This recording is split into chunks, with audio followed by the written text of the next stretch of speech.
1 year ago, actually tomorrow technically, is when we had Vaughn George on for the very first time. And yeah, it's been a great relationship having Vaughn George, integrated with the Depeche Mode Global fan group community.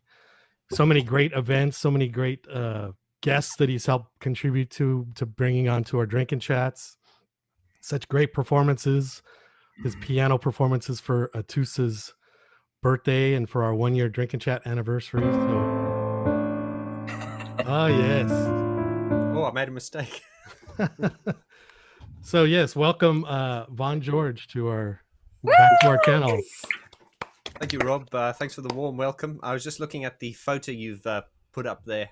I think that's the profile picture I'm using on all my social media. I should get a change now because I don't look like that anymore.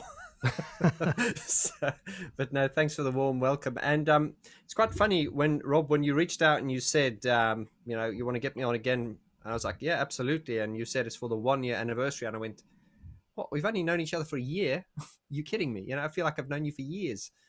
That's either a good thing or a bad thing. So that's a good thing. It's a good thing. I feel the same. So no, thanks very much, and I'm always happy to see you guys. A lot has happened. It's a lot has happened, and I think if we look at how you started, Depeche Mode Global has become kind of like almost like I don't want to say a lifeline, but it has become almost like a sanity for a lot of people, especially during the lockdown. And I think you just by default you stumbled onto this formula, which now seems pretty obvious. It's like, oh yeah, we've always had the technology to, get together on the internet and congregate like this, but it never really became apparent that we needed to do that until the pandemic. And the good thing about the pandemic, if there's anything positive to be taken from it, is the fact that it's forced us to do things in more efficient ways. And it has actually spawned a lot of efficiency. People going to work and now going back to work after the pandemic and saying, hang on, I've been away from work for 18 months. Do I really need to come back into the office again? So, there is that upside to it. And, you have been, you're on the cutting edge of it as well. And I think, what you and I've been doing is sort of mutually in tandem with each other, although, the approach is completely different.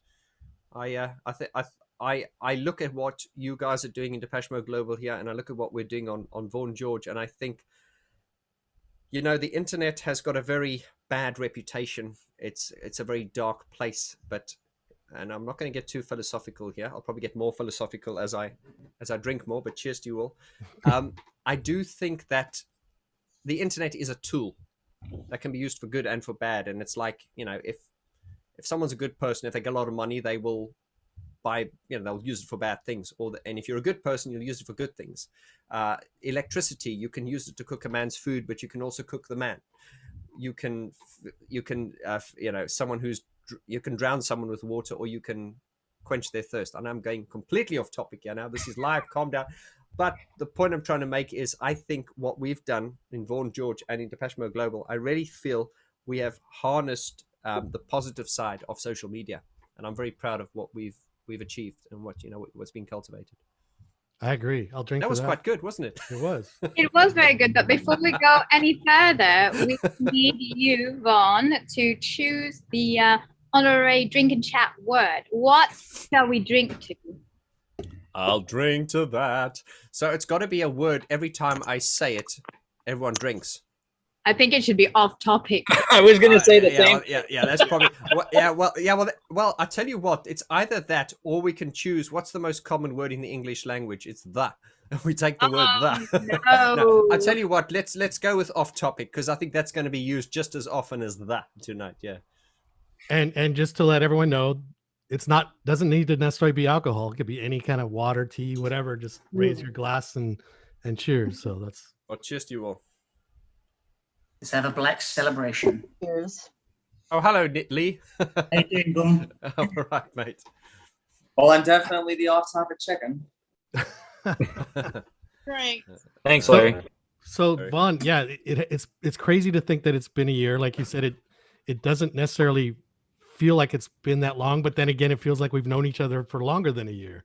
But I mean, you know, usually that can be a good thing or a bad thing. Like you can be like, oh God, I feel like I've known you for years. Yeah. Or it can be like, I feel like I've known you all my life. So once again, it's like it's a tool. It can be a good thing or a bad thing. But yeah, I feel you, man. I do feel you.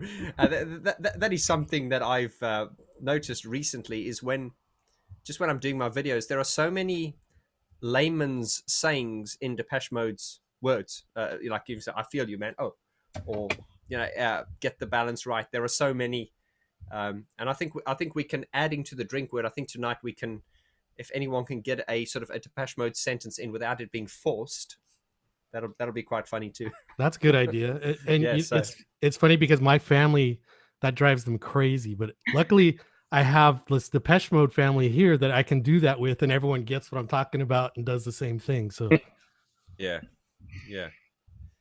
Thank God for these communities, because where was this community 30 years ago when I was in school? And it's like, is that how long ago I was in school? Oops, I've given my age away. I was in school a long time ago, and you always felt like an outsider liking this stuff. And then you'd see the concerts on TV, and you go, how the hell are they filling up these stadiums when nobody likes them?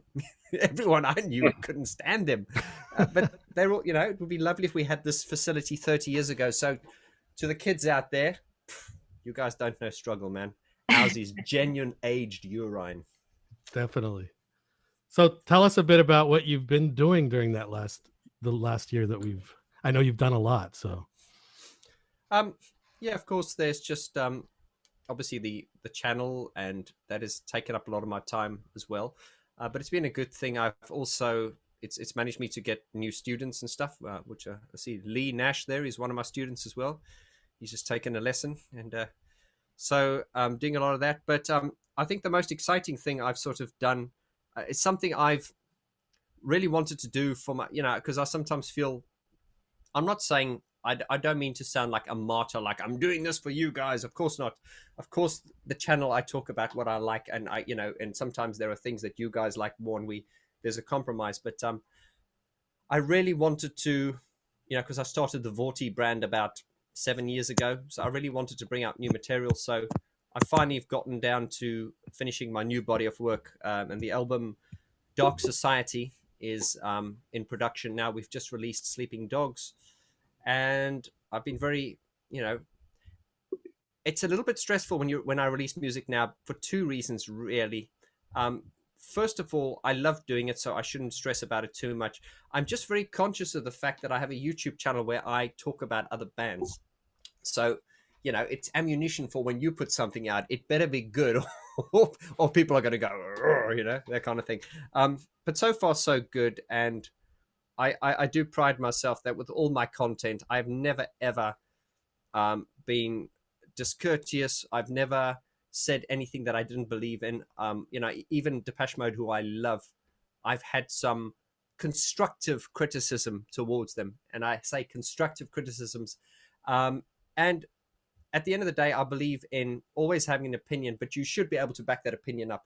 Doesn't mean you're right, but you should. So when I say I don't like something, I explain in detail why I feel it is that way. That doesn't mean I'm right, but at least I'm sort of, giving I'm explaining something instead of just going, it sucks. It's like, okay, that kind of thing. So with that, every time you release music, there's this little man in the back of your head going, is it good enough, Vaughn? Is it good enough? And this is where, shout out to Gareth Jones has been so great, because, I'm blessed to be, and I say this without names dropping, but I said this to someone the other day. I said, it's quite funny. I said, all the people whose names I used to read on CDs, I'm now sort of, I don't want to say hanging out with them, but I'm involved with them on some capacity. So it's a very surreal experience.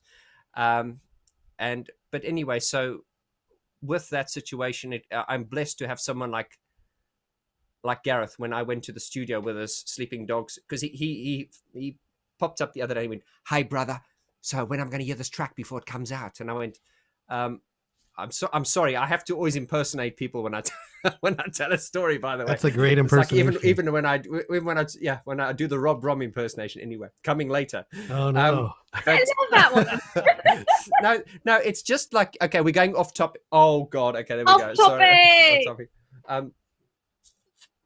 You know the way it goes. A normal person will be like, "Hey man, so I walked into the room and he said to her, 'Hey, what are you doing?' And she said, 'I'm not doing anything.'" The way I tell a story is, he walked into a room and Rob Rom was there, and Rob went, "Hey, Vaughn George, Depeche Global," and then you see. So I always have to paint the picture anyway, and I'm not going to say okay off topic again. So anyway, I love when you sorry. do it, Rob. So anyway, God, where were we? Where was I? I was on a rant now. What were we saying? With Gareth. Yeah, Oh yeah. yeah. So anyway, so Gareth hit me. He FaceTimed me and he said, "Hey brother, so your record's out tomorrow, and I haven't even heard it yet." You know, he just graves his head like this. And I went, "Gareth, I don't want to play you my music." And he went, there was a look of slight offense on his face. And I said, "Look, man, it's not." He said, "Hey brother, I've told you, man, it's not our job to judge it. We just have to make it." And I went, "Okay, mate." So I went over to him the next day, and it was with a very shaky hand that I put my USB stick in and I pushed play. And he's got his 10,500 pound barefoot monitors, and he listened, and he just went, and I was, it's a surreal experience, because you think he is essentially one of the people who are responsible for the soundtrack of my life, and he's going to give a critique now. So I thought, I'm going to get slaughtered. So he gave a diplomatic opinion about, it's a subjective thing and blah blah blah and blah. He did pick up on the mix. He said it's a little bit harsh between 3 and 5,000 K. And I was amazed, because he's got these 10,500 pound barefoot speakers, which I know Martin Gore's got as well. So to any of the geeks out here, if you got some money, the barefoots are amazing, and they do show up harshness. Anyway, we went back home and we addressed that, and we got Kevin Paul, names drop, boom, he mastered it. But the point I'm trying to make is, if Gareth said it's good to go, hey man, anyone in the internet can say it sucks. I'll just say Gareth says it's good. so that's where we are with that. So so Sleeping Dogs is I just want to sort of get through this quickly, because I don't want to sort of sit here and talk about this all night, because there's nothing more boring. Anyway, Sleeping Dogs is the first track that's coming out. We're working on the next track, which is called Children of Abraham. It's a little bit of a religious type song, but I don't like to explain my songs too much, because I like people to interpret it the way they hear it. But the whole album, called Dark Society, really deals with issues of the world. And this is not tapping into the pandemic and all that stuff. It's just about real life issues like alcohol. There's a song called Bottle, which is very personal. They're all very personal. How I went through a very dark road when I've never had a problem with alcohol, but I got to a point where I had to drink to deal with certain things. And although it feels good initially, it turns out really badly in the end. So it's the album will be very grown up, very, hey man, it's what I want to do. So, when I put it out, and if everyone says it sucks, if Gareth says it's good and I like it, I'll be happy. But we are going to go all the way with this. We're going to do a couple of music videos. We're going to do a crowdfunder. And we're going to print it on vinyl, because a lot of people have asked for vinyl. So even though the waiting time for vinyl is about 30 weeks at the moment, so the people who order CDs will get their CDs first, and then the vinyl will take about 8 months later. Yeah, so that's really it in a nutshell. I think right now would be a good time to hear Sleeping Dogs. Yes, perfect. Oh, if we must.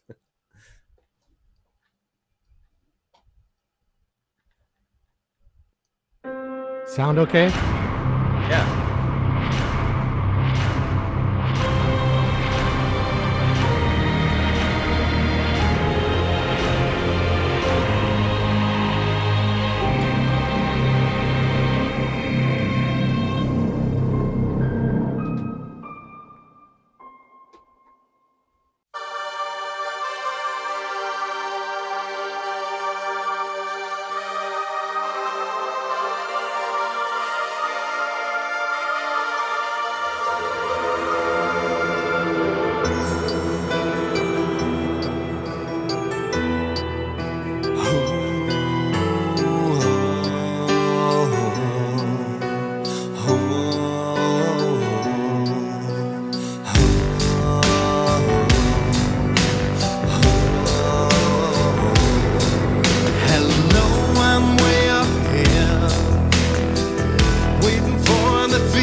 Bday that exists in your heart and in your mind.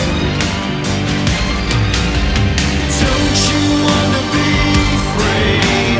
Don't you wanna be free? Spend all your time with me. Spend all your time with me. Don't you wanna be free? Don't you wanna be free? Spend all your time with me. Spend all your time with me.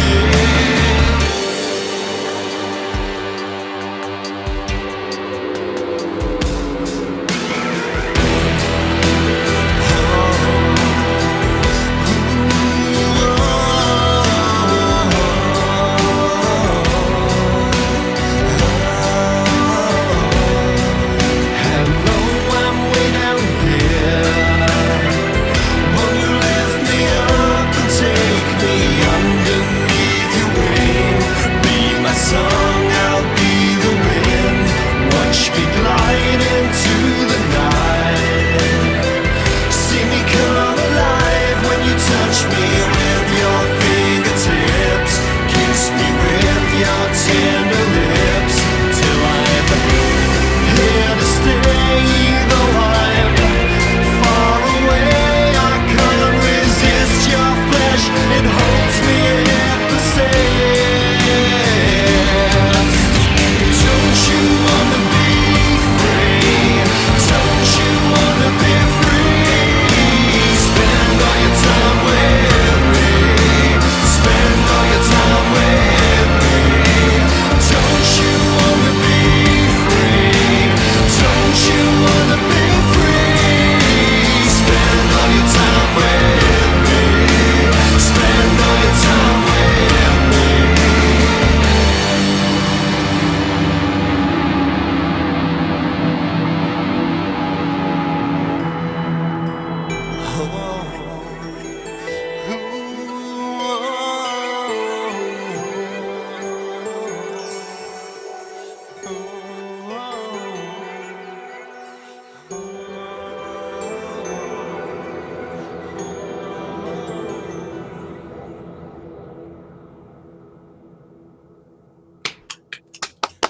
Can you- Yeah, feel free to unmute to clap for that.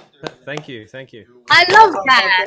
Thank you. It sounds all right actually, because you get to a point where you get so like fed up of it and you've lost perspective. I'm listening to it now and going, God, this is downbeat and slow, isn't it? But hey, man, that something. This demonstrates the best. And please don't judge the album by this, because there's a lot of surprises coming. I am so excited about this. But this album, I was kind of hoping that I could judge the album. That's the best thing you've released, I think. I love that. I mean, no, it is. And I had my early album, which is called my first one, which is called Love and Industry. I'm holding my naked fiance, Vaughn, you kinky bastard. Now, I was always a bit, and I mean, that album's got the song Neon Views, which is the theme for piano keyboard artists. It's got the Geek Talk theme. So I was always a little bit not embarrassed about that, because it's kind of like, it's old, and you look at it now. So I don't want to be judged by that, but I mean, definitely judge me by this, because this is where I am now. But we've just printed the first album on CD now because of popular demand, and I think what we'll do is I'll probably do some kind of giveaway with you guys, on the channel. Yeah, we'll give away a couple of Vaughty CDs. nice. Brian Griffin sends his love, by the way. He's going to come on. We're going to do some poster print giveaways as well. I haven't told Rob about this, but I'm asking Rob. This is what we're prepared to do. So yeah, I'll just wrap up on the Sleeping Dogs thing. I'm very happy with that. I think great opinions, and some independent radios have played it, and some vloggers have reviewed it and stuff. But there were 2 or 3 people that were very, not negative, but they just went, hey, man, Jesus Christ, man, there's so much guitar on that. I think they were expecting erasure. But for me personally, I think this demonstrates my taste. This is what I like. I love heavy electronic music, but I love if you listen to that song, it's got the...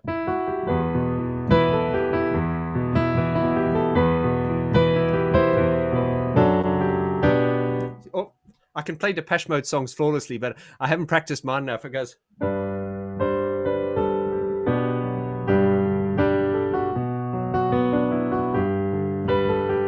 So it's very haunting. So I love that sort of melodic piano. I love music where the piano is actually played, because you get a lot of electronic music where there's a piano, but it's like programmed in with a mouse, you know. But and I don't mean to sound like an arsehole by saying that, but for this record, I just really want that kind of played feeling with a heavy electronic background. And I've played guitar on this as well. I'm not a guitarist, but I can make a few noises. And I'm working with a great producer at the moment called Andy Marlowe. He might be watching this. He's put some guitars in as well, and he's a very, very talented guy. And shout out to Kevin Paul from Mute Records, ex-Mute Records, who did the mastering for this. So doing the best I can, man. And at the end of the day, it's up to you guys. With, you know, if people don't like it, I'm still having a blast doing it, man. So thank you for your time. Well, it sounds great. So, you know, I don't know that you necessarily need to please all the world, but well, no, and I think it's a little bit like, we come back to our talk on Depeche Mode earlier on. When I was in school, I was like, I'd watch concerts of them filling up. I'd be like, I don't know anyone who likes them. How the hell are they filling up stadiums? And you know, on the subject of Depeche Mode, it's quite funny because I want to do a video on this. When the Sleeping Dogs record came out, I always get compared to Depeche Mode now.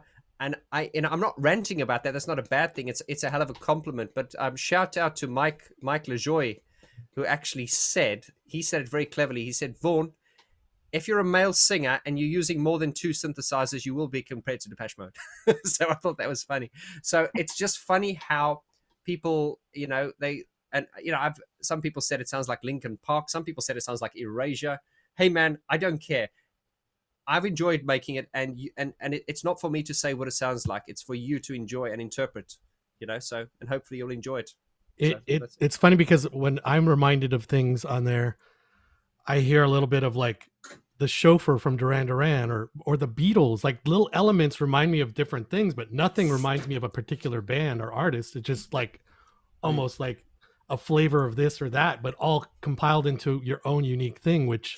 Yeah, it doesn't sound like Depeche Mode to me at all. Like it sounds like your own clearly defined style, pretty much. Thank you, Rob. I'll send you that tenner via PayPal later on. But no, I think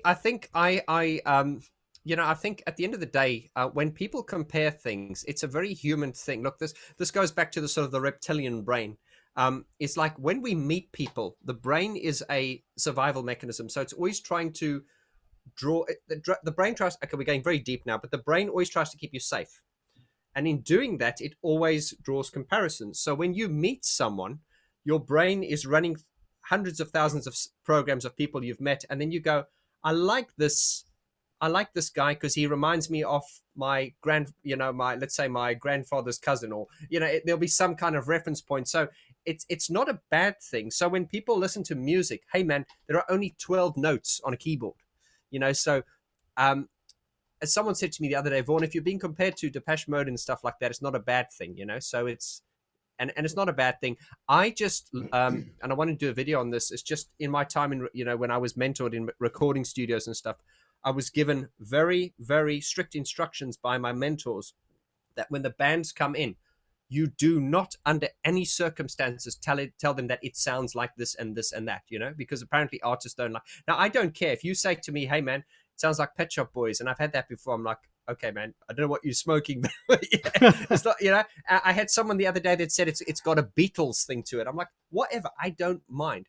But this is a good bit of etiquette if there's any sort of youngsters looking to get into recording studios, if they do exist. It is sort of like studio etiquette to never sort of comment, like if an artist comes in and say, hey man, it sounds like this and this, because you could piss the artist off. And, you know, artists are a flaky bunch. We are, you know, but to me, you can say what you like, man. Hey, I'm just glad you're listening. That's what I'm happy about. I moved Tony to the forefront because Tony, you've got a question? Yeah. Vaughn, how many vocal tracks are on Sleeping Dogs? Oh, Tony, I love Tony.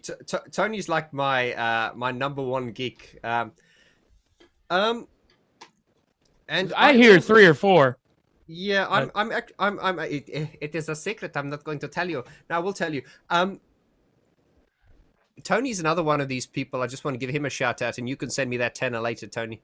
I've just heard how their stuff is like improved from like I've known you for what, maybe a couple of years, Tony. Yeah. And I think Tony's another one of those people. If I was coaching him, I'd say to Tony, get out of your own way. You know what I mean? Because I will answer your question now, because I realized this now when I did a video once about, and the video was the gurus don't care and nor should you. I was at Gareth's the other day and he was playing a mix and the master bus was clipping. And I was like, Gareth, the master bus is clipping.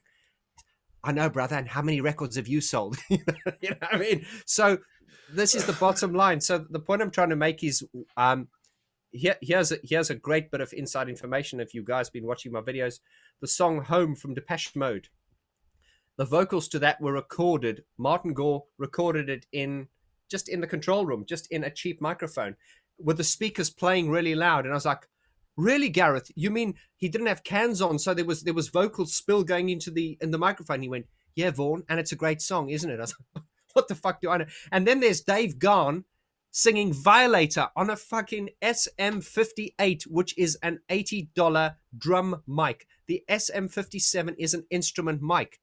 And here I've got geeks in my community going, Vaughn, I can only afford $300 on a microphone.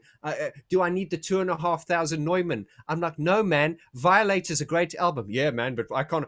Do you know what Dave Gahan recorded his vocal on Violator? No, Vaughn. What was it? What was it, a Neumann? No, it was an SM57 drum mic.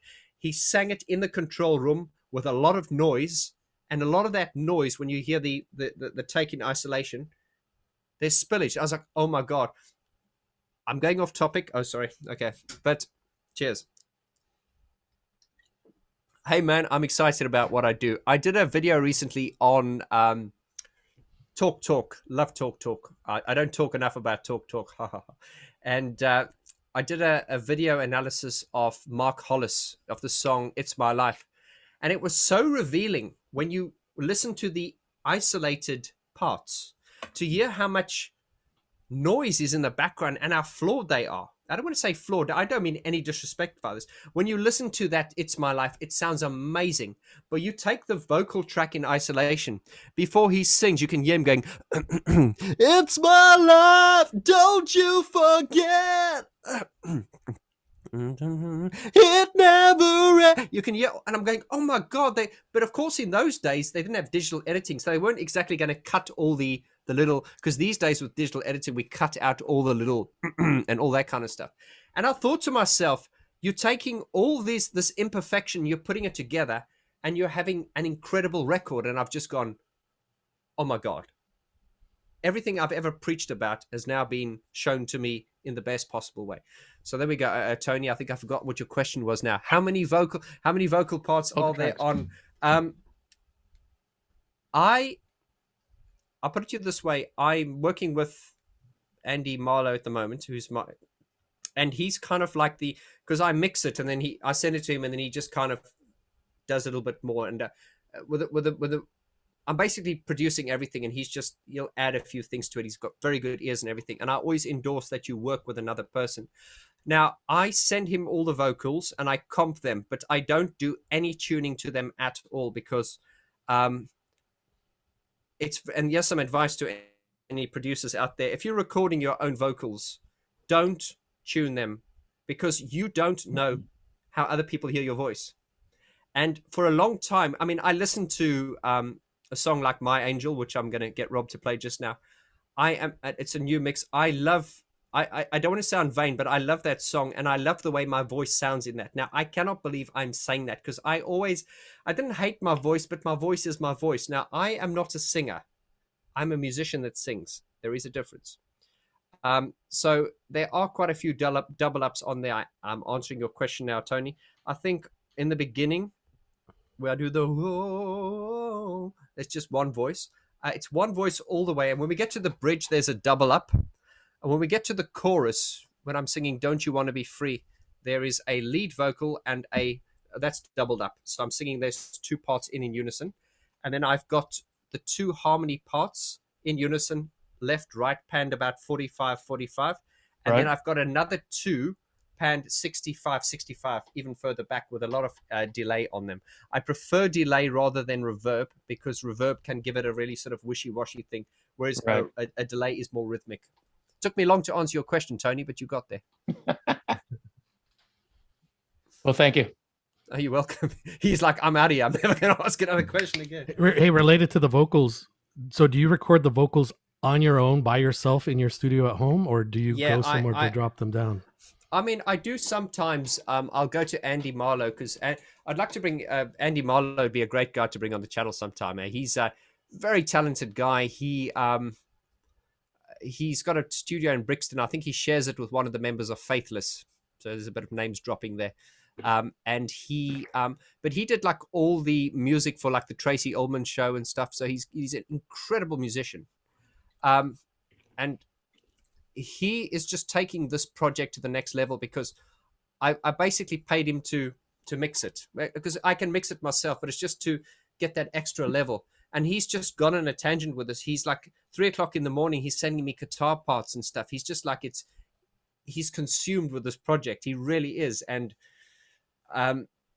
it's just so, I've never worked with anyone who's that excited about my stuff. So I'm really, really think we're going to release something special. And this will be the best thing. You know, something I've often said on my channel, I don't like talking about myself, and I don't, because my channel's all about everything else. But when I talk about this, I am so excited about this. I am genuinely stoked. Great. That's good. That's how it should be. Sorry, was there a question there, Rob, that I dodged? I should be apologetic. Well, no, I just was curious if you recorded the vocals at your own place. Or for this, I mean, I've got and for the geeks out there, Tony, are you still there? I did the vocals to Sleeping Dogs. I always like to use, and I always tell people who are working in the box and stuff, because I don't work only in the box. I sometimes do some programming on my MC50 Mark II micro composer. How geeky does that sound? And some of the sounds, anything that's, I use as many I use a lot from the Moog. I use as many analog type sounds as I can. Anything that's from the computer, like a plugin, everything gets put through a preamp, or some of the sounds I've sampled into the Emacs, you know, the old Depeche Mode 101 Emacs, downsampled it to 8 or 12 bit. Now you could argue, hey man, Vaughn, once that's in the mix, you can't hear it. But I'm saying to you, it's once you've played it through the emulator, it gets a bit of fuzz and grit. And when you put everything with a bit of fuzz and grit, it's got this like woolly, you know, and that is why that song, if you listen to Sleeping Dog, it kind of grooves, because it's not programmed 100% on the bar. You know, I can play piano well, but I'm not a robot. So there's still there's that humanity. So it's got that humanity. And this is something I'm always telling people, and it's a real challenge for producers these days because of technology. We're able to do things really, really well. And I'm just like, hey man, don't lose the humanity in the record. But to answer your question, Rob, I recorded the vocals here. Nice. There in the end. Yeah, I've just asked that too, because I've been doing some vocals on some of my own stuff, and I find recording it by myself to be a little bit challenging. It is difficult, and I think in the beginning when I used to do it, there's an emphasis where someone said, "Oh, you recorded these vocals yourself," and I was like, "How could you tell?" He could just hear. He said, "I can hear your concentration's not on there." But I should actually do a video on why you should record yourself. Just to ask Tony. Well, Tony hasn't asked this, but I just want to say the vocal mic that I used for recording this, I used a up there. I've got a. That's what you've got, Rob. I think it's a Shure SM7. Rob can just show it to me. Yeah, right here. Yeah, and I know, because that is like the Rockstar mic now for, and I think Tony's got a newer version there, or a different type of one. But that is basically a podcaster's mic now. But it's got great presence, and of course Gareth was saying, he records Andy Bell's vocals on those. And of course, once again, you go to Gareth's studio, and to answer your question, Rob, you go to Gareth Jones' studio, Andy Bell shows up, and he's got a handheld mic, and he's got headphones on. He just sings into the mic. He's not in a vocal booth. He just sings it. So once you've taken good gain staging and proper, once you've taken all the right practices, you just need to relax, just sing the song. And this is why a lot of singers, apparently Dave Gahan, the vocals to Condemnation, which is his best vocal arguably, it was done in like a bathroom. And there was a lot of the reverb you hear from there was actually from the bathroom. So I'm always saying to engineers or up and coming engineers is, when you listen to the people that we look up to, hey man, when they want to do a song, they just go in and they fucking sing it. They just sing it. And when you listen to the vocal take, there's spill in the background, there's there's noise and everything. And then there's us that want to get there, and we've got this pristine approach. Don't focus on the wrong things. But yeah, recording your own vocals is not difficult. I will show you how, Rob. You can book a session with me. All right. No, I'm joking. No, This you know, one's on me. the biggest challenge I find though is getting the vibe, the feel. Yes. Because I think that's, I'm too concentrated. I'm like you said, there's too much concentration on the technical side of things, and then even when I'm trying to double the vocals, trying to match up perfectly instead of being in the moment is more challenging. Well, I mean, it is actually better to actually have someone recording you so that you can put your concentration on the with me, I can kind of turn it on because I'm an old dog and I've been doing it for many years now. But it does help. Look, where you've got someone just manning the controls and stuff. And I always say, when you're recording people, record everything. I record everything. When the people are warming up, I record them. I just did a record with Terry Ballard recently for a different compilation, and the vocal takes on those, 90% of those came up from the first warm-up take, because there was a magic. Because the moment you say to an artist, right, we're recording, it's like, oh shit, and it just goes tits up. So I think Mike LaJoy wanted to chime in on this topic. Sort of. I wanted to go back to what you were saying about downsampling on the Emacs, and once you get it in there, it doesn't really, you can't really hear it. But just to kind of make an art analogy, like those people that are trained painters can tell what sort of brushes were used, what kind of canvas it is, and so to some people they may not be able to hear that. To the trained ear, that's something that we could appreciate. That's interesting that he, that sound has a little digital stuff in it. Sometimes maybe there's things that we couldn't hear ever, but to understand how it was created and to be able to hear some of that or see some of that in my analogy, I think that's important. I think it speaks to the craft. I think so too. And it's, I think if we take someone like Gareth Jones, that latest record he did, Electrogenetic, I mean, that to me, it's kind of like, it's in the, I mean, it's nothing like Recoil, but it's kind of like ear porn. It's kind of like this, it's like the music for musicians. Like, I can do songs that are, I can do songs that people like. And if I take my first album, Love and Industry, if I listen to the production on that, I cringe. But I think one of my students in here, Petra, she said she's been listening to a song called Cold. And I'm like, okay, good song, but when I listen to it, I cringe. But there's nothing wrong with it because people listen in a different way. I think, Mike, you've probably also got those like musicians trained ears. That's why when you listen to something like Gareth Jones's Electrogenetic, even Martin Gore's, the Third Chimpanzee, who a lot of people are criticizing it. I don't agree with all the criticism it's getting, but it sounds good. It's it's for most people who listen to it, it's a little bit like going into an art gallery and seeing paint splattered on a wall, and you go, what the fuck am I looking at? And that's like Gareth's music. But then again, people who understand synthesizers will listen to it and we will marvel at the complexity of it. If we take a song like Sleeping Dogs, I'd like to think there's some artistic and production credibility to it, but it will resonate with more people because it's got lyrics and it's got a tune and that kind of thing. So different types of things. But I get what you're saying, Mike. And very often I will do things like the song will be kind of done. I'll be like, okay, I'm just going to take this part. I'm going to put it through the Emacs, and that's a lot of dicking around because that takes a lot of time. And then you're thinking, well, who's going to know? Who's going to care? But then hang on, there's a guy called Michael Joy, and he goes, hey, I like that, you know what I'm saying? So so I try to, at least with what I'm doing, is I try to, you know, using Gareth Jones's analogy of our job is to make it, not to judge it.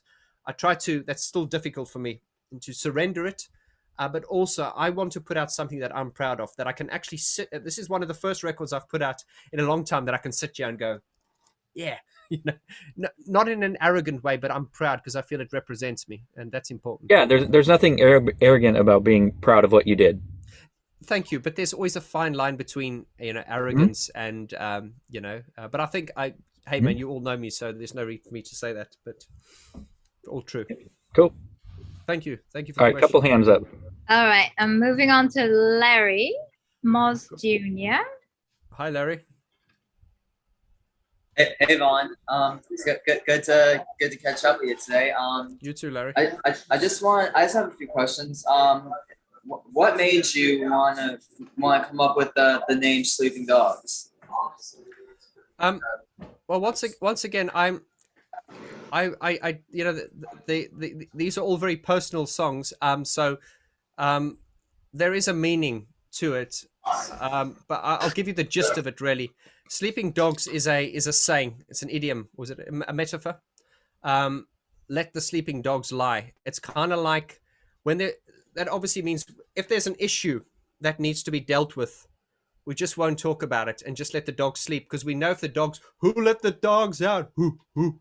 Okay, we know that when the dogs we know that when the dogs wake up, there'll be trouble. So I won't go into too much detail, but Sleeping Dogs, the way it relates to me is it's about being in a very toxic relationship where you are, you know, in every relationship there is, unfortunately I believe this to be true. In every relationship, even the best relationships, I always think one person still loves the other one more than the other.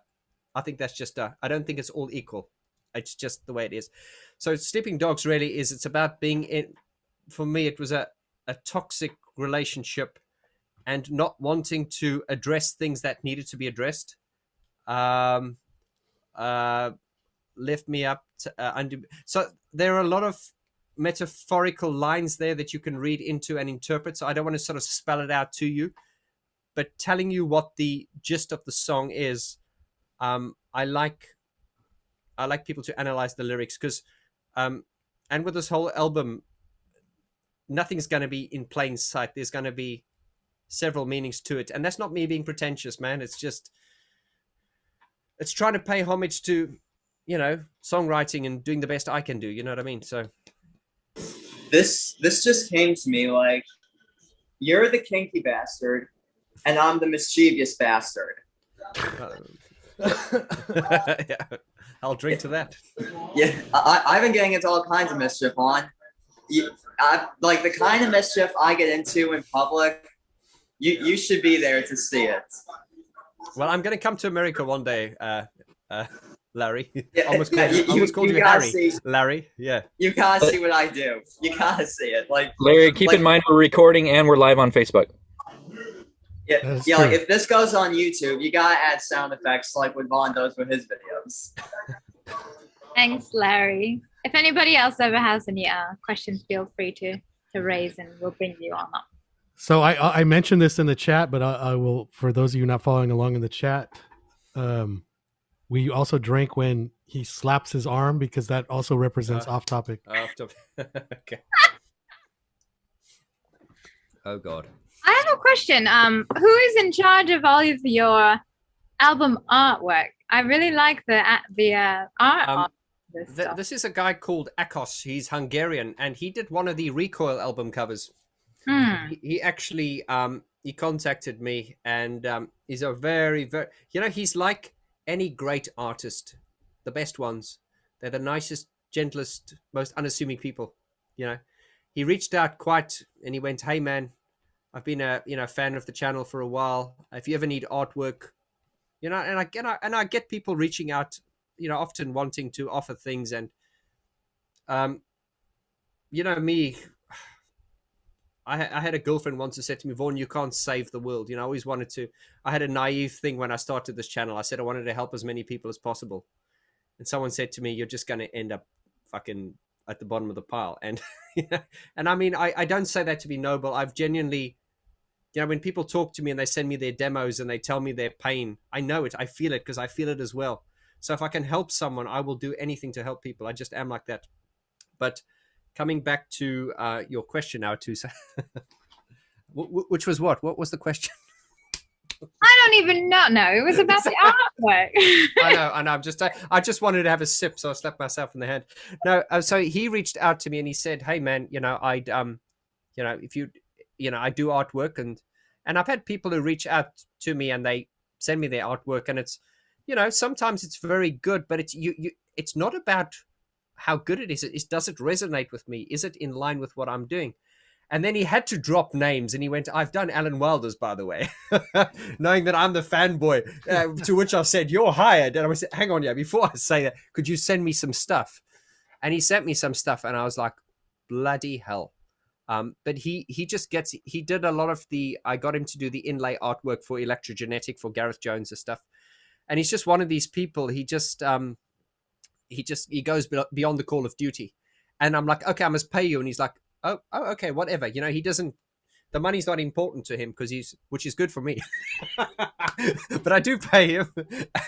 But he's, you know, he's just he's like a real artist. He's passionate about what he does. But I think you'll agree that the Sleeping Dogs thing is, and I gave him the brief. I said, Sleeping Dogs is about turmoil. It's about entrapment. It's not wanting, you know, it's being trapped. And that's why he did actually, here's the thing is he was paying homage, and we must be careful with him, right? Because he's a huge Depeche Mode fanboy. So he tries to sneak this stuff in and I'm like, hang on, yeah, what are you doing there? Like he, the girl behind the screen, he actually, that's a photo of his daughter. You know, this isn't Photoshop. This is him paying homage to Brian Griffin. And he was paying homage to Speak and Spell, you know, with the cellophane and all that kind of thing. So you see, so I don't ever want to point out to, okay, and he has a bit of names dropping as well. When I was talking to Gary Newman recently, he was talking about when he makes an album, he feels it necessary to tell people what went into it because people will just see, oh, nice song, and they'll see the art. But now, as Gary Newman says, he says, you've got to tell them how difficult it was, you know, because otherwise people, they get the album, they take the shrink wrap off, they put the vinyl on, they go, yeah, it's all right. But if you take them behind the scenes, like I'm going to do with my record, and they see you struggling, and then they're invested in it. They're part of it, you know, rather than going, hey, here's my latest album.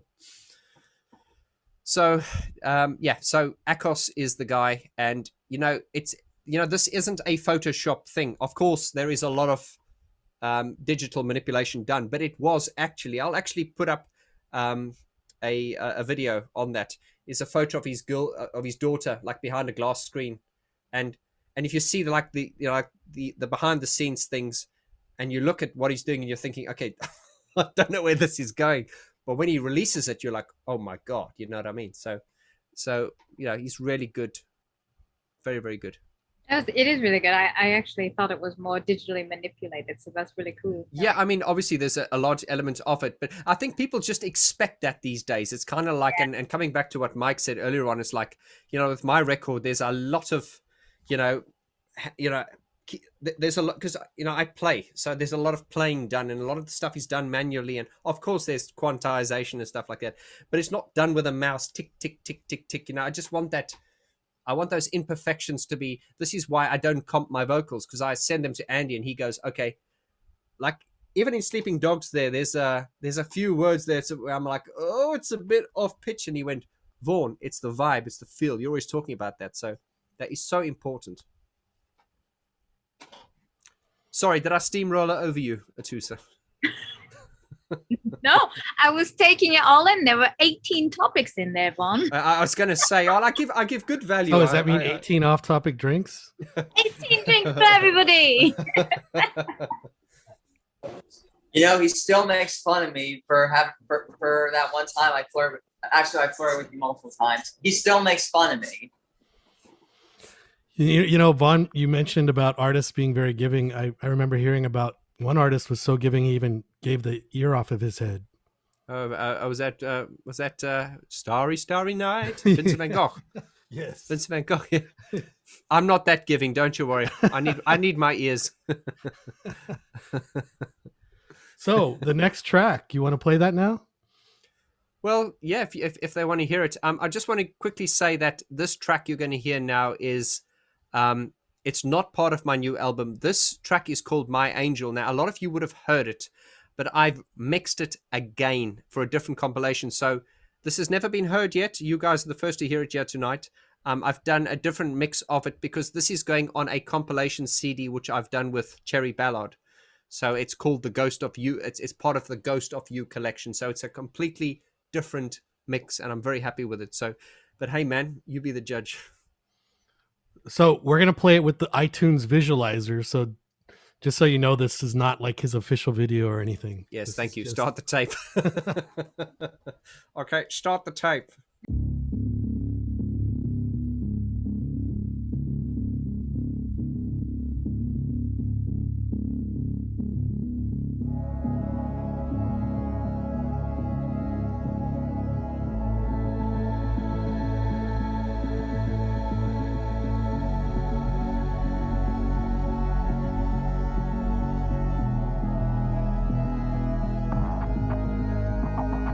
You're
free to unmute to applaud. Thank you. That's Esperanza song right there. Yeah, thank you. Very cool. Very good stuff, man. Thank you, Rob. I'll send you that. Is another tenner on PayPal? God, it's costing me a fortune. Now, if anyone noticed, I was off camera because I went to the side. My wife surprised me with a couple In-N-Out burgers for lunch. So, Oh, Did she now? for those of you that don't know In-N-Out Burger, if you ever come to California, you need to go to In-N-Out Burger. It is amazing. And yeah, when you get over here, we'll take you there sometime, Vaughn George. Absolutely, I'm looking forward to it. Yeah. Vaughn, do you think you're gonna come out here next year when we're? Yeah, well, I'd love to, man. I'd love to. It's just you know, life getting in the way and just trying to do things, you know. And talking about coming over here and traveling and all that, is this something that you would like to eventually do live shows with and things?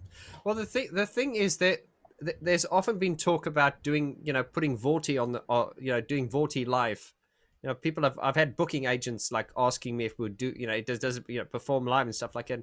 I'd love to do that, but it's like, you know, it's a hell of a thing. But you know, I know some great musicians, and I've got no, putting a band together wouldn't be a problem. It's just you know, logistics and stuff like that, and you know, and then I look at these independent bands like Empathy Test and stuff who I've interviewed, who I'm real fans of, and I just love their, hey man, let's just do this. Whereas I've got, you know, I'm always telling my students, get out of your own way, but I'm always the one who puts the problems in front of myself. But you know, something I thought what I might do is when I come to America is there's been a lot of request for me to like release like a Depeche Mode piano acoustic kind of thing, you know, because no one really does that. I mean, people do that, but there's a lot of Depeche Mode tribute acts. And someone said to me the other day, Vaughn, if you went out with a piano and just sang Depeche Mode songs on piano the way you do, you'd mop up. So I understand that opportunity is there. And I mean, I do want to build a Vaughty brand as well, but I don't want to, you know, but I'm not that up my arse. I am looking at, probably Rob and I've talked about this as well, because on my channel, the Weird Wolves are going to come and do a performance on my channel as well. I want to start a thing called the VG Arena. And that sounds very pretentious, but you know, get artists to come and perform. And I know Rob's wanted to do something similar on his channel. So I would, you know, if I did it on my channel, I'd probably do my own stuff, but I would love it if, as a guest, as I've done piano covers on here before, because this is kind of the Depeche Mode thing. And I want to, although I love Depeche Mode, I'm making a conscious effort to kind of, you know, not push it as much as I am and in the meantime. And it's, I mean, Depeche Mode are so important to me, and they're so important to everyone here. But I think my channel needs to diversify a bit now. But I can always express all my Depeche Modisms here. Absolutely. And I said this to Gareth when we brought him in on this chat. And I said to him, listen, man, I gave him a chat before we said, listen, man, let me just tell you something. You are walking into the wolf's lair here. There is nothing you can say that has got any insignificance. If it's something like on the 18th of June, 1986, Fletch came in and he was sneezing and then he farted or whatever. It was just like, that would be so, you know, and I'm not trying to lower the tone here, but, you know, people are just so interested. There is no detail that's, you know, too insignificant. God, that's really killed the conversation. Cut. Oh no, that was good. I was waiting for Attosa. I thought she was going to introduce our next guest. Our question. I was pressing some buttons. I'm sorry. We have Lee here from Texas. Hi, Lee. Hey there. So, Vaughn, going back to that question and throwing. You don't sound like you're from Texas. You know what? People always tell me, "Are you from Dallas?" And I just agree with them. So, yeah, it's a bit of an East Texas accent. Good to see you, Lee. And you. So going back on what you just said about, you know, playing live and stuff, if you do come over to the States, Vaughn, why don't you guys get together with, you know, all the other musicians like Ray Joy and maybe just throw out a jam, Depeche Mode, cover, piano, you know, one evening at whoever's house you decide to stay at? Well, you know something, I was very shocked when I came to the UK. Now, I'm not slagging off the UK because this is my country. I've lived here most of my life, but I was very disappointed when I came here. And I'm still very confused because I live in London, which is like, hey man, the coolest city in the world, debatable. It's just like, I got to London Excuse me. back in 1999, and I went out, I was like, where are all these cool music venues? Because everywhere I went, it was like, okay, you need to go home now. The bar's shutting. It was like, it's 11 o'clock. Yeah, you need to go home. The bar, fuck off. You know, and then there were like these clubs where like it was like, you go in, it's like £15 a drink, and at the time I was like, I can't afford that. The point I'm trying to make is, and this is something I speak about. If we've got any German guys or girls in the chat here, I have a lot of friends, and even I was talking to the band Mesh, and they talk about, when they go to Germany, they're like rock stars. They play in London. Whenever you go to a music venue in London, you say, where's the sound engineer? And it's usually the sound engineer is the head barman, you know what I mean? And he's some pissed off bloke with a fag, and he's like, yeah, man, just set up over there. They got no respect for you. But I know when you go to Europe, it's like, they really respect their art and stuff like that. I've found that to be in the UK. So, and it seems the same in America. Now, I could be wrong, but it's like there seems to be this culture. And I also found in the UK now as well, I get really annoyed. I used to do like piano bar circuits and stuff, and I did well. And then you'd phone up these places for another gig, and they go, "Oh no, we've done away with the piano. Why? Oh no, people don't want it." You go in there again, they've got a fucking DJ, a guy with a laptop where he's going, and you're just like, okay, you guys are dumbing this down. I'm done with this. Okay, a little bit of a rant coming in now. So I love this. I just sort of, and please, man, maybe I'm seeing the grass green on the other side, but it just seems like, Britain, it was the country that gave us some of the most incredible artists. But when you go out here in London on a normal night, you don't see it anywhere. You don't see it anywhere. You see DJs, and you get this stale corporateness. And I just get the feeling, once again, the grass is greener on the other side. When I look at things like Nashville and stuff, you get the idea that it's, hey man, it's like everyone's a musician then. I'd love to be a part of that. But in the UK, I have not experienced that, because it's just, it just feels like it's kind of like a fascist regime. Everything's like, no, stand there, stop. You're just conditioned. I'm like, okay. I'm looking to leave, guys. If any of you countries want to take me in. I think maybe the times have changed in the UK. I remember in the early 2000s, I was at a pub, and they had this guy just with an acoustic guitar playing great songs like U2, The Stones, all this. I even bought the CD. I still have the CD the guy had, but it was just him with an acoustic guitar. Great selection of songs. And I was thinking, man, I wish they would do that here. Right. Well, it's kind of reversed now, because the last time I went to the UK, I felt like, there wasn't like a music scene that I was aware of. Maybe I'm just too old or into too old of music. I don't know, but no, I mean, the times have changed. I mean, we're talking about this with Gareth the other day. It's like, there was a time where you go, oh my God, you're 13, you're in a band. Should you not be picking it? But now it's quite kind of accepted that someone who's 60, as long as you're up there and you're competent and you're doing it. And also, if you look at art, rock and roll is a very young art form still. It started in the 60s.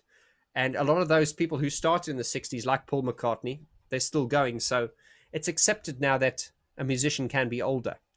For sure. And which is good for me, because I'm getting on. to that point, now here there are a lot of like tribute artists or cover bands, and they have big followings because they're good performers, and that's all that matters really. It's people want to go out and have a good time and enjoy good music, live music. So it's flipped here for sure, because there are a lot of great places now to go. Unfortunately, COVID has kind of maybe killed off some of those places, but there still are certainly many places here in Southern California. Yeah, and I think that's the same here with Austin. Definitely you're spoiled for choice on any night of the week, basically. They call it the music capital of the world here. I mean, I guess it would probably rival Nashville as well, but, and the downtown area is kind of small and closed in, and you can go to anywhere pretty much and hear live music on any night of the week. And I think that's another reason why Weird Wolves are doing, what they're doing here as well. Yeah, well, anyway, you've got a story about the Weird Wolves. Go and drop it, Lee. Which one? Oh, there's two stories. Okay. If there's a bad one, don't tell it. No, I mean, just what did you want me to say? No, because you were at the. It was quite funny. I was. I just popped onto my Facebook group the other day, and I think there's a lady in my group. Oh God. I think it's Jennifer. Yeah, She that's put right. a photo of herself up with Ava Gore. She went to Ava and she said, "Oh, Ava," she said she's a member of Vaughn George group, and then you went up as well. And I got a Yeah. message from them going, "Oh, you're saying my crowd was there." Yeah, Two people. She was pretty surprised, and I think maybe her boyfriend, when I set up, hey, do you remember me from the Zoom meeting that we had with Vaughn George? She went, oh yeah, I remember. And her boyfriend, is that Raf, or is he not? I'm fishing. Yeah, I'm just you're fishing. Did you? Because a lot of people have asked me, is Raf her boyfriend? And I went, hey man, because Wait, what? There were two things when the Weird Wolves came on. They came onto my channel for a chat, and I just told everyone. I said, look, yeah, we're not going to ignore the elephant in the room. This is Martin Gore's daughter. We're going to get that out the way. Okay, so but we are going to talk about the Weird Wolves. And then someone inboxed me and said, Vaughn, are we going to talk about the other elephant in the room? Meaning, are they a couple? So I wasn't at liberty to ask that. So. Yeah, no, that's. I'm assuming this guy that was doing the merch was her boyfriend. Okay. Yeah, Braith was kind of. They have a good connection on stage. When they actually finished the gig, you know that they had got a good chemistry. He kind of they do. This, and she went over and stuck her nose in it. You know, it was kind of. Oh yeah, that's their thing. Yeah. You know, so there's definitely a connection there, but not in that respect. I do believe. It's interesting, and I mean, it's just I mean, I'm just thinking. Let's be completely random. I know when Roxette came out. Shout out to Roxette. You know, rest in peace, Marie Fredriksson. That was the first cassette I ever bought. You know, and with my money, Look Sharp from Roxette, and that was always a question. Per Gessel and Marie Fredriksson, are they a couple? And she actually said in an interview, people always think that, and she doesn't mind them thinking that because at least it means they've been spoken about. So it's just interesting. You know, when you look at the Weird Wolves, because they've got a real chemistry, you know, on stage and off stage. So you just assume. I mean, Rob and I are friends, but you know, we've never kissed, have we, Rob? Well, there are certainly couples like Susie and Budgie that were couples, and the Cocteau twins. Even Elizabeth Fraser is still reeling from. She had a relationship with the guy. I just was reading an article about that the other day, that she's still kind of reeling from that whole thing. But it does. And of course there was the Human League, and I think he slept with both of them at different points. So yeah. Didn't the White Stripes say they were brother and sister, but they were really a couple? I thought they were brother and sister. But then I again, in didn't know Texas, that. that's not a problem, is it? Cut. Speaking of, there we go. I've just screwed my chances for coming to Texas. But as the Weird Wolves told me, Austin is not Texas. Austin is not Texas at There we all. go. It is Exactly. not Texas. And this is why there's a big exodus from California to Texas. And I think a lot of the Californians who are very, you know, different, more liberal and more mindset, for them to move to Texas, they would have to go to a place with a similar mentality. And I've heard that Texas is getting really populated with all these goddamn Californians. Yeah, there's lots of stop Californiaing my Texas when you go there. Really? It's getting nice. a bit tribal. Yeah, it is interesting. I'm sure you've seen it, Lee, but there's tons of people. It's like being there is like being in a form of California, but with lower prices and better music. And Oh, right. yeah, but it's very, very similar. Very similar. I don't know that I would say better music, just lower prices. No, so when you go, the nightlife over there. I've been to Austin and it's great. It's great. You can bar hop and not pay to get into places and just listen to amazing different kinds of music, like right next to each other. Like everything's, you can just, like they were saying, you can just go around and it's just right. I'm just saying, when I go bar hopping and it's from one country bar to the next, it doesn't necessarily mean better music. No, they're not necessarily country bars. In fact, when I went there last, it was just like stuff that made me think, wow, I really want to integrate this kind of stuff into my music. This is amazing. Like stuff I've never even heard before. But I really like it there. I loved Austin when I went.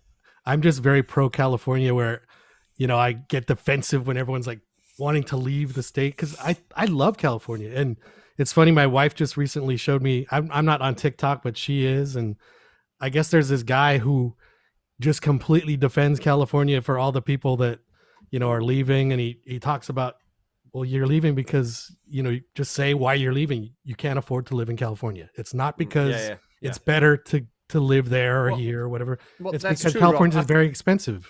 I think that is a Everybody very wants human- to go to California. It's, you know, I think sometimes people do that. They find fault with something when they Right, can't like that. right. They It- try to it's better- justify their reasoning. It's better for to say, "Oh, it sucks. It's full of pretentious wankers." And right. there was a great saying once in philosophy where this person was leaving a city, and this wise man came and said, "Why are you leaving the city?" "Oh yeah, because everyone here is so rude and nasty and horrible." And the wise man said, "Well, where are you going?" "I'm going to that city." And the wise man said something like, "Doesn't matter where you go, you will find the people are like that too." So you know, the world it's you, it's not the world. I think that's what they were saying. For sure. Yeah. And Texas has great things about it. Like I said, when I went to Austin, it was super cool. The whole street was closed down. You just go bar to bar, and like you said, there's live music in every, like a piano bar here and this there, and it was phenomenal. And I wish they would do that more. Right now in my hometown, there's like a central plaza that's a circle. They have one street blocked off that they had it blocked off since COVID. I'm hoping they keep it that way, because it's now a little bit more like the whole European thing where you have like all the little cafes and you can drive that's right. out Yeah, on the street and everything. And civilized. so I'm hoping they keep that, but I'm not counting on it. But it's still there for now. So Rob, could we ask you to wear a Stetson hat on your next step? That'll be great. J.R. Ewing style. are we going to do a cover of Personal Jesus, or?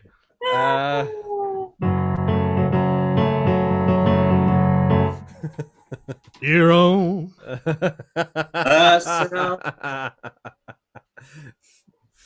All right. It looks like Larry has a question. We'll bring Larry back on here. Hey, Larry. Thank you, Lee. Thanks, Lee. Thank you, mate.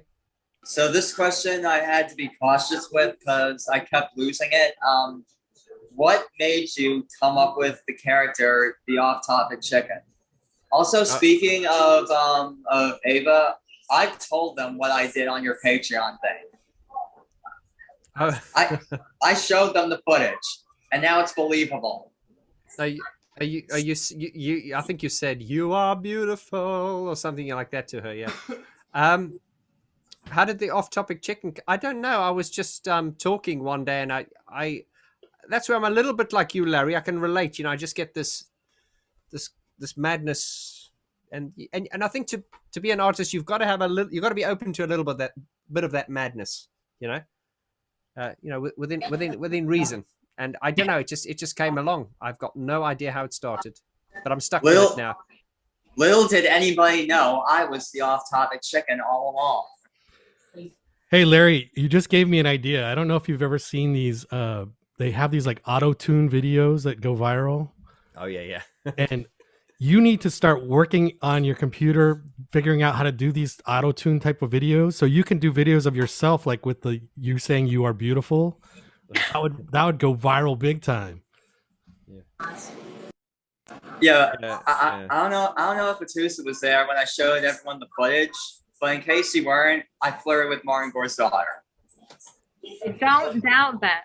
Well, you know something? I said, my God, you look like Martin in drag, and Martin did used to wear drag. So, you know, she does look. I mean, the resemblance is uncanny. But one of the questions I asked her as well was, I said, you know, obviously you've got this darker interest. Was that influenced by Martin? You know, because if your father was Michael Bublé, you know, and she said no, she does think that obviously Martin did influence her on it. But I think with Martin, it was more. And of course, I'm not comparing them. That's as I said to her. You know, I'm always trying to say she's an artist in her own right. But I think with Martin, there is that darkness, but it's not really presented in that way. You know what I mean? That is why you get all these Depeche Mode knockoffs where it's like, you know, it looks like fancy dress with all their black makeup and stuff, and they overdo it kind of thing, you know. Depeche Mode were never like that. They always had this darkness, but it wasn't dark for wanting to be dark. It just had this darkness, but it also has a lot of light and positivity to it as well. So we the devotees can see that. But then you get all these knockoff bands where they just try to, we are the sons and daughters of darkness, summon up the demons. It's just like, hey man, this is fancy dress. I'm out of here. You know, so I'm not saying that's what Ava Gore's about, but I'm just saying she's definitely leaning into that. Whereas Depeche Mode touched on that briefly with Songs of Faith and Devotion and Ultra, and then they stepped away from it. And a lot of people are pissed off because they like that period, but I think it was a good decision to step away from that. You could say they flirted with it. They flirted with it, yes. They flirted with a lot of things. Very, very, very, very clever bunch. I cannot knock them. I just wanted to ask you this, Vaughn. Like, if I came to London to play a gig, what chant would the crowd come up with? Because like I've seen like off. No, I'm joking. I'm joking, Larry. That was a cheap pop. Dun, dun.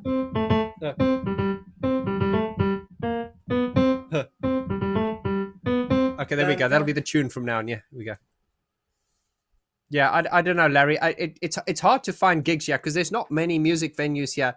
There are ones. I put it to you this way. I'll explain to you this way. I found that in London, there are places to play if you're like quite big. You know, obviously there's Brixton Academy, Shepherd's Bush. Attosa, back me up here because you're a London kid. Well, they haven't been here. But now they've shut the Astoria. I was like, you shut the Astoria. It's like shutting down Westminster Abbey. What are you doing? You know what I mean? Turn it into a fucking block of flats, you know? Hey, man, let's dilute our culture. But this is the thing. I find in London, and please, I've lived here long enough, so I believe this to be true. You know, you can find places like Islington Academy. Obviously there's the O2 if you're an international thing. So you've got these places to play if you're at this level, but then there's like these dingy pubs to play. There's no one, like if I wanted to go and do a gig as Vaughty, I'd probably get my girlfriend and my mum and probably you guys watching me if I'm lucky. No, but I'm just saying that I wouldn't know what type of venue to approach because I don't want to play in one of these basement pubs, and I don't have the following to play in a 500 sort of like Islington Academy, which I hope I will eventually. But so what I'm trying to say is there's definitely a gap in the market for bands of that, you know, people who can kind of get 100, 150 people. You know, there are obviously those venues. There's a place called Cargo in Old Street. Hey, man, but it's just so complicated because I've, you know, just being around and of course someone will probably shoot me down and say, Vaughn, it's not true, this and that and the other, because at least my experience, I found this is you get the top places and then you get these dingy dives and there's nothing really on the sort of mid to, you know, am I right? Unless you leave. There's a couple in Camden Town, but if you leave and you go to the way outskirts. Yeah, but they're also a little bit more to the dingy side, you know what I mean? I'm talking like, because when I was in South Africa, we had, you know, obviously we had like where I saw Depeche Mode was called the Standard Bank Arena, and that was like, you know, an arena. But then you also had like, of course, dive bars and stuff like that. But you also had these I don't even know what to call them, but they were like venues that were nice. You know, you could go there, play to 200 people, and they were classy. You know, I don't mean classy as in snobbish, but it was nice. I mean, you go to a lot of venues here in London, it stinks of beer, and I'm not a snob, man. And like, he's like, can I speak to the sound engineer? He's some fucking drunk. He's like the head barman, and he's got a chip on his shoulder, and you're like, mate, this isn't working. Oh, I'll just work here. You know, that kind of thing. So it's just that I'm really frustrated about that. Maybe you can do Zoom shows like everybody's doing. I'm not Zoom, but you know, like live. This is something. I mean, you know, Zoom shows are kind of like, it's a consolation. It's not the real thing, you know. I mean, I think there's nothing better than, I'd love to be in a room with you with my piano and doing a few things. That would be nice. But if it's the choice between Zoom and not doing it, I would rather do it on Zoom because, you know, it's the lesser of it's better than nothing. You know what I mean? Yeah. I would also say to embrace some of not necessarily the dingiest of pubs, but some of those smaller pub gigs are great just to get back out and start performing and get your skills honed and everything like that. You know, it's Oh, of just course, yeah. one of those No, kinda, and it's of kinda course like that game don't mean Rock it's Band where you have to start at the bottom, you know, and then you. no. And I mean, look, it's just I'm not being snobbish. I mean, you guys know me. It's just I think I get really annoyed when I go out to places, and you know, I'm not a person who tries to find faults with things, but you just go to places and you're like, hang on here, man. There's no pride here. It's like, come on, mate, come on, just sort this out. You got a shit venue. You know, your speakers are just at least mop the stage. It's sticky. You know, just start off. You know. Right, It's for just sure. that kind of, and the thing is, because I worked in catering for many years, I was I've been a barman, I've been a manager, I've been an operations manager, so I've got this part of my brain when I go into restaurants, I just get annoyed. Like if I go into a restaurant with my fiance, we walk in and we're standing to wait for a table. Within 30 seconds, I'll go, we're leaving, because I can, and I'm not trying to be a big deal. I can just, through years of experience in catering, I can just read the vibe of the room, and I'm going to go, okay. They're flapping. Flapping means they're stressing.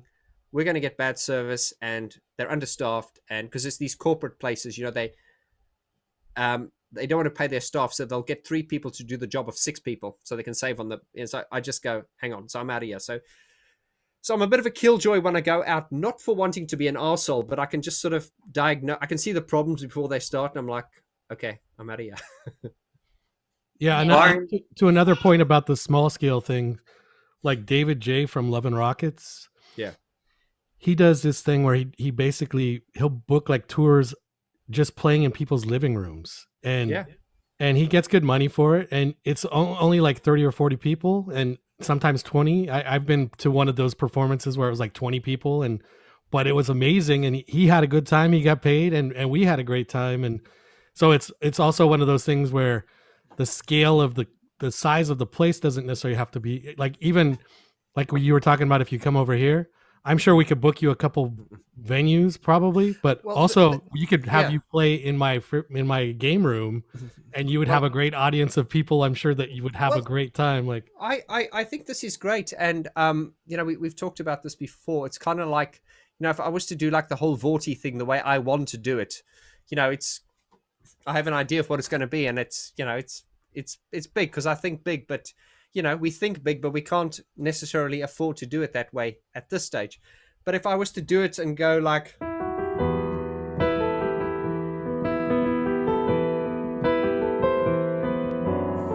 yeah, just do it acoustically. Like if I was to show up in California there and go, hey man, we're going to go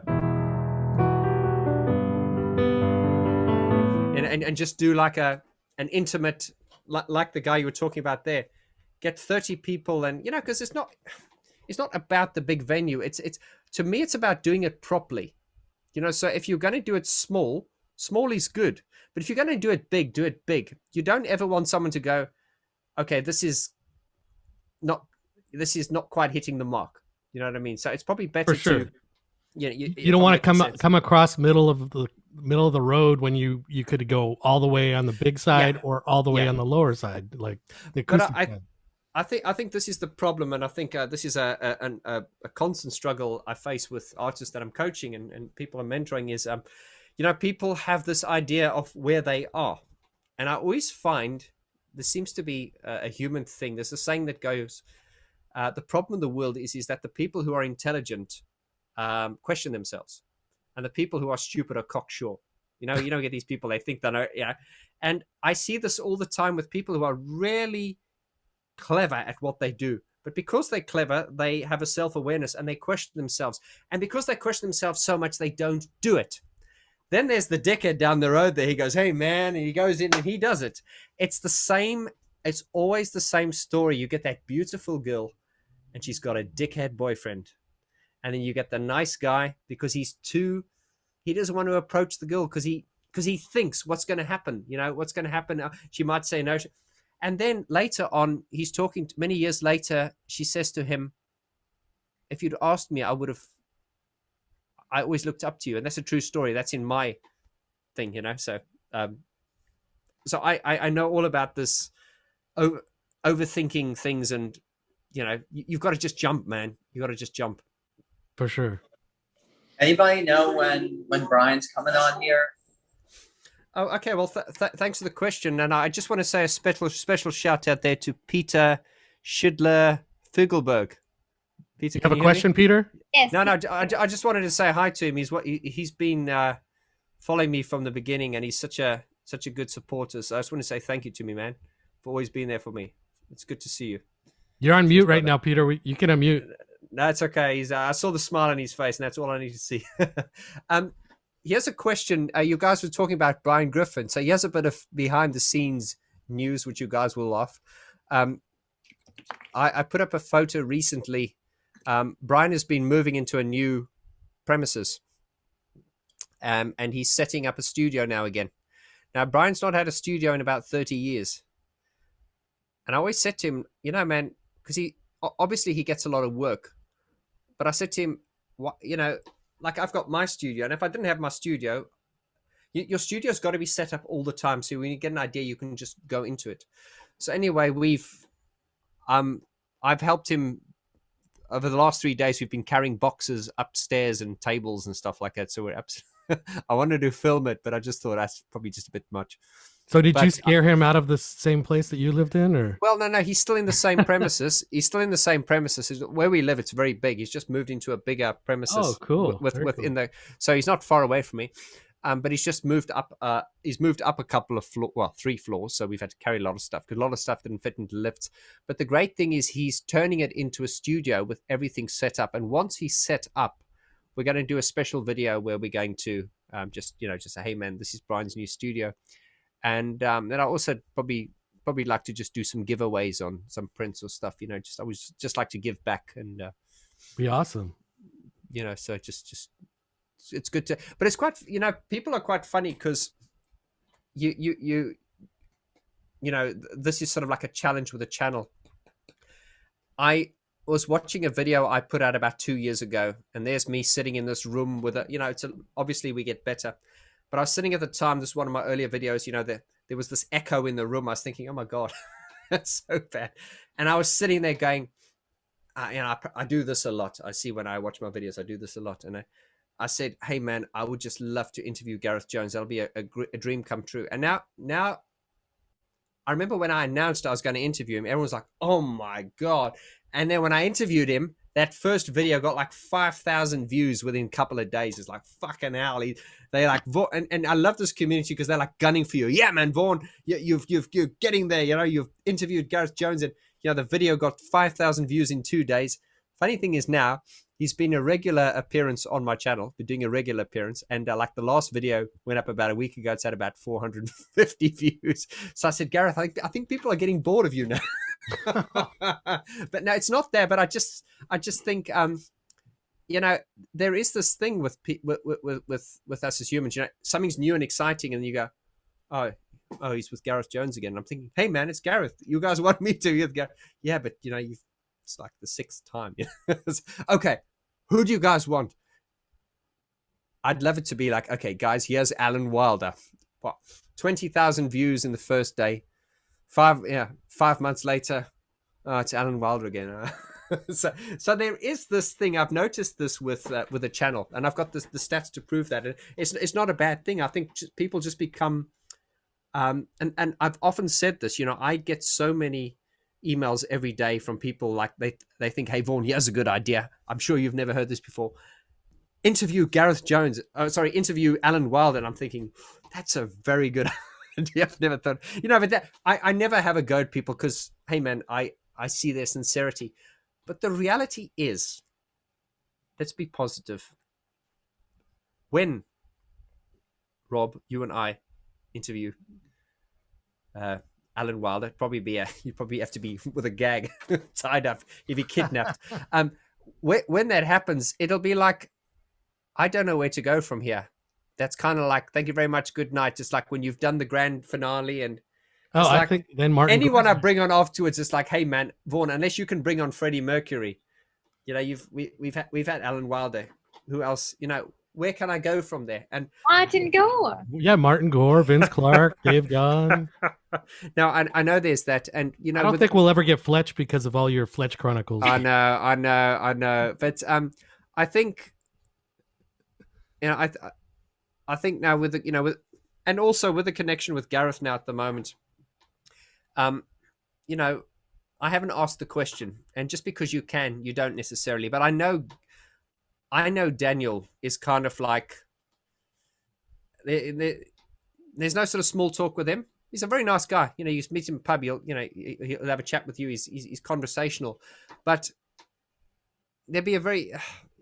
I'm not saying I won't be able to get him onto my channel, but it'll be a big deal because, you know, it's like he's Gareth Jones kind of thing. But then it's quite funny because once again, when you look at it from the other side, when Gareth was talking to me the other day, he goes, okay, Vaughn, sorry, I've got to go now. Andy's here. And then Andy Bell came in. I was like, oh my God, Andy Bell's there. So it's such a big deal to us.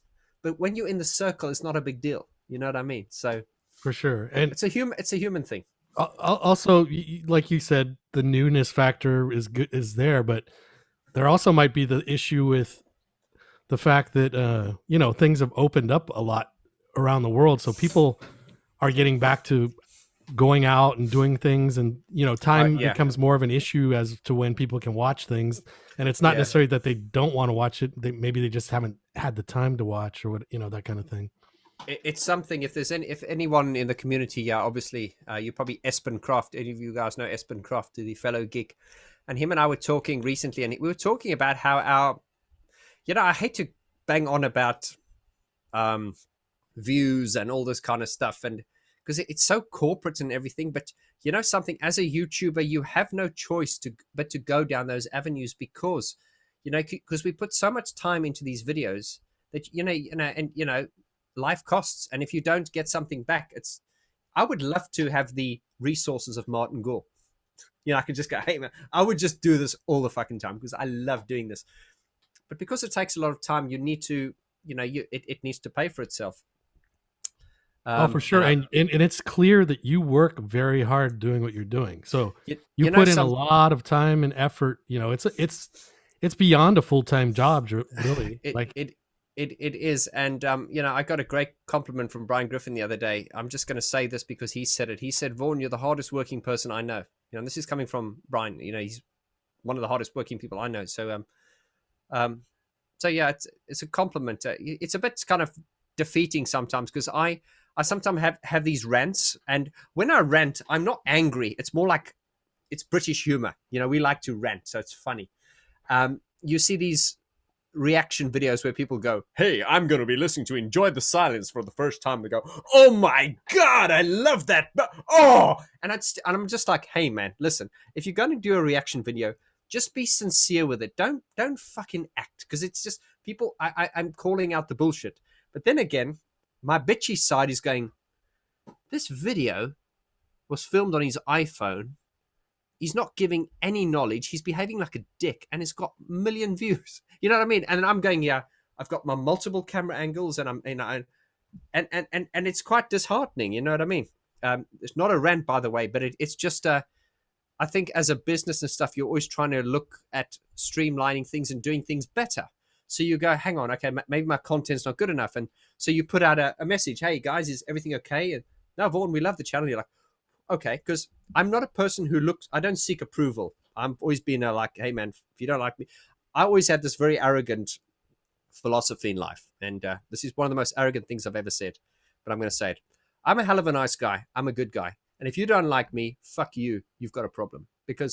And the reason I can say that is if you look at my peers and my friends, they're good people. So if you don't like me, you've got the problem. And that's the way I feel. God, that was harsh. Can we cut that out? But no, that is the thing. So that okay, off topic. What was the context before that we were talking about? Well, talking about views, I mean, even on my my personal YouTube channel, you know, because we have a Depeche Global channel, and it has, you know, moderate views, whatever. But one of my biggest views is on my personal channel, just like vacation footage that I shot at Windsor Windsor Castle, and it was the Royal Guard doing the Imperial March, and I'm trying to see how many views I have on it, but it's 27,000 views. because it's general, and what I'm doing is very specialist, and so is what you're doing. It's very specialist. It's very niche. Sorry, the rant I was saying about me being a nice guy, and if you don't like me, there's a problem with you. I know that probably comes across the wrong way, but I think, you guys who know me will know, So if you don't like me, my philosophy is your loss. Because I'm basically thinking, so the reason I said that was because with YouTube, there's a lot of this approval seeking, and I don't seek approval, man. This is what I am what I am. If you don't like me, fuck off, So, but with this YouTube channel and that, and the social media, there becomes a lot of approval seeking. There's this need to seek approval. Whereas I don't do that. There is an element of that which is necessary if I'm to sustain my channel successfully. So sometimes I get it wrong. I'll be like, hey, man, this is going to be a good one. I'll put it out. There's crickets. But then, of course, I think one of the big reasons which you just hit on now, Rob, was the fact that now with everything opening up, lockdown was very, very good for YouTubers and creators and stuff like that. But I think it's worse now because first of all, everything's opened up now. People are so starved and they're so sick of the computer. And so it's kind of, so we, the YouTubers, are kind of feeling that now. So, it's just, we just have to, and it's not a rant. It's just, it's like any business. You need to grow your business and you need to keep your customers happy. So there's that fine line between doing the market research and going, hey guys, is everything all right? Not to the point where you're desperate, but it's like, you do need to ask the questions. Hey man, I've put this video out. No one watched it. In some feedback. I know, Vaughn, it's great, but you're just posting too much and your videos are too long. Okay. So, some honest feedback and my community are, I don't want to say my community, but the VG community, they're amazing people. And the same with you guys here in Global. As I say, I wished I had access to this facility 30 years ago when I was sitting at school trying to explain to people why Depeche Mode was great. And people were laughing at me because they were into fucking AC/DC and Def Leppard. So I was the weird kid. And if 30 years later I get to meet you all, hey man, I'm not too sad about that. Is that what was popular when you were in South Africa? Def Leppard? Yeah, I mean, Def Leppard was popular. Bon Jovi was popular. There were some people that liked Depeche Mode, but they were weirdos. I mean, I'm looking at the screen. There's like, yes, like all of you, yeah. Like you, like you, the chick with blue hair, that kind of thing, weird people, the people, because I grew up in a very conservative Christian town. Oh my God. And I tell you what, I'm a blonde hair, blue-eyed boy, but hey man, if I had my way, I'd probably be covered in tattoos and have pitch black hair. It's too late now to do that, but it's just, never too late. I could give you that makeover. Oh, bless you. No, I'm not coming to California because I'm going to get drunk and I'm going to come home with tattoos and stuff. Can you imagine? Yeah, sorry, is there another question? Yeah, actually, we have a couple. Peter did actually have something to say, but his mic wasn't working. So go ahead, Peter. Hope it's better now. Can you hear me? Yes. Yeah. Yes. Good. Hi, Peter. Okay. Hi, Joe. Hi, Vaughn. I can tell you it was the same problem 40 years ago. I was a strange kid too. Nobody understood my music taste as well. Yeah. Okay. I want to ask you a question about your music because I've been listening to it from the start. And what do you consider your opus magnum? Well, my best song. Yeah. Well, you know something. This new album that I know every artist says this, but this album I'm doing now, I'm very proud of. There's a song coming out our next. You know something, Andy, who's helping me produce this, I'm producing it, but he's kind of like adding guitar and he's doing the final mixes and stuff. And he's a great musician. He said to me the other day, and honestly, I don't want to say this because, self-praise is no praise, but I was trying to ask him to choose a single and he said, Vaughn, there are no album tracks on this. He just thinks it's brilliant. Okay, now that's, I don't know who I send the tenor to, him or myself, but I'm really excited about this. So Sleeping Dogs I don't want to say it was a weak track, but it was a little bit more. You know when you jump into the water, you kind of put your toe in. So that was me putting my toe in. It's a good track. I like it. I hope you guys like it too. But there is a song called "Children of Abraham," which is coming out soon. Which, look, I don't want to big things up, but it's just I think it's going to. It's left field.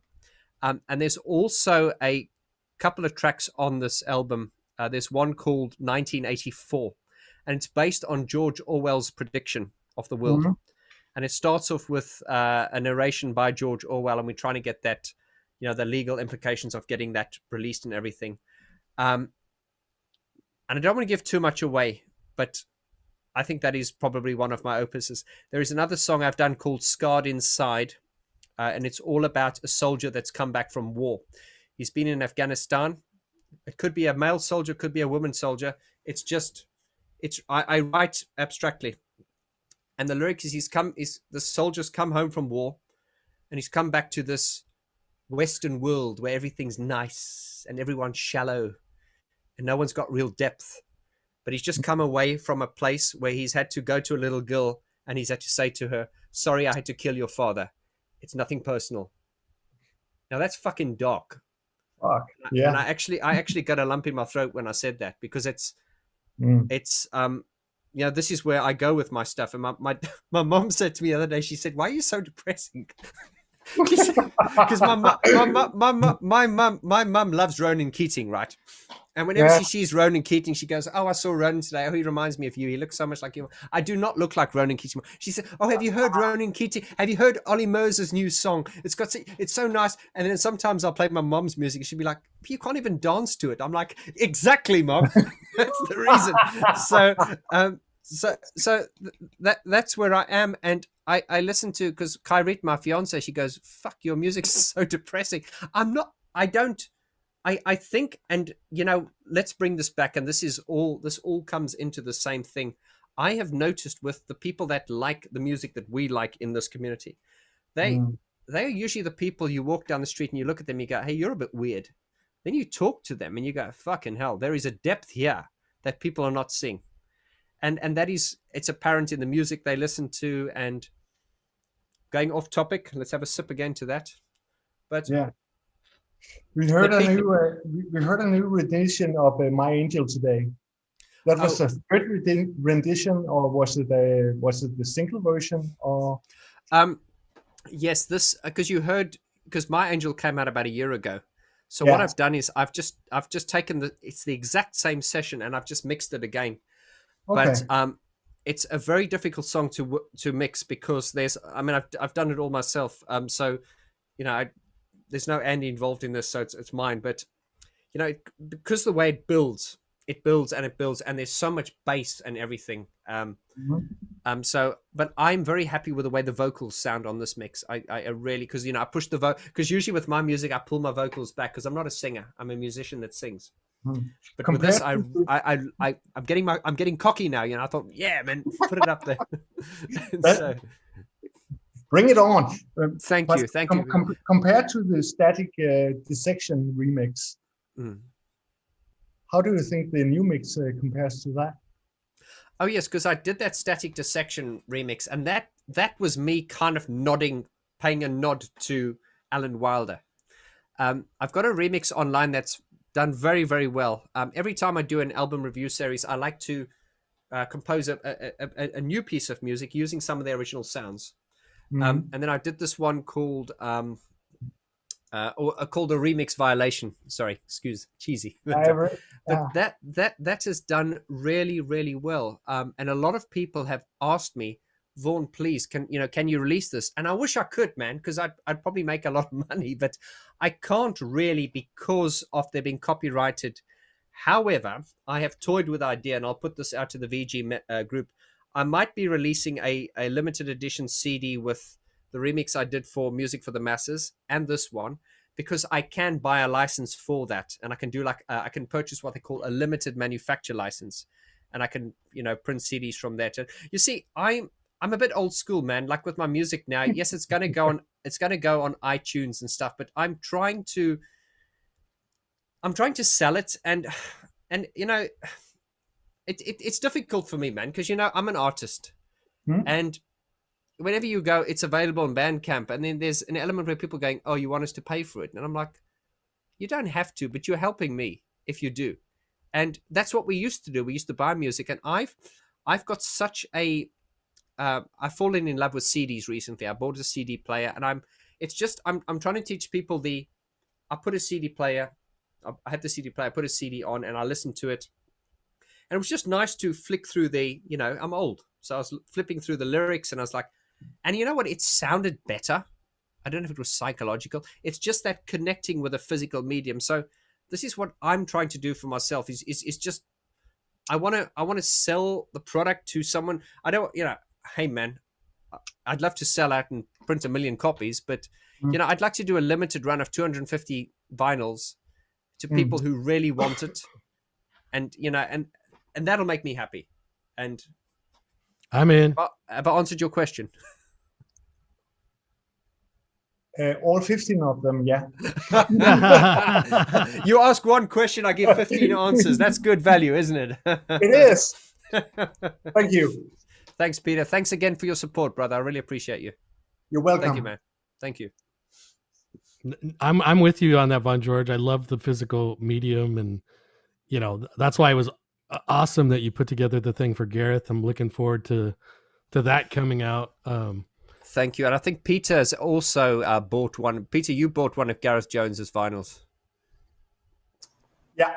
Yeah, Peter's one of those people. He's always throwing money at me. He funded the Gary Newman thing. So, and I'm always grateful, but I always feel bad. I go, oh my God, it's like stop giving me all. I'm always like, give me your money, but then when they do, I'm like, no, don't give me all your money. I feel bad. But the Gareth Jones vinyl, and this, we can actually bring this conversation onto vinyl if you want to. I believe that you Americans are swamping our vinyl pressing plants in the UK here, because there's and although I don't have a problem, because hey man, we're blood related at the end of the day, I believe it's people like Billie Eilish who are like just saturating all the vinyl pressing plants, and I'm just like, come on man, fucking Billie Eilish, are you kidding me? Now this is a little back to what we were talking about, how you said that Peter bought the vinyl. I'm just switching the topic, a little off topic, but back to topic, I guess. Okay, so yeah. Everyone says they have a cool mom. Here's how cool my mom is. Your mom is on the vinyl funding list. Yes. She bought Gareth's record, and she bought Brian's book. So she bought both on her own, like not by me prodding her to do so or anything, but she wanted to buy them. And how cool is that? I think that's fantastic. I'm going to make a suggestion. Yeah, I'm just a guest, but I've come up with a few good ideas in the past. And here's a good idea. Why don't we have a parents' evening? That would be interesting. Sure. Yeah, you can meet my mum. And can we just all agree that Attosa's mum is lush? I fucking love that idea. Mama Attosa. Now we just have to make sure that Larry doesn't flirt with any of our moms. Oh my God! I don't do that. Oh, it's gonna happen. You know what? I wanted to say this earlier when we were talking about looking for venues for you to perform in. My mom actually told some of my cousins that you are the Yanni of the Depeche Mode world. Yanni. Well, I'd take that as a compliment. Yeah. Oh, that's funny. So Yanni's good though. You need to play at the Acropolis Bowl. Yeah, but Yanni's actually brilliant. He's great. Oh, well, he's great. The thing is, this is the great thing about the world. And I had a mentor that pointed this out to me. He I was talking about all my usual people I look up to. And he mentioned a few names to me, like a name like Yanni was one of them. And I was like, who the fuck's Yanni? And then he showed me the audiences that Yanni plays to. And then it dawned upon me, how can someone that I've never heard of be so popular? Then I realized, hey man, it's a big world. And this is what I'm saying to people that I coach and mentor. Find your people. I was saying this to a student the other day. He's trying to cast his net really wide, because because most people think if they want to get an audience, it's like, just play it to everyone. No. You don't do it that way. I think why Vaughty has been successful, let me just say why Vaughty is being reasonably successful in its own way is because I started this channel talking about Depeche Mode, and then because I'm Depeche Mode influenced, that is my taste. And although my music's not like Depeche Mode, of course you're going to hear elements in it because, hey man, that's the way I'm influenced. So because I have a Depeche Mode audience that are listening to me talking about Depeche Mode, I'm going, hey man, listen to my music, and they go, okay, we can get behind this. It's not like I'm talking about Michael Bublé. You understand? So what I'm teaching to this student is, it's like that saying, the man who chases 2 rabbits doesn't catch one. You've got to cast your, because people think about this in business, cast your net really wide. No, you've got to be very specific. And this is why, if you look at like Gary Newman, he's been going for 40 years. And, you know, he doesn't play stadiums. He's playing arenas now. He's getting there. But he can have a good living just because he's cast his net narrow and he's going, shut up, everyone. This is my market. And I think this is what's important, because I think a lot of people are just trying to please everyone, and you can't do that. Find your people, and those are your people. Was that actually a question that I answered, or was I just waffling? If he's the Yanni of the drink. Cheers. Excellent. If That was a he's the great choice. Yanni of Depeche Mode, then what am I?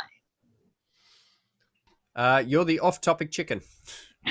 Besides that, Now, I think the takeaway from that really is just that the world is a big place, and I think when people think about success in the music world, it was always like in the Brits, we always tried to break America, always tried. And you know something, Robbie Williams couldn't do it. Oasis couldn't do it. Oasis are massive here. Robbie Williams couldn't do it. Now, Depeche Mode did it. And they were surprised that they did it. But the point I'm trying to make is there are markets in the world, like there are artists that are huge in Turkey. There was this band, I don't know if there's people here, there's no South Africans here, but there was a band that did so well while they were an act in South Africa. They were called Bad Boys Blue. Yeah. And I think there was they were formed in Germany, but it was an English singer and an Afro-Caribbean man and 2 Afro-Caribbeans. But they did this really cheesy commercial pop, like modern talking music. And they were massive in they sold more records in South Africa than Madonna, Michael Jackson put together. You know, and you've never heard of them. So the point I'm trying to make is there are so many markets in the world that when you find your market, but I think everyone just thinks UK, USA, UK, USA. That's always been.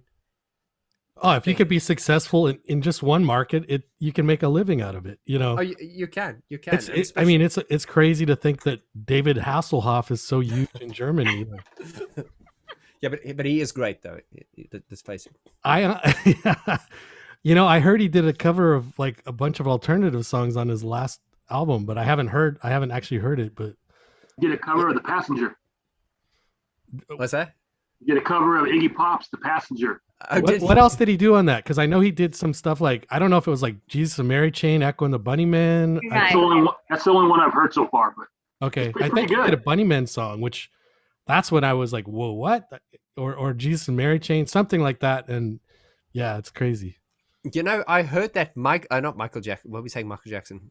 Off topic. David Hasselhoff is apparently. Oh yeah, thank you. Off topic. Cheers, everyone. David Hasselhoff is the most watched actor in the world. And I was like, hang on. What? And they said, no, he is the most watched actor in the world. And that is because of Baywatch, all the reruns of Baywatch, and all the reruns of Knight Rider. Because, you know, these were big. I think they were CBS, huge. But then, of course, over the years, they get sold off to a lot of the Latin countries for quite cheap, because they're cheaper. So as a result, all these countries now are watching reruns of Knight Rider and Baywatch. And let's face it, they're watching Knight Rider because of the car and they're watching Baywatch because of the boobs. Yeah, totally. But because David Hasselhoff's in there, he is now the most watched actor in the world. Wow, that's crazy. I would have assumed Tom Cruise, who I actually met once, was the biggest actor in the world. But well, biggest. Yeah, he must be really small next to you, Rob. Oh yeah, definitely. Yeah. He's funny. Yeah, he is small. I met him back in like 2006. I can just imagine Rob doing his, "Hey Tom, how you doing down there?" No, you know what? I actually had him sign a baseball for me because I saw him at Angel Stadium. But that's the first person that I've ever met that it turned into like if the Beatles were there in their prime. Like it just was a melee, like totally like you see on those Beatles videos. Like Yeah, people go mad. I was shocked. Like I've seen lots of famous people and met lots of celebrities, but nobody was swamped the way that Tom Cruise was. It was just crazy. He's an incredible guy, really. And a lot of people always laugh at me when I say that, but I'm a huge Tom Cruise fan. I just love his. You know what it is, man. A lot of the Brits have gone, "No, he's too American," and I'm like, what? Whatever. I just love his positivity. He's like, "Yeah, man, let's do it. Yes," you know, and he is a bit over the top, but I can relate to that because I'm a bit fucking cheesy as well. Sometimes I get like those yes, yeah, because I had moments like when I heard the final mix of Sleeping Dogs, I was like Tom Cruise, you know. I saw him on Oprah when he jumped on there and he was like, yes, because I get like that. So, and that's what I like about him. I like people who can lose themselves to a point that they don't care what other people think because it's sincere. You know what I mean? So yeah, at least he did it the right way. Because I also met Charlie Sheen and he kind of went off way the wrong way. But oh yeah, I'm sure. Yeah, he's a different kettle of fish, isn't he? Yeah. I'm winning. We've got a comment from Mark. I'm glad VG is in a good place and I enjoy his videos. Cheers. Thank you. Who's that from? Mark. Thank you, Mark. Thank you, brother. Was there another question? Was there any other questions there? Because I saw a hand up there. Larry has his one actually came up and I think they left. Oh, I see. But Larry's got one now. Was it something I said? So this is something I've always wanted to know. Like, how did you and Kyrie meet? Because like I've seen Kyrie off camera, and I just want to know like how did you like you two meet? How did Kyrie meet? Well, that's quite a the Is it too personal? No, it's not. I mean, hey man, I'm my life's an open book. He's looking for dating tips, basically. I used to. I used What's your best line? At the time that I met Kyrie, this was back in 2007. I was managing a chain restaurant, something like a TGI Fridays, yeah. And long story short, I mean, I don't want to go back to but I was known as a guy who was never going to settle down. They thought I was going to be the eligible bachelor, and it was quite funny because when I was in the restaurant, I used to have like a 6-pack. Yeah, it's still there, but it's kind of covered with a few layers of fat. But I was like, and I used to gym, and I used to, I was very like fit and everything. And this woman came in once, and she said to the one of my waitresses, she said, "Oh yes, I was speaking to the manager the other day." And she said, the handsome one, the gay one. And I said, she came to me anyway. And then the waitress said, "Oh, that lady thought you were gay." And I said, "Well, I took that as a compliment because, hey man, gay guys are stunning, aren't they? They're very good looking." So I took that as a compliment. Anyway, we're going off topic now. Where were we going now? I've actually seen like the early Kyrie, photos. Yes. Okay. I've seen like the early photos of you and Kyrie, and one of the photos, one of them looked like you were stoned, like your eyes were like slanted down. It looked like you had a bit of Attosa's puff puffs. Oh, see, Attosa. Now, anyway, have you trademarked that yet, Attosa? What was that? Attosa's puff puffs? Yeah. I love that. Hey, you could put like a little box of cereal, almost like the Cocoa Puffs thing. That's so cute. It'll be like THC cereal, Attosa's puff puffs. or you could just call it Wheaties. I love it. Rob always with the good dad jokes. Oh yeah. No. Attosa called me cute. Yay. Did I? You said puff puffs were cute. So, Vaughn George, I would say this: I'm sure regardless, Larry is for sure more bold than either you or I were when we were 16 years Oh, old. absolutely. I mean, there is this thing, and I wish I had that confidence when I was that age. But just to answer your question, when Kyrie came in, I had just started dating this Lithuanian girl, and I was known as not being in relationships. I'm not going to go into that. And anyway, Kyrie came in one day, and she asked for a job in the restaurant, and I hired her, even though we never had vacancies. And my boss came in one day, and he saw this girl standing at the back, and he said, "Who's the new girl?" And I went, "Oh, she's our dessert maker, making desserts." And he was like, "We don't have a dessert maker." So we do now. Anyway, so it was back in the days where I used my position for my privilege. So yeah, I hired her before, and then when I'll keep this brief. I came into the shift one day. I said, "Could you come to the office, please?" And she came to the office, and don't worry, there's nothing rude. Yeah. And I just said, "I need to get your phone number and everything for the records." And then that night I phoned her and I said, "You want to go for a drink?" So yeah, but hey man, this was before everyone became so sensitive and offended by everything. I suppose I had crossed the line in doing that, but hey man, I used my position. And now you two are engaged, aren't you?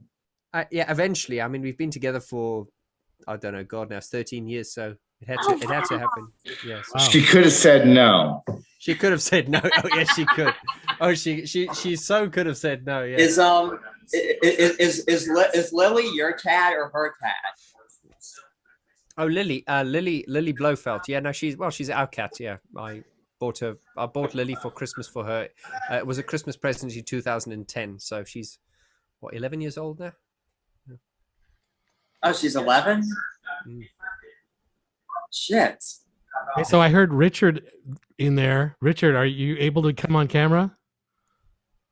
Oh, yeah, you are on camera. Okay, hey, I'm bringing Richard on. This is one of our moderators at Depeche Global. Hey, Richard, of course, brother. How are you? Who I actually got to hang out with last weekend. He came to my house from Texas. He's in Texas. And they were on vacation out here for a wedding. So from Austin. Yeah, Austin is awesome. I heard you guys talking about Austin. You guys don't know nothing. Hey, I said I love Austin. I said I love it. I love it. Yeah, well, I'll tell you what. All I was told, Richard, is that Austin is like an entity on its own. It feels nothing like Texas. So, whether that's a good thing or a bad thing, I don't know. But they were just saying it doesn't feel. I think because Texas is very conservative, isn't it? Well, I mean, as a rule, but I mean, it's debatable. When there's people that are moving here from all over. So yes, Texas as a whole is conservative, and yes, Austin. And since the '60s, Austin has been the more liberal part of the state. It being the capital as well. So, sure. But yeah. I'm just the defender of California. I love California. No, Rob, you know what? Rob, I only left California for a job opportunity. I couldn't pass it up. I'm like, I gotta leave, So it wasn't, that I wanted to leave California, but it was like, an opportunity that I didn't want to pass up. And it served you well for sure. I get that totally. So but there's a lot of people who, when they do leave, not you haven't been one, but that just go and slam California at every opportunity. And that's where it gets frustrating to me, because it becomes like repetitive. And I'm like, no, this place is great. I defend, just like if people were slamming America, you're going to defend America, right? It's one of those, you're defending your home basically, right? I've been like that against the Northern Californians to Southern Californians, I like battle Southern California is better, bar none. But and even to Angels Dodgers, we get to that level of oh my God. True. Next question. Yeah, okay. Well, I have a suggestion. Oh, sorry, that was a bit loud. I have a suggestion here, Attosa, and I think you can. Attosa, I just want to say, Attosa is what I like to call my shit stirrer friend, because I always had this female friend that I would sit next to, and she was like the fag hag, and we would always cause shit. You know, because it's just like she's got that humor. So, and she's my shit stirrer. So, so Attosa, here's what we're going to do, right? I think because Rob is so patriotic towards California, I think we need to get a crowdfunder so we can do a video, right? Now, just like the old hip hop videos where they've got gold chains and they're in their pool. Now, Rob's got the pool, yeah? So if we can get Rob to wear a gold chain with a medallion without his shirt off in the pool like this, but with Rob doing the vocals, and it goes, California knows how to party. California. Who's up for that? I'm prepared to give a if Rob sends me the tickets to California, I'll do it. I think that's great, Rob. We do it in your pool. That'd be great. I certainly know that Vaughn George is gonna have a great time when he comes out to California. I am quite worried about this. I just think I'm not going to survive it. Well, I figure because my daughter, she's moving up north, actually leaving tomorrow, but we have an extra room. I'm like, okay, there's a couch that folds into a bed. We got to give Vaughn George some. He could come crash here. You and your fiance for a few days or whatever. Some crashing. No, thanks. And I just saw a shout out to Marshall Potter. He's on there. He's just said that Florida's best. Oh, and Marshall's on vacation still, right? Are you on vacation, Marshall? He's always on vacation. He doesn't work. He's got a lovely life. I know it seems like it. I know it seems like it. I do a lot of weekend getaways. I don't take a lot of weeks Is that off. what they call them? Yeah. Hello from or hola from Costa Rica. Oh, you see, he gets around. It's a hard life. Well, so he posted the other day about like being detained by the police because they're trying to shake him. Oh my gosh. And that is like a normal story when anyone going to Mexico, like, and I would imagine probably most of South America, but that's the first you ever encountered that, right? Yeah, I had heard that it happens, but never experienced it. And me and my buddy are traveling in Costa Rica, and yeah, we got pulled over in Lorena, which is just outside of Liberia, and the cops pulled us over. They saw the rental ticket on our windshield, and they pulled us over and they said to us, roll down your window, passportante. And then the cop comes up and shows us this thing. It says, put away your passport. We're taking donations for a septic tank at the police station. Do you have any money? And I'm looking at the guy, and then I look at my buddy, and I'm like, should I just give him a couple bucks? And my buddy's like, credit card only. And the guy was like, okay, get out of here. Wow. Because, I would think in Mexico that could be, they might take you to jail. Like, I had a friend that was in a Mexican jail for like, I think at least a year almost. Like he got stuck there, like just doing something like that. It's just crazy. And I was thankful one time I had been drinking at the bars in TJ with my buddy, and we were, you could drink at 18 then. So we were, I think, even underage for California drinking, but we took a taxi back, and I was so hammered, I didn't want to pay, I guess. And the guy was going to call the cops, the taxi driver. Thankfully, some like older couple from California like paid our fare. And I just cringed to think what would happen if they did not save me from that, because I was just too hammered not to realize what was going on.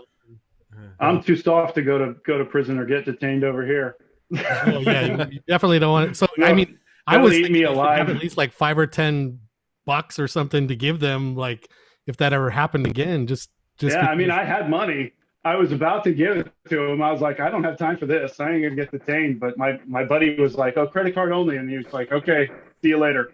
Well, that worked out. Luckily, that's cool. So what are you guys up to over there? Just enjoy. It's a surf trip. So nice. Yeah, we left the wife and the kids, back in Florida. So we're just surfing every day. So just living the pure life, pura vida. That's awesome, man. Well, thank you for taking the time to join us during your special trip. Yeah, thanks for taking the time, Marshall. Thanks for taking the time during your hectic schedule, you bastard. Love you, man. Thank you so much, man.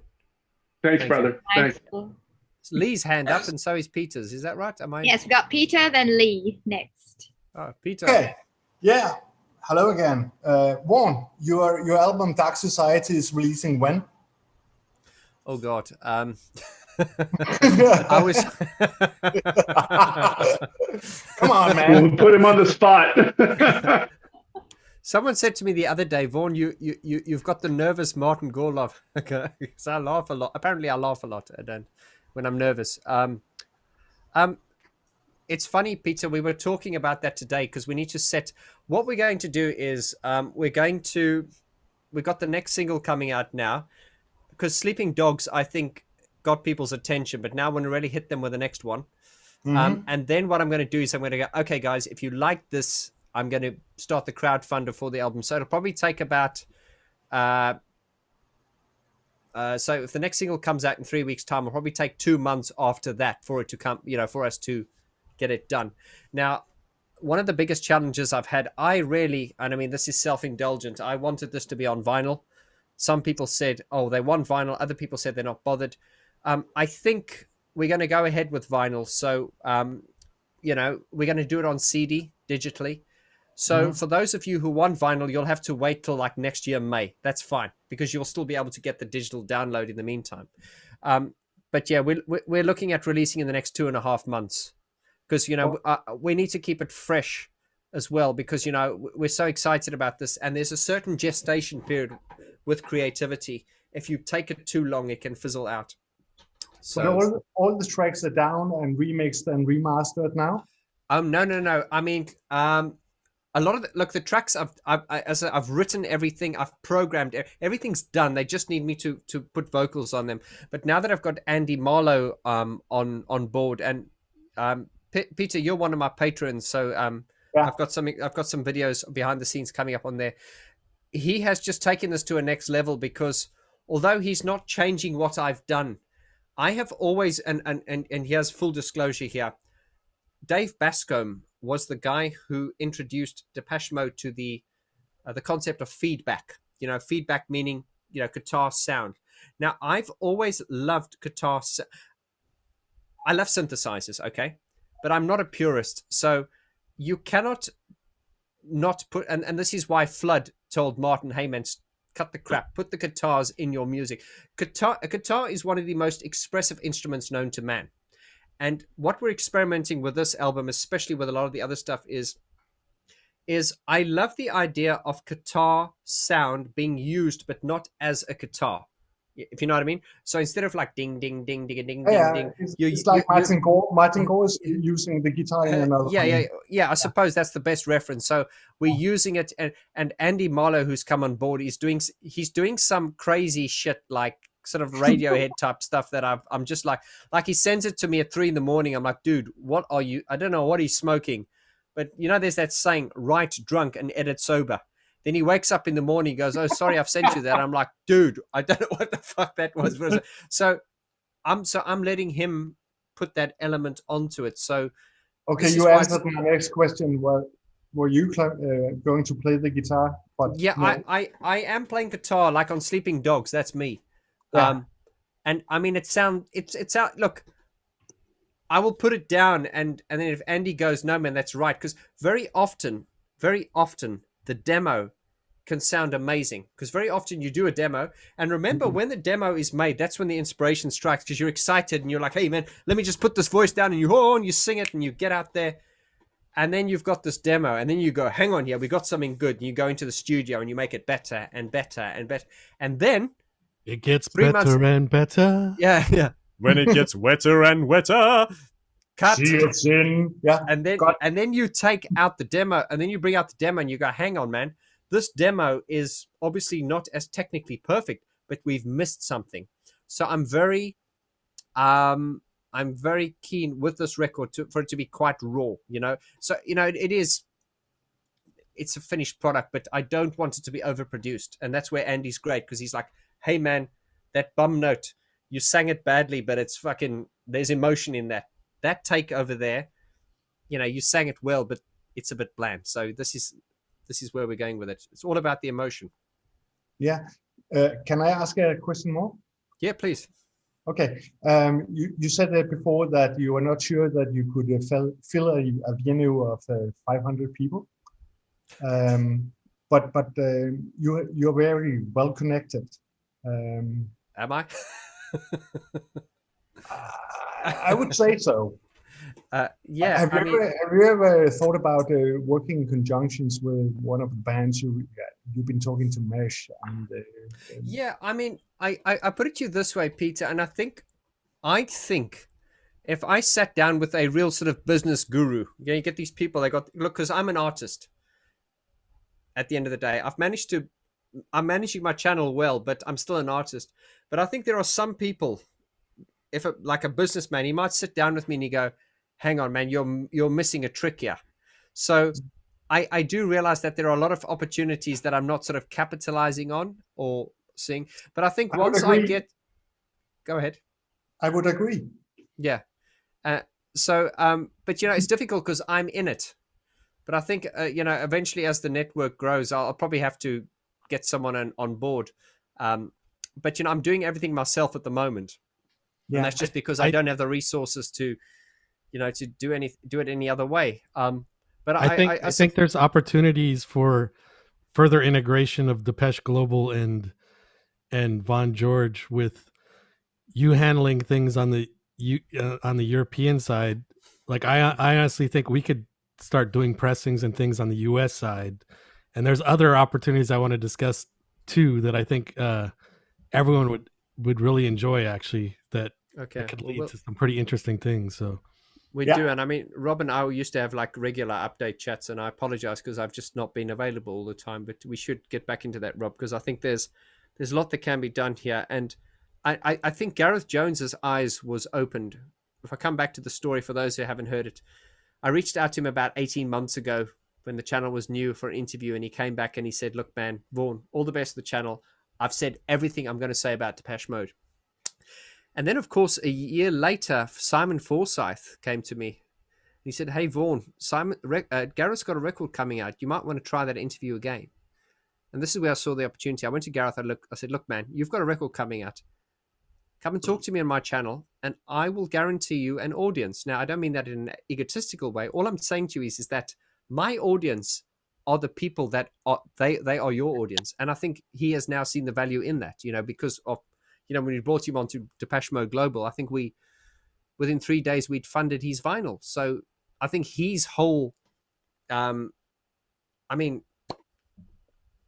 just going to say this because it's true. This is not being bragging or anything. But I spoke to Gareth and I said, listen, man, your Facebook page, I'm frustrated for you because you're Gareth Jones and you're putting out, you put messages on Facebook, but they don't get out. And he goes, yeah. I said, Gareth, because you've got everything set to private. He goes, have I? Yes. No, you've got to set it to. And so anyway, fast forward, he's now set up his Facebook page and he's a lot better at that. So the point I'm trying to make is this is someone that I've looked up to, that I'm giving advice to. And I'm just no one, man. I'm just a guy. So and this made me realize that we look up to these people. But we, the so-called undiscovered, we have value in our ideas and stuff. And I always try to convey this and, inspire people to think of in that way. Does that make sense? Yeah. Oh yeah. And I will give a little bit more info about what I was mentioning, and I've mentioned on other drinking chats that you haven't been able to catch, but sure. So I'm definitely working first on some of my own music, and I'm working with John Fryer on some of that stuff. Okay. But I want to put together an album for Depeche Mode Global Fan Group of Depeche Mode covers. Okay. And I thought it would be pretty cool to have, we have so many talented people here, to have a fan group cover album. And that's something that I feel like that might be a great joint venture. I mean, obviously I'd love to have you involved as an artist. Of course. But there's several other, big names we've had on the channel that I think we could get involved. And you could distribute it on the European side, like pressings over there. And then I can handle all the US side. And then the same could go for other future endeavors of your own music that we can start trying to look into doing things on the US side that I can handle any distribution for that. So to make, to keep the costs down for shipping and for all that stuff. So just the same kind of thing that like Mute and all these other labels do, licensing deals throughout, different countries and regions. So I think that could be something that could be a lot of fun and cool and profitable for the future. I mean, not necessarily that I'm not going into it necessarily as a money making venture, but more as passion. It is passion, Rob. But the thing is, in my recent years in the channel now, because I'm a straight shooter, and I think I've always been very honest with people. Maybe sometimes to the point that it's like, oh, you can't say that, but I'd rather be like that than be devious. But I think what I've had to point out to people with my channel, and without nagging or bitching, is that everything has a cost and everything has a value. And I think people are very happy to go onto YouTube and they go, oh, Vaughn's done a new video, and they enjoy it. But then I have to turn around and say, okay, it's taking me a long time to do this. Something has to come back. And then you have to tell them that, but then you don't want to come across like you're bitching and whining. So fortunately, the people that we've got in our community are intelligent enough. They get that. You know what I mean? This is not the fucking Love Island crowd. Cut. So, they get that. But also, I think coming back to distribution and stuff, this has been one of the challenges for, like when I bring my vinyl out, I'm conscious about the fact that, my vinyls will be a little bit more expensive than a vinyl you'd buy in a store. But because it's a fan thing, I think people would expect to pay a little bit more to help support the pressing. But then, of course, there's the problem of shipping it abroad. So if I charge you 20, so it's 25, so it'll be like $30 for the vinyl. It's going to cost you like another $20 to get it there. Now, if you're a hardcore fan, you'll be like, hey, man, I'll pay it. But then you're probably going to get slapped with import charges as well. And then as Gareth said, don't worry, Vaughn, that's just the way it goes. But then I'm going, I always think of the fan. You know what I mean? And then that is why that's why I think we conscientious people, we stop ourselves dead in the tracks. Like we get a good idea and we go, hang on, yeah. Because you think of the fan. Because I think of a fan and I go, okay, I really think my vinyl is going to be worth every penny. Honestly to God, I feel that. But it's like, I don't want to, thank you. I don't want people to pay like, we've had this problem with cheers, just had a beer coming. We've had this problem with Brexit now, ever since we left the European Union. We had this poster print business, and that just killed it for us because we'd get poster prints went missing. People were getting charged like ridiculous amounts for import fees. So I spoke to Brian about this, having a partner abroad. But once again, having the product printed here, we can control the quality. If it's printed abroad, we cannot guarantee the quality, and that's not an insult to you. No, I know you will respect that. So we've had this conversation. So right, and I've worked in the printing business myself. Exactly. So if you do choose to do something in California or in the U.S., for sure, consider me. But I'm just saying, even on the music side, like I think it would be helpful. Like even when I do my own music, like if I could get licensing through your label, and you do the same with yours, and we can.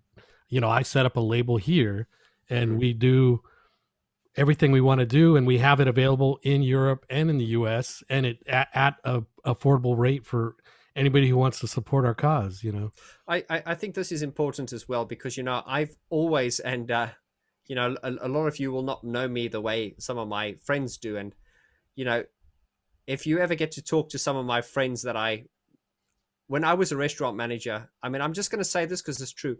I was very, very good at my job because I'm good with people. But as good as I am with people, I was fair and I didn't take shit from customers. The customer's always right thing was not true in my book, because if you're disrespecting my staff, you'll be thrown out, kind of thing. And this is what made me very popular with the staff, but it made me very unpopular with the head office. And this sort of spawned my disdain for corporate and all that kind of thing. So another story for another subject. I've done it again. I've gone completely off topic. No, but you just wanted to get us a drink. So either way, you and I definitely need to have conversation again off. Yeah. Off chat. This is what I'm saying. So, yes. Oh, I think the point I was trying to make. This is the problem with me is I try to build too much background. I was trying to over-explain things. Then he's a bit like President Biden, isn't he? Some people were saying, some people having a go at him. They're saying that the guy's cognitively, and I'm like, leave him alone. He's just like me. I'm like that. And I all kind of go, hey, good evening, California, sir. You're in Washington. Oh, so I am. Leave the guy alone. I'm like that as well. But yeah, I think there are these. What we formed, Joe Rob, is kind of like an ecosystem, or like a little microcosm of people that.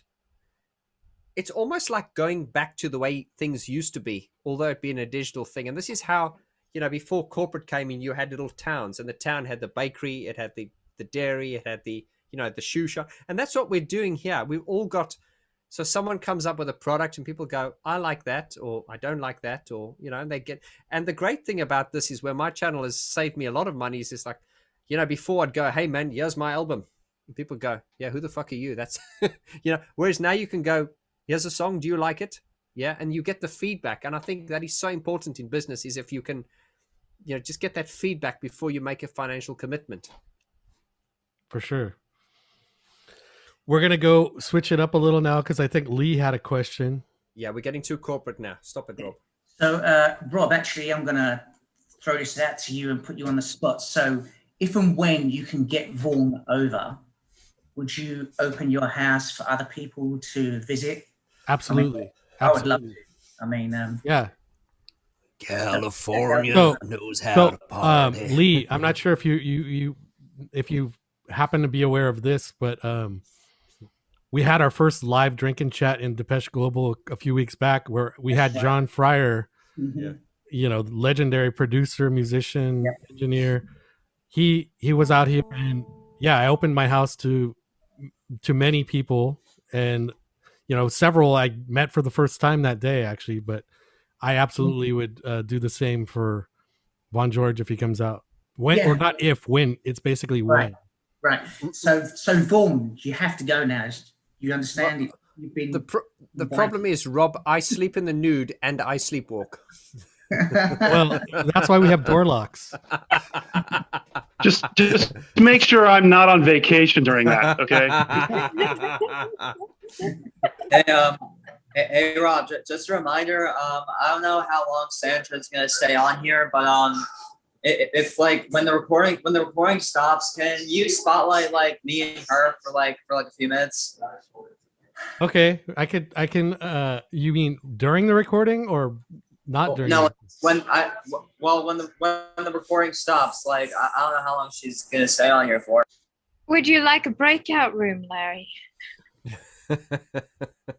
You know what? I'm curious. Well, let us finish up with Lee first, Larry, and then I'm going to bring you and her on next. Okay? She's not on camera yet, Rob. She's not on camera yet, so I think we should wait till she gets back on camera. Well, yeah, definitely. Let me know when she's on camera. Until then, yeah, we'll hold off. But yeah, so go ahead, Lee. We'll continue your conversation. Yeah, no, that would be amazing. If there's enough time in advance, as to like when you guys can get it together and that kind of stuff, then that way I can plan. My wife has family in California. Oh, nice. In Oakland, so could kill two birds with one stone, and that'd be pretty awesome.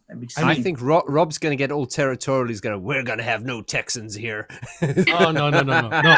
I embrace not just, it's not just about states. I embrace global. That's why we're Depeche Mode Global. It's in the name, brother. It's in the name. It's people. I love meeting people from across the world. We're all one world. Realistically, right? People have their different this and this, different that, but we, especially here, we're all one community. Sure, we got the Vaughn George community and Depeche Global, but we're all really together, and there's a lot of crossover, and so that's why it's great to have the whole full integration. And I absolutely, would love to have things working out where your album is out, whatever music I'm going to be putting out is out, even would love to have like a Depeche Global kind of bunch of different dates where we have all these artists that have been performed, that are on that record and whatever. We're performing at clubs and doing a little tour or whatever of Southern California, or how far it goes, whatever extent that is there's demand, so it's just, we have to create the content and get it all there first. But then once we do and iron out all the logistics, but for sure, obviously coming from England, we're going to have, there should be a lot of time to plan and figure things out. Cause it's not going to just, especially with the way things are going on with the pandemic, like I still not even sure if I could even travel to London if I wanted to go right now. Like,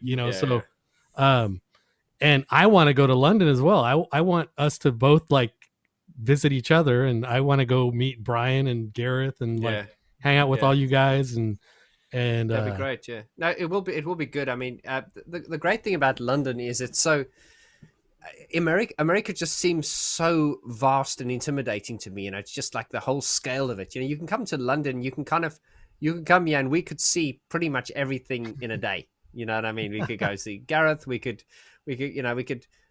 go see Brian and whoever you wanted to see, and that could happen. But I just feel in America, it's just the funny thing about America is whenever you see an American car in the street here, it's so big, and you think, Jesus Christ, that's just one, And I don't know. I think there'll be plenty to do both places, but for sure there's more ground to cover over here. But as far as territory, of course. And I also think, and we've discussed this before, that we need to film all this stuff and like do something with it at some point. So whatever we do with it, like we'll have a great time. Just So we'll see where it goes. But yeah, it's just I've actually found this now is I think, like with my channel as well, is, I've got my hardcore following, who I'm very grateful for. But I do find that people are just very busy, and, everyone's taking to the internet now, and everyone's putting content out, and I've never been a competitive person. I was always the kid when, when you play video games with some people, they get really competitive. Sometimes I'd let them win. I was like that in school. I don't compete with people. I just don't compete. Someone wants to argue, I walk away. I just don't compete. If you come and fuck with me and try to, take my ground, I'll stand you down. You know what I mean? But when it comes to this competitiveness of people, hey, listen to me, listen to me, listen to me. I would rather not shout for attention. And I find that's sometimes the problem. We come back to the reaction channels. Because we're onto channels again, Rob, but I was looking at your YouTube channel, and not to make you feel bad about it, but I was, and even yours, not yours, the Weird Wolves.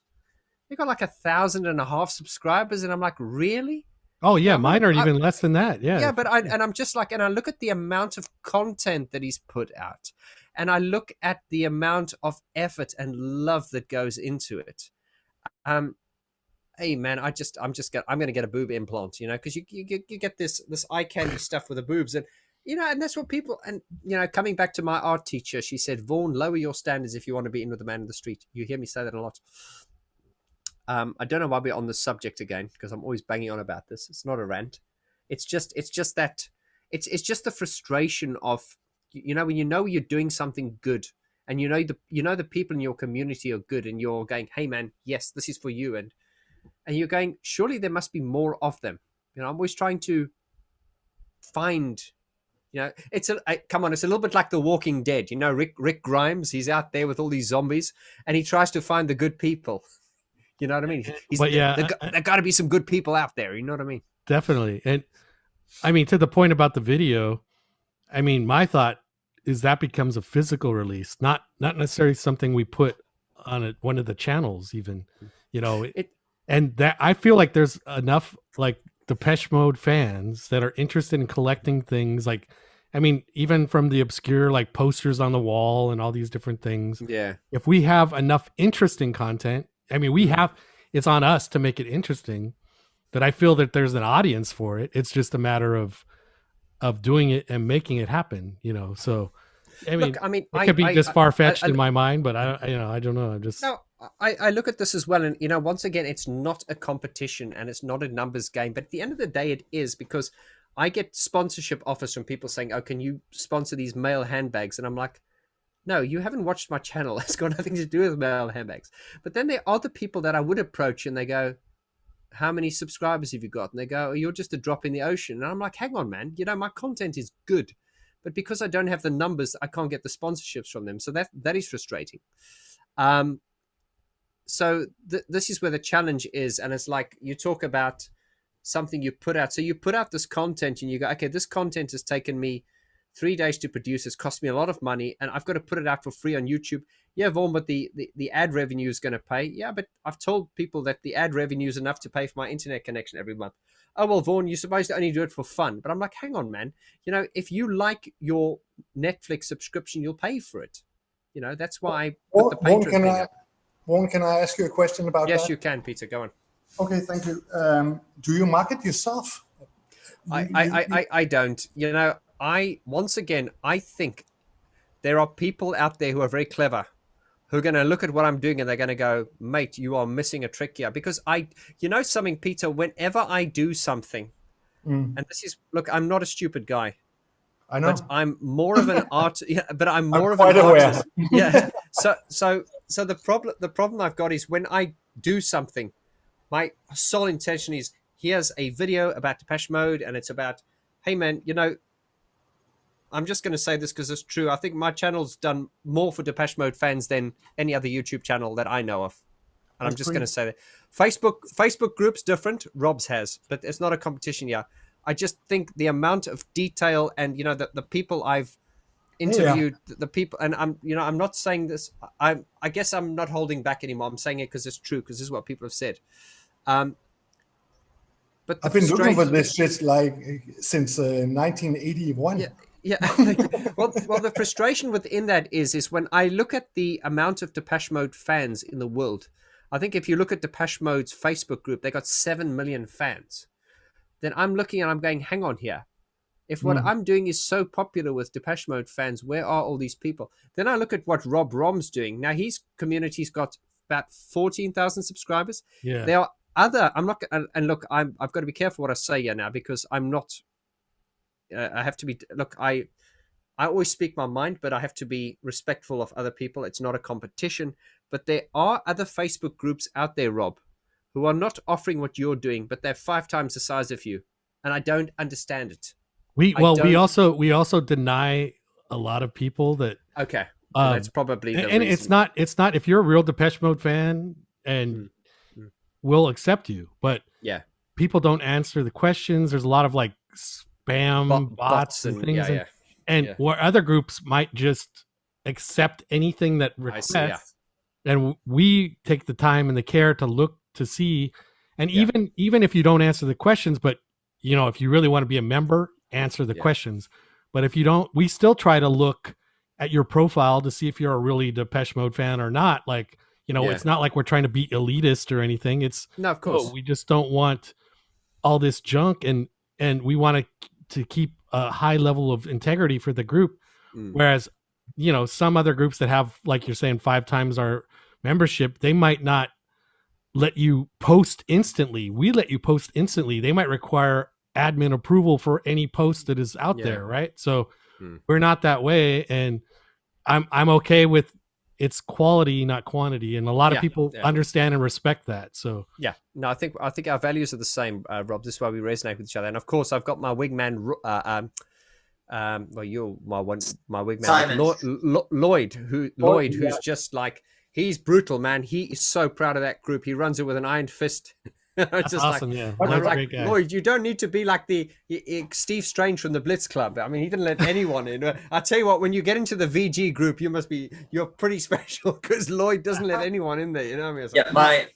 My mom's in the group. I had to use my mom's Facebook account to get into both groups. Peter, you were saying something there?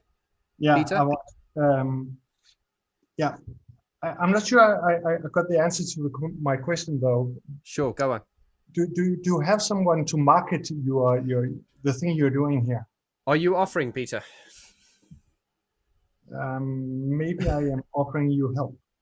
Okay, no, because I put it to you this way, because I get people, you know, I get loads of emails, and usually every day it's an email like, "Have you ever considered interviewing Alan Wilder?" I'm like, "No, I haven't thought of that, but thank you." And then I get a lot of people who are, you know, emailing me to do marketing and stuff, but you know, it's not specific. It's kind of like they're just like they might be like a Wix expert or something like that. I'm always happy to work with people, and please, like my album covers and everything I've done has been through the community, because I want to. It's a little bit like a village. I want to support people. That's why I set up Vaughn George, Artists and Producers Forum, a place where people can, you know, put their music there and support each other. So I guess what I'm saying is, Peter, I'm going to answer your question now, is if there is anyone in my group that has skills that can bring value to the channel, and I will pay for it, of course, because of course I would insist on mates rates, of course. But you know what I mean? I would rather work with someone who's passionate about what I do and what I stand for, if you understand. Yeah, I do understand, but I don't think that's what I'm after here. What we may do is an exchange of ideas. Okay. I know some people that I think could help you. Okay. I don't have the time for it, actually. No, that's fine. Yeah, but I know some people, and some of the problems you mentioned here, I think I can help you to solve. Well, Peter, that you've got my attention. Well, I tell you what. Why don't we converse afterwards, and you and I'll have a Zoom chat some point. We are connected, so we'll not. That's fine. Thank you, dude. You've been on every one of my social media platforms since day one, and I can't stress my gratitude to you, honestly, man. Really, thank you so much. You're welcome. So yeah, no, definitely have that chat. Thank you. Hey, Lee's giving I'll give a round of applause. Thank you. Richard, you have a question. Oh, you're muted. There we go. No, I just have a comment for Vaughn. Hey, I had someone approach me. I won't name names, but his name is known. And he said, "Hey, would you want to do like Depeche Mode album reviews with me? You know, YouTube videos?" I'm like, well, I showed him your videos and I didn't hear any word back. It's already been done. You know, the in-depthness. You know, Richard, to answer that question, I have people that approach me all the time and ask for advice and stuff. And I'm really at a point now where I say to people, "Hey, man," and I don't mean this arsey, I just go, whereas before I would like spend like so much. Now I just say to people, just go to my website and book a session with me, a consultancy session. And, you know, you can have an hour's paid time to, you know, because I think I've done my time. So, I can't give free advice away to people, but I think with what the advice I would give to you there is, it's a big world. And if you look at the amount of people that are just doing like movie reviews and stuff, if someone was, it's quite funny. I've got this, I've had this said in quite a few different ways. Like some people will send me a video of someone doing a Depeche Mode review and saying, "Hey, Vaughn, this person's stepping on your turf," kind of thing. And I'm like, I see the joke in it, but I do not have a monopoly on talking about Depeche Mode. It just turns out the way I do it resonates with a lot of people, and I'm happy about that. I'm still surprised about that because I just see myself like a waffling ranter sometimes, and I'm like, okay, if they want to, take it up, that's great. But the world's a big place, and it's like with movie reviews, there are so many people doing it. So at the end of the day, you're going to resonate with people's style, and so that's the way I see it. Yeah, I'm just saying it's already been done. It's been done such to a high level, like you can't. Thank you, Richard. I will send you that tenner via PayPal later. But it's quite funny because my most popular videos, like my viral videos, was "What Does Fletch Do?" Depeche Mode without Alan Wilder. I think really those were the videos that really got me into the public eye, was because I had and I still try to do that. I ask the questions that nobody asks. And I've done this with, as a shout out, check out the Aid Fenton Part 2 tomorrow. And that includes calling Gary Newman Forrest Gump. It's just asking the questions that people haven't asked before. But at the same time, it's just having a natural curiosity. And I think, interviewing is not that difficult. It's just a conversation. And all you need to know, it's really just interest. When you're interviewing someone, ask questions and let them talk. Something I learned, some criticisms I got from my subscribers was, and you'll notice in my old videos, now watch this, you guys go back and watch my videos, get the views up. When I was interviewing people, I'd ask a question and say, I'd be like, so Dave Bascombe, so you were in, Depeche Mode were in with you making this record. What were your feelings? And then Dave will start talking. And while he's talking, I'm going, yeah, yeah, And I was, that's really annoying. But it's just like, when we're having a conversation in person, I'll be like, yeah. Because I've always run my channel like two people in a room. That doesn't work. When you've asked someone a question, you've got to consciously shut your mouth and just let them talk and not go, You can nod your head and things like that. So these have been learning curves. But at the end of the day, interviews are easy when you're interested. You've just and you shouldn't be too prepared. If you know the subject enough and you're interested, it's going to be an interesting interview. Like with the Gary Newman thing, there were loads of questions I wrote down. I thought, hang on, Vaughn, you've been a Gary Newman fan for the last 200 years. Sit there and just talk to him, because things never pan out the way you want them to. So the first thing with interviews I find is know your subject and be interested. It's not about you, it's about them. And I see a lot of YouTube channels where it's all about them.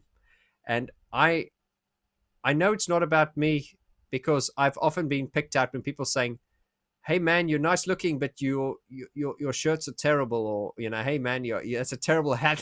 So that shows me I'm not paying attention to myself. But in my defense, that's because I'm all about the content. That's everything to me. It's funny because, to your point, I think I seen some of the evolution watching your videos. It's embarrassing. I remember with when Brian was going off a bit on Black Celebration, like at that point in the video, and then Rusty Egan as your guest. You basically had to let Rusty roll with it and just kind of. Yeah, I think Rusty Egan is a different kettle of fish. You can't get him in with other guests because he dominates. And it's for that reason while I was sitting there, I was thinking, how the fuck am I going to edit this? You know what I mean? But it went well. But it was still interesting. I enjoyed watching it. It was. And I think it's the way I handled it, because I just thought, I'm not going to get a word in. And once again, I don't compete. I just go, I see it for what it is and I do it. But it's quite interesting on the Brian Griffin. This is not personal. I mean, I can tell you this because it's true. On the Black Celebration, and I sometimes go back to those videos and I think, hey man, they need a re-release, because I think there's some great content there, and I'm getting a lot of people who kind of come to the party 2 years later and are like, hey, this is great. I'm like, yeah, hello.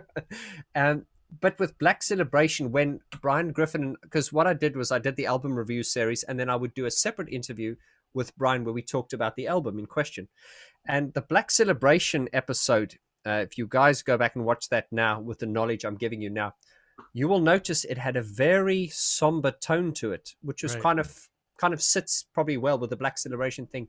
And there were two reasons for that.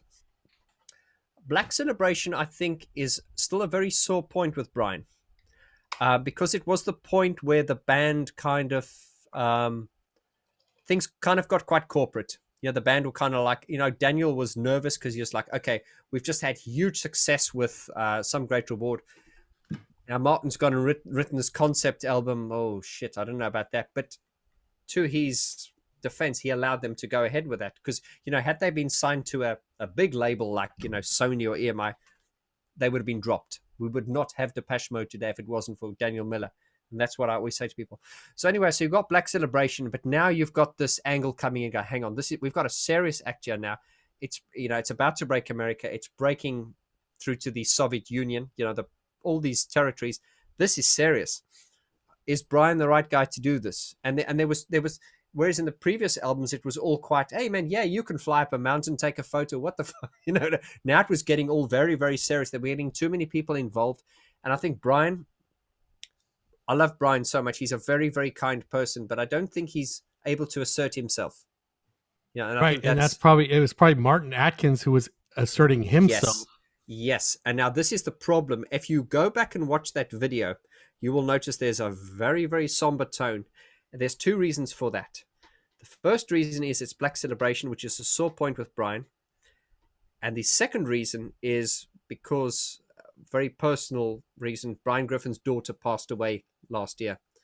And that, I have got such respect for him because I didn't realize it, because when we did that interview, he had just learned the day before that his daughter had 2 months to live.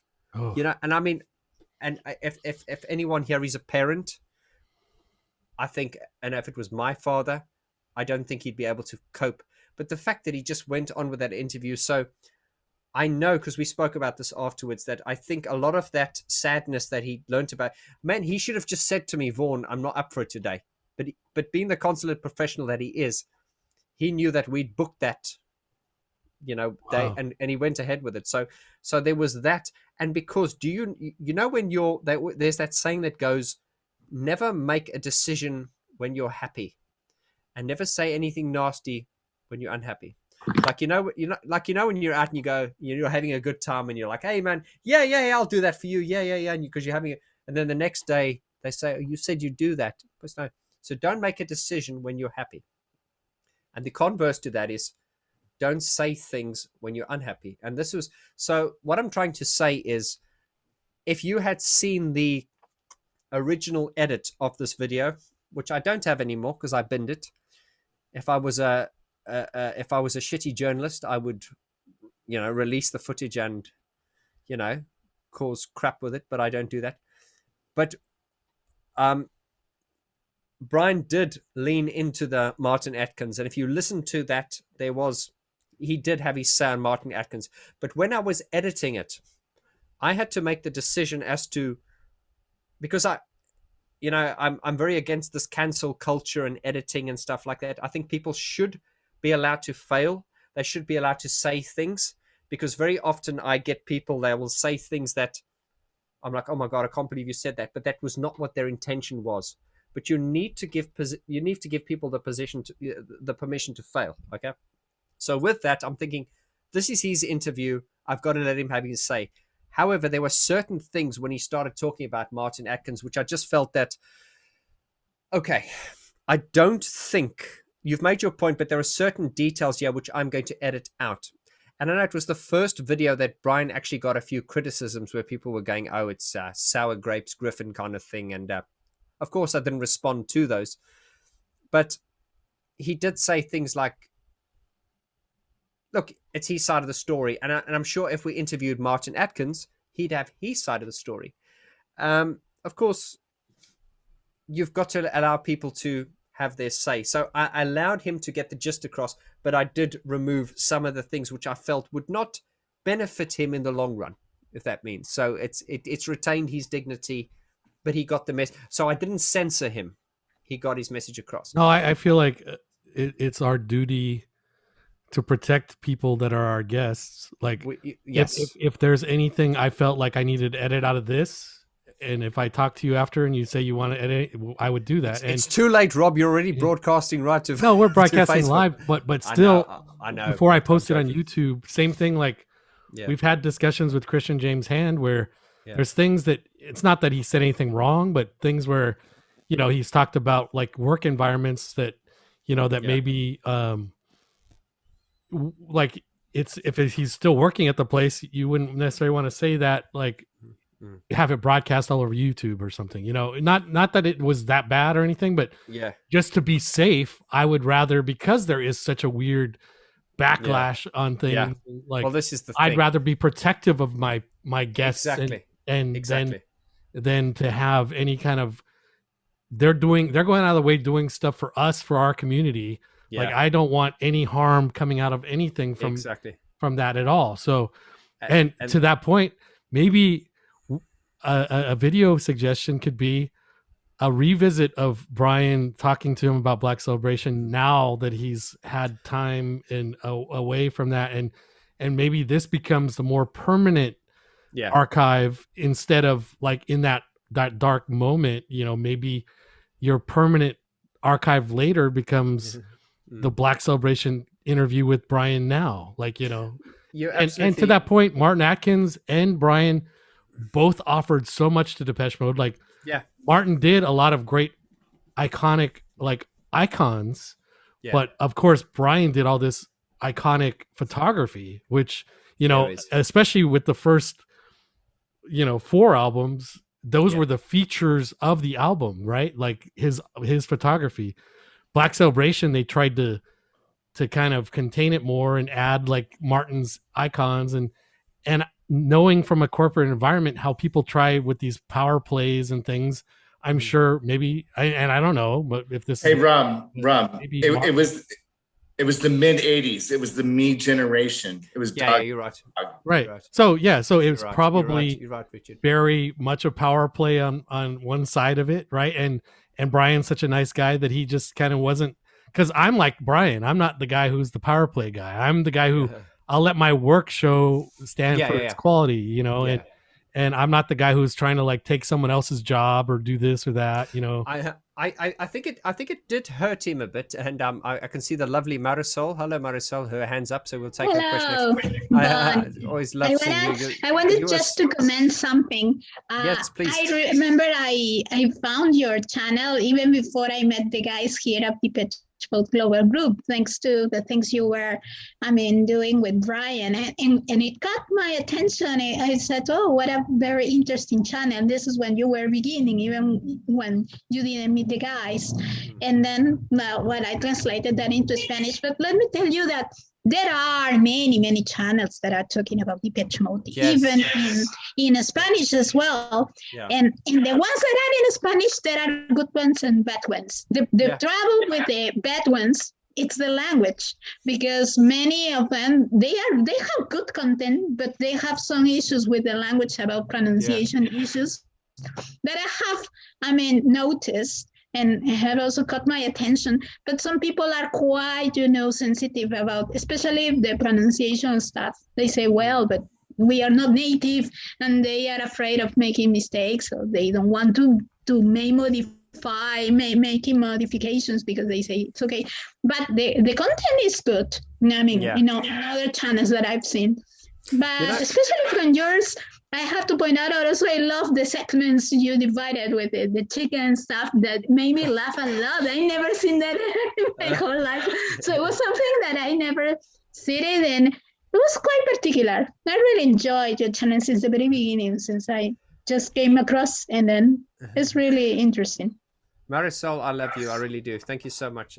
So Can I go next, please? she. I said to Brian, she's our Latin American representation. She represents Latin America for. She's our arm. So thank you. You've been such a great support since day one, and I'm so grateful to you, because Marisol actually did so much work in the beginning. She translated some of my videos, which is a hell of a thing to do, and she also she advertised the poster prints, and she actually translated those videos, and you know how long and verbose my videos are. So Marisol, I'm so grateful to you for that.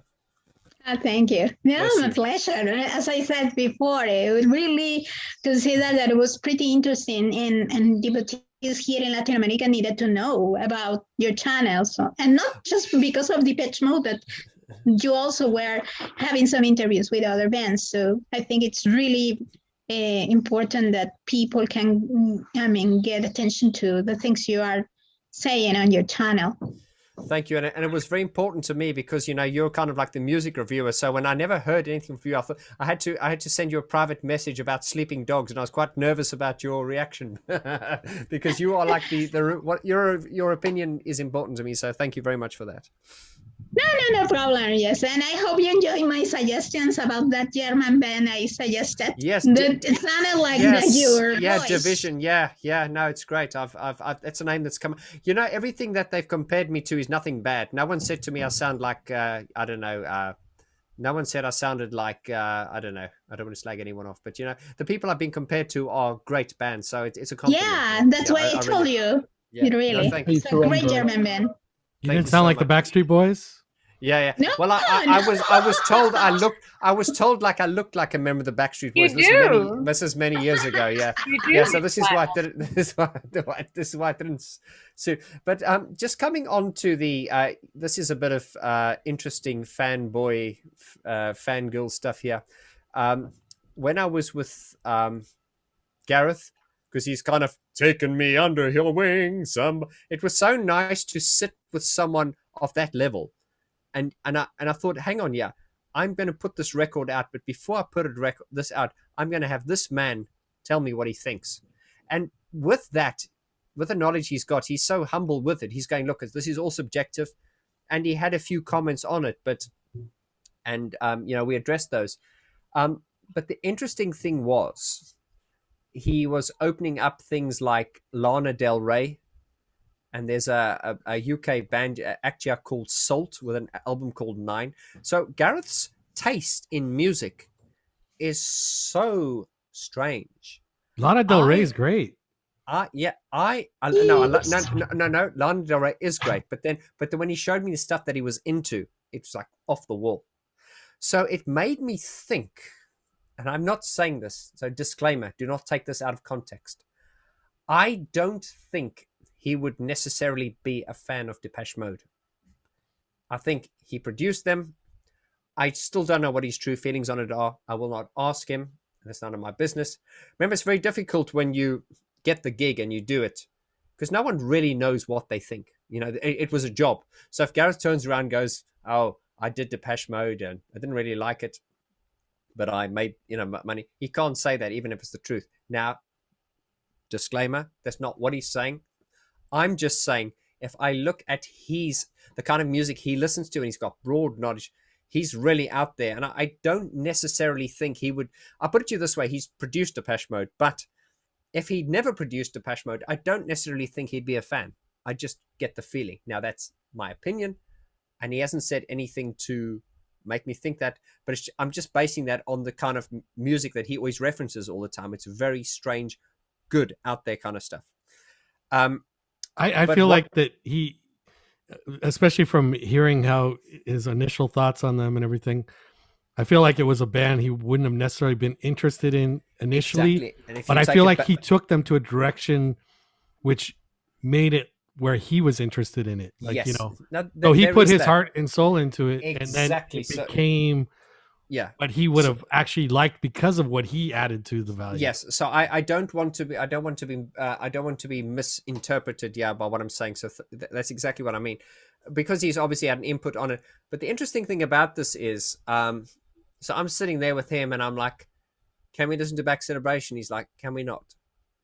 Can we listen to Back? No, we can't. And this is the funny thing. And this is great knowledge for up and coming producers. People say Black Celebration is sonic perfection. It's not. It's not.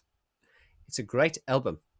But Gareth says that he can't listen to it, not because it's bad, but it's a little bit like me or you. We can't listen to something we've done a while ago because it's like, oh my God, it's because we did it.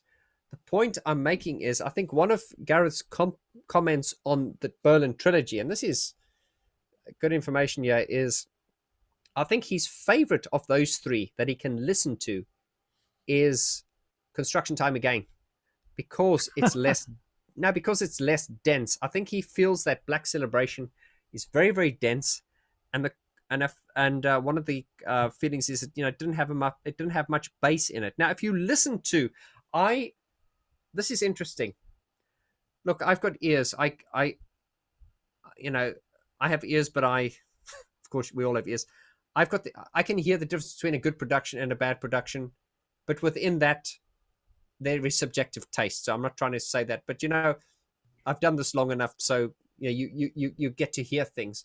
However, I realized I cannot give an objective opinion on Depeche Mode's music because I love it so much, and because it's ingrained into my DNA from a very young age. So when there was someone on the Vaughn George Facebook group, very brave man, don't know who it was, but he came on and he said that I don't want to start any blasphemous rumors, but Black Celebration, listen to it. It's not that sonically good. Oh my God, this guy got, I forget who the guy was, but I think he got crucified. So I had to jump into his defense and say, okay, look, I think I know what you're trying to say. I think that by today's standards, the fidelity is not the same. And of course, you can't compare things. I think I totally get what you're saying. As soon as you said it, I realized. Yeah, and Rob, you said this before about Blue Dress. Now, and I think when Gareth pulled up Black Celebration and he just shut, I said, Gareth, just please listen to it. And I think his biggest annoyance with it is there wasn't much bass in it. There's not much. Listen to Black Celebration. There's not much bass. It doesn't listen to Gary Newman's new album. Listen to the new Vaughty album. Well, you certainly can't compare something that was mastered in '86 to something in 2021. But Some Great Reward seems to have better sonic fidelity than Black Celebration. Now, I think, and this is, please don't quote me on this. I think if you look at the story, the Spring of Black Celebration is the point where things could have gotten wrong. Construction Time again, all new. Alan Wilder's on board. Boom. They did a great job with Some Great Reward because, with Master and Servant, it's clear to me that the reference point for that was Frankie Goes to Hollywood's Relax. And they got close to it, although Alan Wilder will disagree. Now, come to Black Celebration. They had, like Rob Bromstyle, they had upped the ante so much. They're at a position now where we've got, it's like, okay, all fun. We have got to make this better. And if you listen to the document, and please, this is not what Gareth told me or anything. I'm reading between the lines now and I'm asking the question. They're now at this point where, okay, we can't use Brian anymore because we've just got to up the ante, and we don't know why we're upping the ante, but we just got to get better and better. And that is why after spending, was it 13 days on Stripped or 13 days on Black Celebration, the band came in and said, hey man, listen, guys, you need to commit.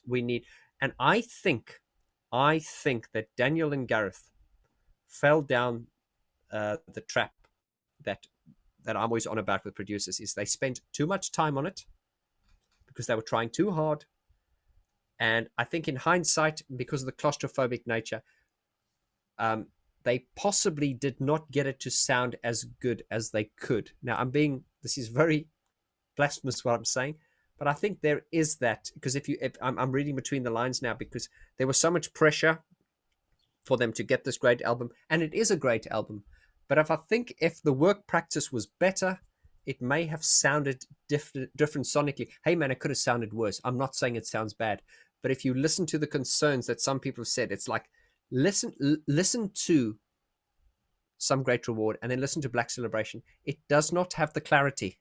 It doesn't. You're right. It doesn't have the impact. As soon as you said that, I thought about that. Like, I thought Some Great Reward sounds amazing sonically. Yeah. Think of People Are People. But Black Celebration is my favorite album, but it doesn't have that sound, that same clarity, and that same depth of texture, whatever it is. Like, it just doesn't have that sonic fidelity that Some Great Reward does. And this is interesting because if there's any Gary Newman fans here now, check out the Aid Fenton Part 2 tomorrow. Lee, I think you're gunning for that one.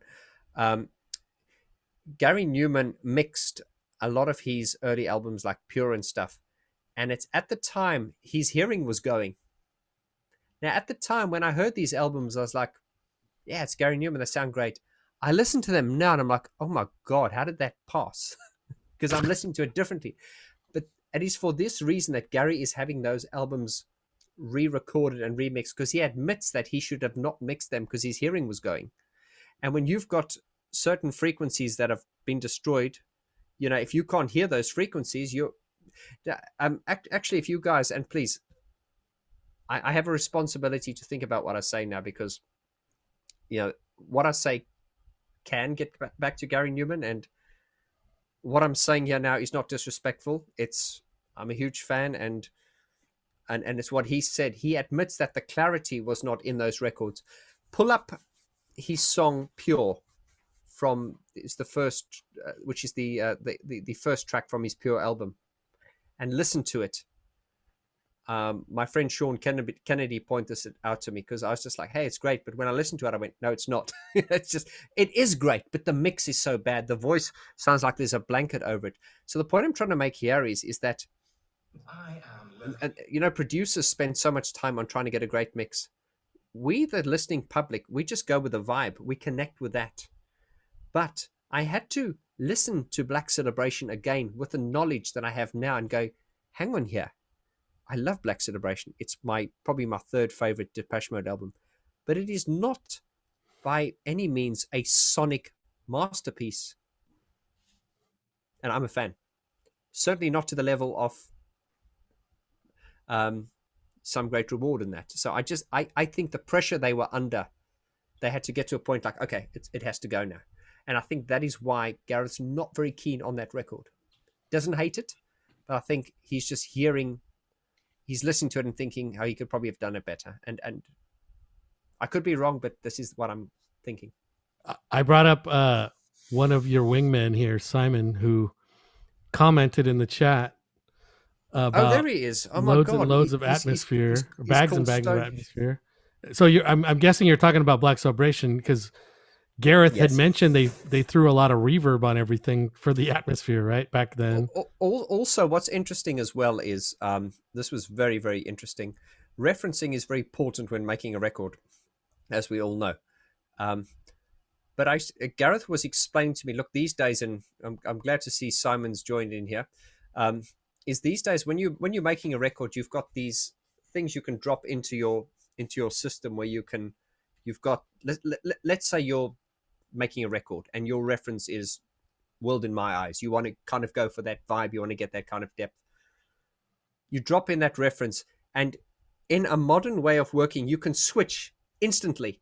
My song, Depeche Mode song. My song, Depeche Mode song. And you can instantly get an A-B comparison. Now, that's very important, because when you're mixing, no matter how, even if you're Bob Clearmountain, you will always favor the mix that is louder. Yeah. It's like, that's the human thing. We like things that are sweeter, saltier, louder. In Essex, yeah, big lips, big boobs. The more hype, the better. And this is why remained on topic. So that was, and it's interesting because Gareth was saying when they made those records, you weren't able to reference like that. Daniel Miller's brief. Daniel Miller used to come in with a little kitchen radio, and he'd put it down, and he'd go, listen to that. It needs to sound good on that. And I know Dave Stewart from Eurythmics, he was obsessed with what records sounded like. He didn't care what it sounded like in the studio. It had to sound good on a shitty speaker, because that is how people consume music. Because if it sounds good on the shitty speaker, it'll sound good on the big speaker. That's not always the case, but it usually works that way around. So that was the idea, so that is how they used to reference. They would have a shitty speaker there, and they were listening, and so that was their reference point. So when you take these songs like Black Celebration and stuff, I mean, I love Black Celebration, but this was just such an eye-opener to think like, hang on, yeah, Gareth's, and please don't quote me, he's not unhappy with it. I don't know what his real feelings are, but I just got the feeling like he's going to listen to it and he's going to be far too critical, because he said it was too dense and there's not enough bass. And I said to him, why is this, Gareth? If you listen to like the Pet Shop Boys records and stuff like that, although they're punchy and they've got that, they've got those dynamics, they don't seem to move the speaker cone. Fast forward to Gary Newman's new album, it's immense. And I said, did you not have the technology in those days to put that much bass into the music? The answer to that was no, we could do it. It's just that the mindset and the aesthetic was so different in those days. And that's interesting, because, so many records these days, I was listening to Jean-Michel Jarre just released a record called Planet Jarre with all his greatest records. I was very disappointed in it, because it's clearly gone for the boom, boom, boom. And of course, the more bass you put into it, the less space you've got in it. And it just, he's just clearly gone for I had this debate with Gareth, and he's all for that, because he's saying to me, when you're referencing Vaughn, what are you referencing? He says, you're not referencing 1988 Depeche Mode tracks, are you? I said, no, I'm not. He said, no.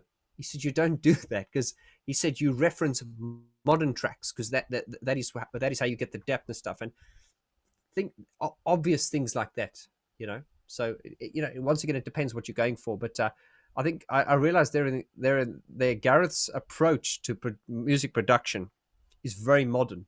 You know, if he's making a record now, he's not going to be listening to like Blancmange from 1982. He's going to be listening to something that's really, really current, and he has that on as his reference, even if it's a different type of genre. And I think although he's not a commercial artist, he does reference very, very modern records, and that's important. And it's not something I never did. I would sometimes reference stuff from 1990 that I liked, and he's like, "Why are you doing that?" Back in 1990, we never, because you're going to fall short. Because if you just listen to records these days, they really, really are pushing the frontiers of bass, and they really are hitting that bottom end in all genres these days. And that is why when I did my last one now, I had such emphasis on bottom end, but not to the detriment of clarity or anything else. Anyway, I'm waffling on here. Have you ever ranked the albums as far as, like, I think we all agree that Violator is probably the best production wise, but then I almost think Some Great Reward might be the second best album production wise, and then from there it might go to Songs of Faith and Devotion or Ultra, and then maybe Black Celebration. I thought once, and this probably comes down to that saying of self-awareness. Despite my in-depth knowledge of Depeche Mode, I still think I'm sometimes the wrong person to give an objective opinion on them, because listening to what Gareth said about Black Celebration, he hasn't said anything bad about it, but I just get the feeling when he said if he has to listen to something, he will listen to Construction Time again, because it was more dynamic, less dense. I think by dense he means it, because Black Celebration, there's a lot of sound, there's a lot of like, this is what Violator is so great, it's so stripped back. But it is very difficult for me, because coming back to, there was that, I don't know who the person was, I'd love to give them the credit, they came onto the Vaughn George group and they went, like, I don't want to start any blasphemous rumors here, but do we like Black Celebration because it's a great album? But listen to it, it's not that sonically clear. And it isn't if you compare it to Some Great Reward. It doesn't have the definition and the kind of but dynamic. It's still my favorite album. Exactly. So once again, it's the songs and the everything else about vibe. it. Yeah. It's the vibe. It's all about the vibe. The vibe is the most important thing. And I see this so many times. People send you, "Hey, here's my finished track." I say, "Cool. Can I listen to the demo, please? Why do you want to hear the demo?" And you'll be like, "Okay, have you released this yet?" "Well, no, we're about to." "Well, I'm sorry, but the demo is better." Why the fuck can you say? No, I'm sorry, you've killed the vibe. And this is the problem with technology these days, is just because, hey man, I did a video on Duran Duran recently, and I was talking about, because I'm so ignorant, I was doing that song, what's it? Let's go.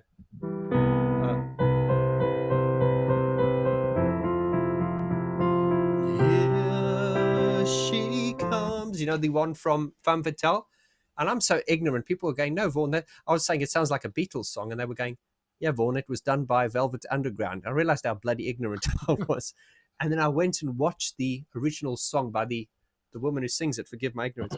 And she sang it, and I thought to myself, God, that's a little bit out of tune. Was it Nico?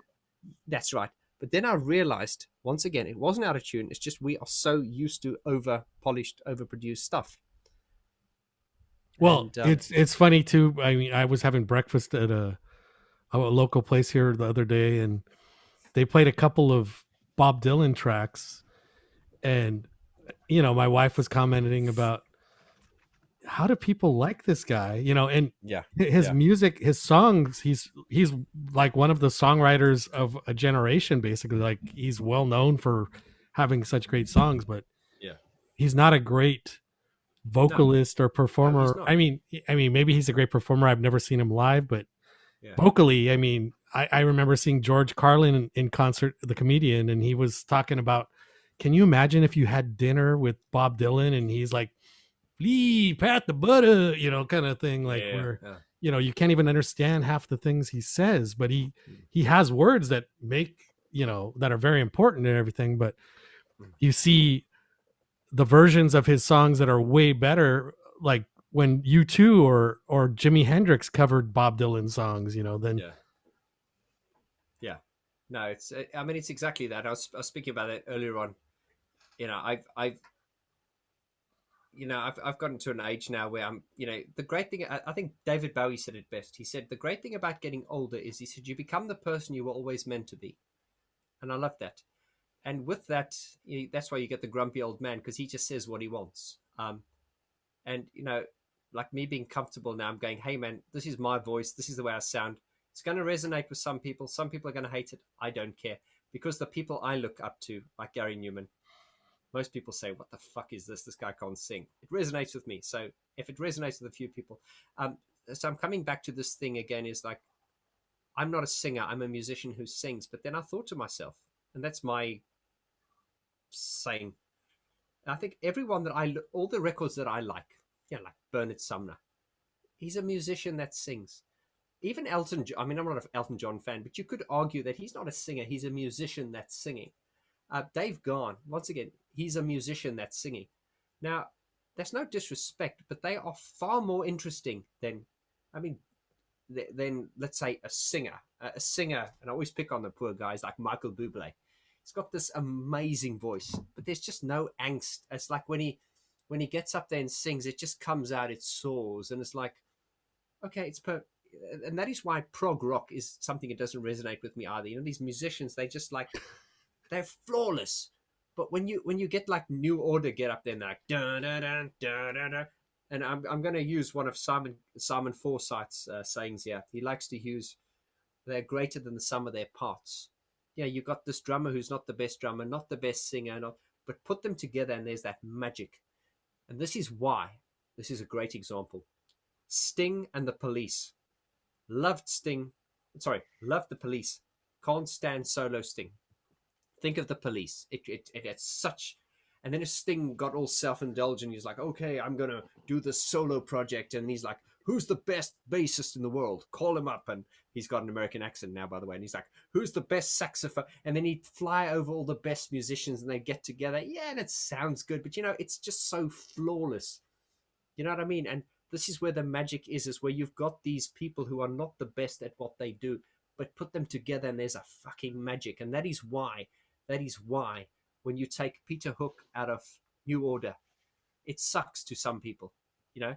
Of course, I don't know who their bassist is now, but he's competent, but and it might just be nostalgia, but there are those, it's not often in the ability. It's like all these things. It's the sound in between the spaces. It's the things that are not being said. It's that, you know what I mean. I'm just going. It's very similar to even like in the print world. Like, you need white space to accentuate other elements. So, but also I would, a couple points to that.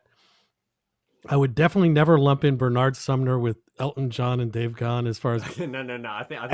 I honestly, I saw Bernard Sumner for the first time on tour with Echo and the Bunnymen, and New Order were playing, and Gene Love Jezebel in 1987.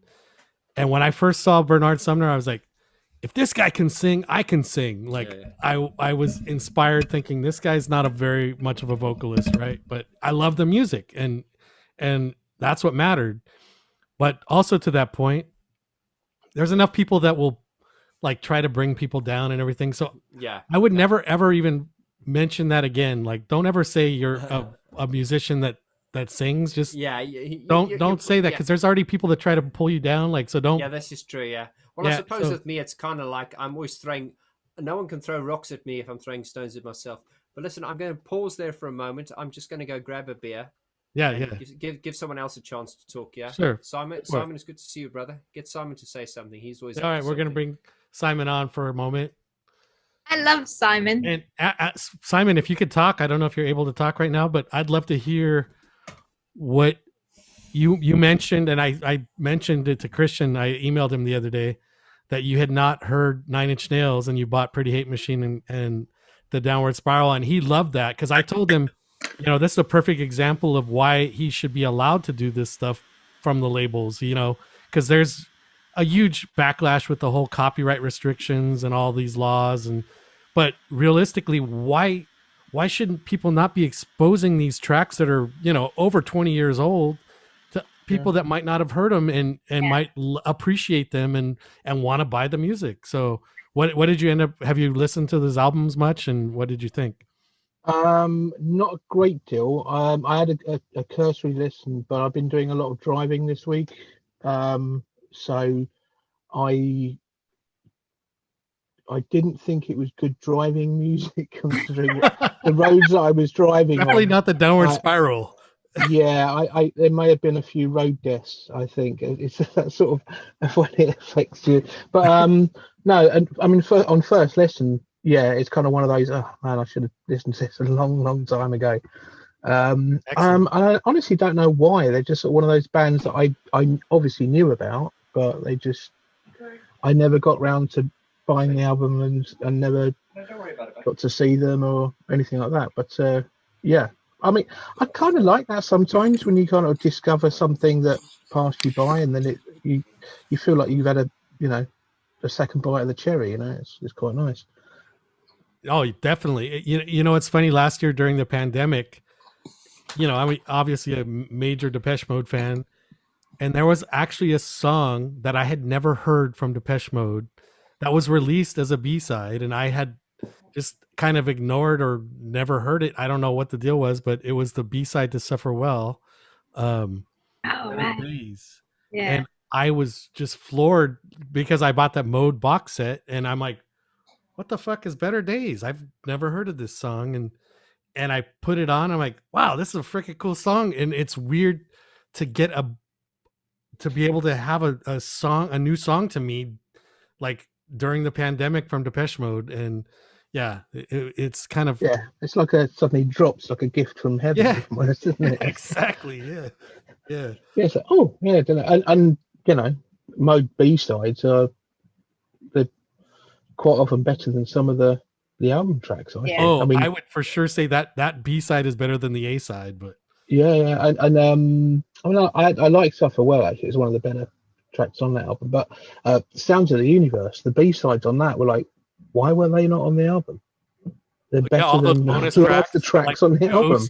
Ghost is such a Ghost is awesome. Oh yeah. It's like, and then you've got to listen to Piece of Shit. I'm not a fan of that. I'm not a fan of that either. I don't mind the album, but I always have to skip that track. It's just so dirgy, and it's like, what, But then you've got tracks like Ghost, which would have worked so much better. I don't know absolutely what they were thinking. Simon might be a good person to play in that game, the track listing game. Oh no, I for sure have already recommended him as Hey, Vaughn. Do you ever plan on getting Larry? Vaughn is Vaughn's not here. Come on, keep up. He'll be back. Vaughn's gone for a poo. Keep up. Shit jokes, woohoo! Yeah, he's going to see some old friends off to the coast. I actually thought Larry was having one. The angle there. No, I would say, I would imagine. I have this set up on my dresser. He's held out for a pee break for a lot longer than I did. I had already gone like 3 times. Too. I went Nobody puts Larry in the corner. Except himself. Except himself, yeah. Nobody puts baby in the corner.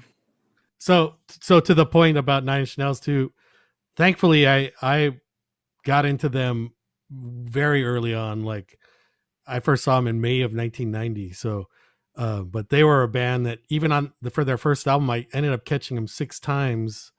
They ended up touring a lot longer because they got put on the Lollapalooza tour, and yeah, I'm pretty sure they outsold merchandise from all the bands. So Jane's Addiction was the headliner. Susie and the Banshees were on there. Ice-T, all these different artists, big artists, and and Nine Inch Nails ended up outselling their merchandise, you know, all the other bands. And that kind of broke them somewhat, but still they weren't that big until they played Woodstock in 1994. So it was like the 25th anniversary of Woodstock, and that performance, they came out there, it was muddy outside, and they ended up going in the mud and like covered themselves in mud and came out. Even David Letterman, who's like a major talk show host in the US, was commenting how he was mesmerized with their performance, you know, and it was just, once that happened, then you knew they broke through to a different level. I suspect some drugs may have happened previous to that performance. Oh then. yeah. That was a good year for that. And what's crazy is, and I've told this to many times on the chat, but in '93 at the devotional tour, after one of the Depeche Mode concerts, I ended up going to an after party, and Trent Reznor was there, and this is before the Downward Spiral came out. He was actually mixing it at the time still, and just being able to hang out with him and talk to him one-on-one there. And we were actually, I don't ever usually split tequila shots with people, but he was ordering double tequilas and drinking half and giving me the other half. I'm like, it's freaking Trent Reznor, sure, you know, like, yeah. But nobody else really knew him at that time. Even now, my wife was my girlfriend at the time, and I'm just renting. I was so drunk, I think I introduced him to her like about 20 different times, and she now wishes that she got to meet him after the fact. Oh, that's Vaughn that was making all that noise, huh? Yeah, I was trying to find it. I was like, who am I supposed to mute? Oh God, was it? I hope you didn't hear what I just said there. No, Yes, we didn't hear what you. Well, I didn't hear what you said, but yeah, it sounded like yeah, it was my South African. It was my South African coming out. I said I wanted to have someone killed, but yep. Let me just put the smiley face on again. All right, I was gonna ask you. Did you wash your hands? Hold on, Larry. We'll bring you on when we get a chance. Oh, Vaughn's in a new mode now here. After Dark with Rob. Oh, you're still in the toilet. Yeah, This must mean you're sitting next to your Stewie pillow. I am. God, you stalker! How would you know? I that? know. Hi guys. We all recognize the room. Hey, so Vaughn, have you had a chance? We were just talking to Simon about he bought Pretty Hate Machine and Downward Spiral. Have you ever heard those albums in full from Nine Inch Nails? You know, Nine Inch Nails, I just couldn't resonate with ever. It's just, I don't know what it is, and people always said it's Vaughn, you should like it because it's like Gary Newman. I said it's nothing like Gary Newman. You know what I mean? But Gary actually has cited him as a major influence to his later work.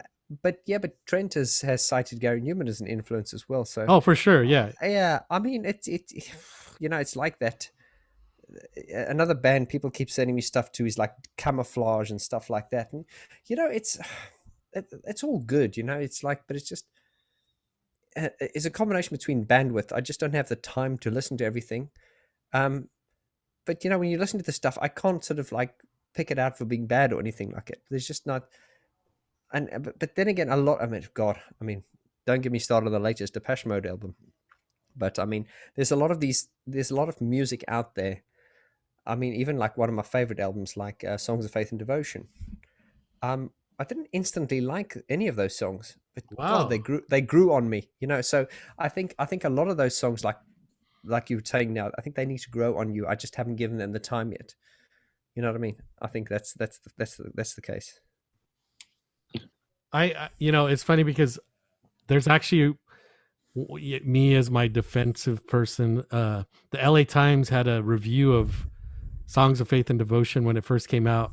Oh yeah. And so I wrote into them and they actually published it where I was defending it. And on first listen to me, it was the best work that they'd done since Black Celebration. And I put that in the words, and I was floored when I first heard it. Like I was really blown away when I first heard it. You must remember, because that was, I mean, Depeche Mode are a band of radical moves. I mean, you know, once again, we talk about, I don't know who it was.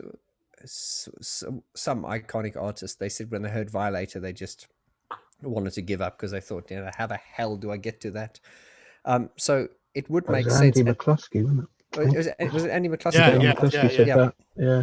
But I do think it's like with Violator, they're very. I mean, look, technically speaking, there is no such thing as perfection. But hey, man, I'll just give you Violator, and to me, that is the closest you can come to it. Okay, For sure. So if once again, and this is the Daniel Miller thing. If Depeche Mode were signed to a major label, they would have been dropped by probably the second, third record already. They would have never been allowed to do Black Celebration. They would not, which means they would never get to, Masses and Violator. But now think of this: if they were signed to a major label and they got to Violator, it'd be like, "Hey man, that's the formula. We need Violator 3, 4, 5, and 6." And I love Gary Newman, I really do. But that's pretty much what he's doing at the moment. He stumbled upon a formula, and he's not milking it, but that's what he does. And he's admitted he's going within that thing. Depeche Mode, I just thought so brave. You produce Violator, which is getting critical acclaim. And I know you're going explored the other areas though, isn't he? That's the thing. Gary kind of deliberately went away from his sound and explored the other areas, and it didn't work out so well for him. So I think now he's kind of got that second resurgence. He's kind of go, okay, I'm sticking with that now. He's done his exploration, and he knows, he's sort of it's brilliant. Come full circle. Brilliant. Well, especially, not that age matters, but if you think of his age, it makes sense that if he's found something again for that second resurgence, that he's already, like you said, he's already explored all over the place. He doesn't need to keep redefining his sound every album. Like Depeche Mode, I know that they always feel like they have to be redefining themselves and not necessarily doing the same thing over again. That's very difficult to do these days, because I once compared Depeche Mode to James Bond. And they go, that's very random, but let me explain. James Bond films were always on the cutting edge. If you look at James Bond right from the beginning of Sean Connery, every time a James Bond film came out, it was above everyone, with technology. They had the gadgets, and no one could compete with a James Bond film. Now, Depeche Mode were the same. Every time they brought out a record, it was like, they were pushing boundaries. It's like, oh, how the hell are they doing this? And whether you like them or not, they stood out. These days, they don't stand out anymore, and that's because of, everyone has access to the technology, and it's a little bit like the James Bond films now. You bring out the James Bond film, comes out, you're like, yeah, it's good, but you've got the Bourne Identity, you've got John Wick. You know what I'm saying? So the standards of the competition are higher. So I wouldn't say Depeche Mode have gotten worse. I think someone will probably debate me with it. If you're going to talk about analogies to film, I almost feel like you could compare Depeche Mode to Star Wars. So like the original Star Wars was very innovative. Yeah. Then when Lucas came back with the prequels, he was trying to push the bounds, but it wasn't necessarily what everyone wanted, Well, this is true, and then now there's the latest the movies that are basically which we don't want Depeche Mode necessarily to do, but maybe some people do. Yeah, the latest movies are basically rehashing the originals, right? So well, this is the thing, and it's always that it's once again we're talking this resurgence of vinyl. It's coming back to basics again, but it's just really coming back to the Songs of Faith and Devotion thing. It was just like, hey man, you've just done Violator. It sold 6 million copies. It would make sense to do. I would have been happy with Violator 2 and 3, and then they do a 360 or 180. They do 180 and they bring out a rock, and it's not a rock. I think anyone who calls it a rock album is basically not a fan. I think to you and me, the fan, I think that it is a perfect. You see, that to me is my favorite kind of music. I love music which combines heavy electronics with rock and guitars. It's basically the best of music. It's all those elements together. But it was a risk, and this is why it did get criticized a lot by some people. And it lost them a lot of fans, but it got them a lot of fans as well. But it was a radical move, because it was Violator was so successful. I feel like it could have went one or two ways, and it went the right way. It could have went, because it couldn't have went. I don't think it really could have been Violator 2. I think it could have either went like this acid house, techno house way, Yeah, or okay. went Yeah, the yeah. rock way. And the rock way was the right way, because those are like with rock and everything, there's still song structure and Yeah. and emotional songs to attach Yeah. to, whereas like the acid house dance thing that was Yeah, going yeah. on like was just random drug music. Like it didn't matter Well- that they weren't song structures. It was just like, Yeah, I let's mean- play whatever is going. And grunge was happening. Grunge was happening. Right. So around the there. guitar, the grunge thing took off between Violator and Devotional, like, and that's exactly, yeah, they made their way into the 90s with it. Whereas had they went a different direction, they might have been relevant anymore. Like, and it might have just totally, I but think they if they'd were have gone relevant. too much, if they'd have gone too much the dance direction, they'd have lost Dave at that point, because Dave just wasn't into that. Oh, right, at for all. sure. If they'd gone down a So, more and sort of so they, in order for Dave to contribute anything meaningful, that had to go that direction. But it's still that the thing I love about it is it's still absolutely 100% Depeche Mode. It is totally there. Absolutely. And they kind of said, right, rock music done. It's kind of like I compare it to Kubrick. Kubrick went through and did all these different genres of films and put his stamp on every one. The Shining, horror film, boom, Kubrick stamp. War film, Kubrick, and they managed to do that in lots of different genres, but it still be absolutely 100% Depeche Mode. Just saying, look, we can do this, we can do this, we can do this. It's that's the brilliance, I think. Totally. That is the brilliance. That is the brilliance. Yeah, Hey, and Rob. and a big part Oh, of that Depeche yeah. Mode was the Alan Wilder part as well, and that's kind of, we all know that's not there anymore. And we know it's missing. And we know it's missing. Oh, I'm gonna go have to grab that thing now. Yeah, ring your alarm thingy. Yeah. Yeah. So it looks like was it Sean? You were trying to comment? Yeah, since we were speaking about Nine Inch Nails, what do you think of How to Destroy Angels? I wasn't big on How to Destroy Angels. I like it. I like the EP and the Welcome Oblivion, the full album. I think it's some interesting stuff on there. That's what Trent Reznor and his wife.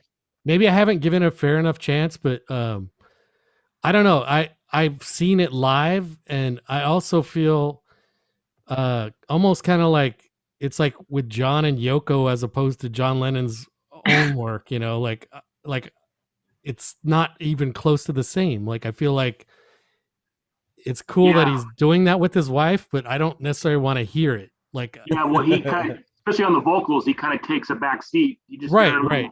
And I want him to be upfront. I mean, he has a fine voice, but it's just, I don't know. If I'm listening to Trent Reznor, I want to hear Trent Reznor. Yeah, same here. It's a whole different beast, I think. Yeah. Just like how a lot of people don't like Soul Savers, and they're like, "Oh no, I just want my Depeche Mode." Yeah. No, but I do love Soul Savers. Oh, I do I too. think it's amazing what they're doing, and it. I feel like that's helped Dave to evolve as a songwriter. Like, because I didn't think he was a very good songwriter initially, especially his initial solo releases, and but I quite liked his second solo album. his second one was much better. Much better than the first, and was a definite sign of progression. Right. And then Soul Savers just left me. It's like, well, I don't even know what this is. You don't like it, right? It didn't move me at all. It was just. Oh wow! You could play it to me, and it was like, that sounds a bit like Dave Gahan, but nothing else would really. I don't know. It just. Yeah. It didn't draw me in at all. But I'd say the what was it? What was his second solo album? Kingdom. Yeah. I mean, I thought that was actually really good. I think it was a strong, a lot of good ideas. I mean, there's a bit, native instruments sonically, but I like that. I like that video at the Chungking Studios with him doing Kingdom, like in like a live type of way. It's you guys know certainly worlds apart from the previous album for sure. But the previous album was awful. I still love all the Soul Saver stuff more than any of his solo work, and but I feel like his best track ever released on his own, like on a side project, was with Mirror. the song Nostalgia. Hmm. That song, amazing song. And yeah, it has maybe more of a Depeche Mode-ish feel, but it's phenomenal. But you know, I want to say a very unpopular opinion here. Are we still going to Facebook, yeah? Yeah. Do you want me to Okay, fill it? no, that's fine. No, I'll stand by this because I stand by what I say. I'm not a fan of Dave Gaughan's voice. Sorry. Really? No, listen to me. Yeah, that's not a popular opinion at all. No. Let me explain. Especially on a Depeche Mode Global fan. Oh my God, Vaughn, what are you doing? Yeah, no. And Once again, is I'm able to back up my opinions. That doesn't mean I'm right. What were you saying by drinking that, again? listen to me. When you listen to the Pet Shop Boys and you take Neil Tennant's voice, it is That's a voice I'm not a fan of. Okay, well, it's a part of that sound. Now, Dave Gaughan's voice to me, as part of the sound of Depeche Mode with all the elements and Martin, it's amazing. Take that out and put it into something else where it's the focal point. It doesn't really do it for me. I'm sorry. Oh, I love it. No. Okay, so you're going to put Neil Tennant into Depeche Mode. Neil Tennant to me sounds like he's singing with his nose plugged out. No. Somebody's reading station announcements. No. We're getting all tribal now. I'm just saying. Oh my God, I love saying, opportunity. I associate his voice with Depeche Mode and Martin and that sound and everything. When you take him out and he's singing with a rock band, I'm like, he doesn't have enough range to carry it for me because it's all. I mean, let's face it, man. His it voice works with the palette, doesn't it? It works with the palette. Exactly. I think Simon gets what I'm saying. Is Dave hasn't got a lot of color to his voice. Now, he's got a very distinct voice. It doesn't have much color. Martin's voice has got a lot of color. Think of like Lover Man. He's got that, yeah. Think of Never Turn Your Back on Mother Earth. He goes super low, he goes super high. He has the head voice, he's got the mixed voice. Dave Gaughan, it's that. It's Martin has a. Do we need Lane Staley? Do we need It's Lane just a Staley? rude baritone. Do we need Lane Staley to replace Dave? Martin has a wider range, a dynamic range, but he's got more color as well. He can do a Dave lot. Dave has that that sex. The beauty is the two different. That's the thing, is they complement each other. Absolutely brilliant. Martin could not have sung Condemnation. Exactly. No. And Dave could not have sung Question of Lust. Yeah. Yes, thank you very much. They all bring colours to the palette. So I think Simon's actually understanding what I'm saying and explaining it for me. Thank you, Simon. I'll send you that tenner later. Look, there's no one that loves this band more than I do. So listen to what they are saying first before you send all the hate mail to Vaughn George. Out there on Global. But hey, man, but listen, this is the difference. Is I'm not a raging fanboy. This is why Alan Wilder has not been successful since he's left Depeche Mode. I'm sorry. He has been successful, but relatively to Depeche Mode's level. You know what I mean? And it'll come back to Simon Forsyth saying, it is when they are together, the sum of their great, the sum of their great and the sum of their parts. It's the same as, okay, I'm going to throw a real curveball in here. Let's bring in the Spice Girls. I'm sorry. Okay. I'm trying to make you guys think here. The Spice Girls, I've never been a fan, but they were very successful. But when they all went solo, it never worked. Now, what I'm trying to say is, with Depeche Mode, and I know we're all fans, it all works brilliantly together. But take them all individually, it's not bad. But I mean, Dave Gaughan and the Soul Savers, whatever. It's his thing. It's when he's singing with Martin and that sound, that's where it is. It's not, and I would go so far as to say if he started off as a solo artist before Depeche Mode, I don't think he'd be as big as he is now. Well, Simon? It's funny. I actually told Martin Gore that, they are as a sum way better than they are individually. Like, well, did you say that to him? Yeah, I had seen them. Did he agree?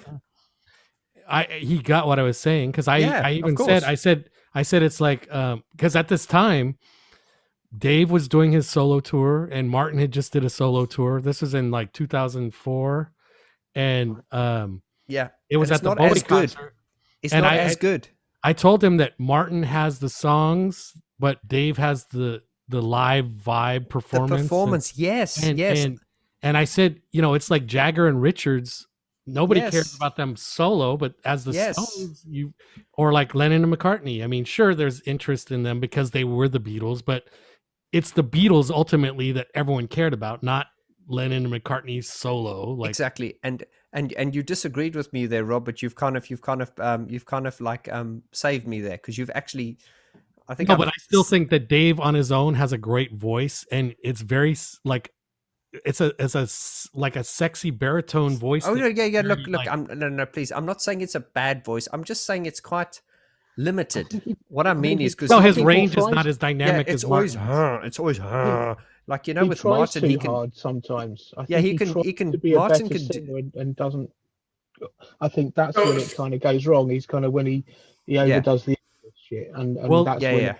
when So- his best performances were when he was just accepting his limitations and yes delivering Right. his natural tone. You're nailing a lot of people's complaints. Not that I'm complaining about it, but a lot of people complain that they liked him better the 80s sound because he was just singing whatever he was Yes, with those yes. limitations. He Now wasn't he's trying to be a rock star, real yeah. singer, and he's like singing in a different mannerism because he's singing it as a professional singer instead of just the guy who was the vocalist of the band, you know. So Yeah. now he's trying to be a true singer, and that's yeah. And and I think we're all sort of getting this here, and it's quite funny. Like let's take Kyrie, my fiance. She's not a fan. She can't listen to Dave Gahan. He depresses and grates the fuck out of her. She just like, turn that off. I'm going to kill myself. She fucking hates it. Martin Gore, she loves. She thinks she loves his voice, but with Dave, and this is what she says. It's like I took her to see Gary Newman as well, and she went, "Why is Gary Newman?" She was saying, "Why is Depeche Mode more popular than Gary Newman?" And she couldn't. This is interesting. This is from the perspective of someone who's not a fan. Of course, I was like, "How dare you say that about Depeche Mode? Fuck you! I'm going to break." There was that to me. But it's just interesting how people hear things. It's fascinating. But I think what Simon said there as well, and I think what Rob is, how you all sort of disagreed, but then I think I explained it badly. Was I'm not saying Dave's a bad singer. I'm just saying if Dave started off as a solo artist, I don't think he'd be anywhere today. It was because of Martin's songs, Dave's persona, Alan's sound, Fletcher's clapping. Okay, I'm joking, but you know, it was all those things. It was all those things together, and them together. Hey man, and Songs of Faith and Devotion. They peaked. Call me old-fashioned. I'm glad they're still going, but yeah. And it's the same. I went to see Martin Gore I think Simon was at the same gig. Of course, we never knew each other then, but this was 2004. We were in the same gig in the Astoria here. And Martin started singing, and you know what I missed, and now I'm defending what I'm saying. I missed Dave because I love Martin. I mean, he's probably my favorite member. He got up there, but he lacks that because he's there and he's singing. He's got this beautiful voice. But then you're just like, okay, now you're expecting him to come off now and Dave come on, because Dave's got that really like larger than life. That's what I missed, because I just thought, hey, it was a great show, but I just felt it needed to lift. And this is why you go to a Depeche Mode show, it starts, it's amazing, and then Dave comes off and Martin does his thing, and then by the time Dave comes in, you're like, fucking hell, let's go again. And it's magic. That is where it's probably because I'm too much of a fan. Is I can't take... You can't take the one thing away, and I'm like, yeah, that's nice. Yeah, that's nice, but you're better together. I know that Martin is a better, he has a better dynamic range. He's probably a better, properly trained vocalist. The producers will all tell you this as well. They will all say that. But yeah, I think I absolutely know I enjoy Dave's voice better than Martin's voice, even though I like hanging out with Martin better than I do too. And it's one of those things like Jim Morrison's voice or Elvis Presley's voice. Like it's one of those voices that draws you in and like captures you, and you're like, "Fuck, that sounds." So you like the baritone thing. You know, absolutely. It's interesting here. Did you guys ever hear the obviously the demos? Martin sings all the demos because he writes all the songs. Did you hear Martin singing the demo of "I Feel You"? Oh yeah, absolutely. You know something? It's quite funny when you hear it. And you go, okay, I feel he was a massive song, and you can see now why. If they'd released it like that, yeah, it works with Martin because he's got a beautiful voice, but it doesn't have that raw. And Right. of course, and look, it doesn't want beauty; it wants raw energy. It's a sexually powerful song. Yes, and I mean, look, I tell you what, and I've never fancied men, and there's nothing wrong to disclaimer. If you do, there's nothing wrong.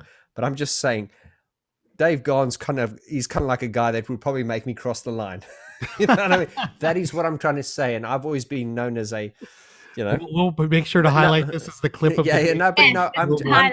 But I'm just trying to say to you, live on Facebook. Yeah, no, but I'm just trying to say, and I wouldn't have said this years ago, but he's just no, but I'm saying he's just got that. He's just got that. He's an incredible, he's just, hey man, we did a thing once where it was like, if you could come back as any person, and I think I said, if I could come back as any person, or if I couldn't come back as Vaughn George, haha, I'd come back. I'd come back. Would you wear this for Dave? Oh, the miss. Thank you. You okay? I'm never going to hear the end of this. Yeah. But I tell you what, I said if I could come back, and the question was, if you could come back as anyone, who would you besides come back Attosa? Well, Where's of course, I would definitely come Eve? back as Attosa. Yeah. But if I could come back as anyone, I would come back as Dave Gaughan or Jim Morrison or Arnold Schwarzenegger. No, it's Bono. No, it can't be Jim because it was only 27 years on the planet. So definitely. But you know something. This is interesting. This is interesting. There's this thing I came up with that I wrote a song once which I haven't done. It's called Club 27, and it's interesting because if you think of all the icons, Amy Winehouse, Jim Morrison, Hendrix, Joplin, all Kurt died Cobain. at 20.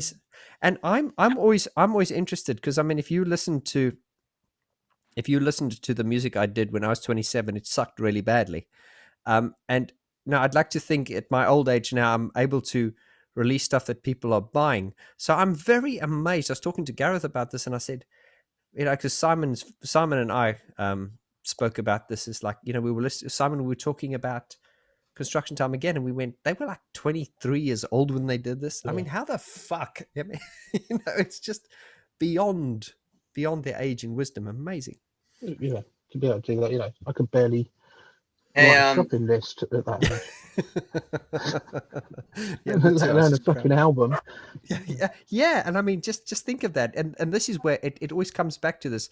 I was like, you look at like Jim Morrison, and they've had this huge career, and then they died and they were 27. I was like, 27, I was just so crap. I just couldn't do anything. No, please, that was me. I've just been a slow developer. But just to think that you could have a career that vast by the age of 27, and you've burnt out at 27. You know what I mean? It's like, wow.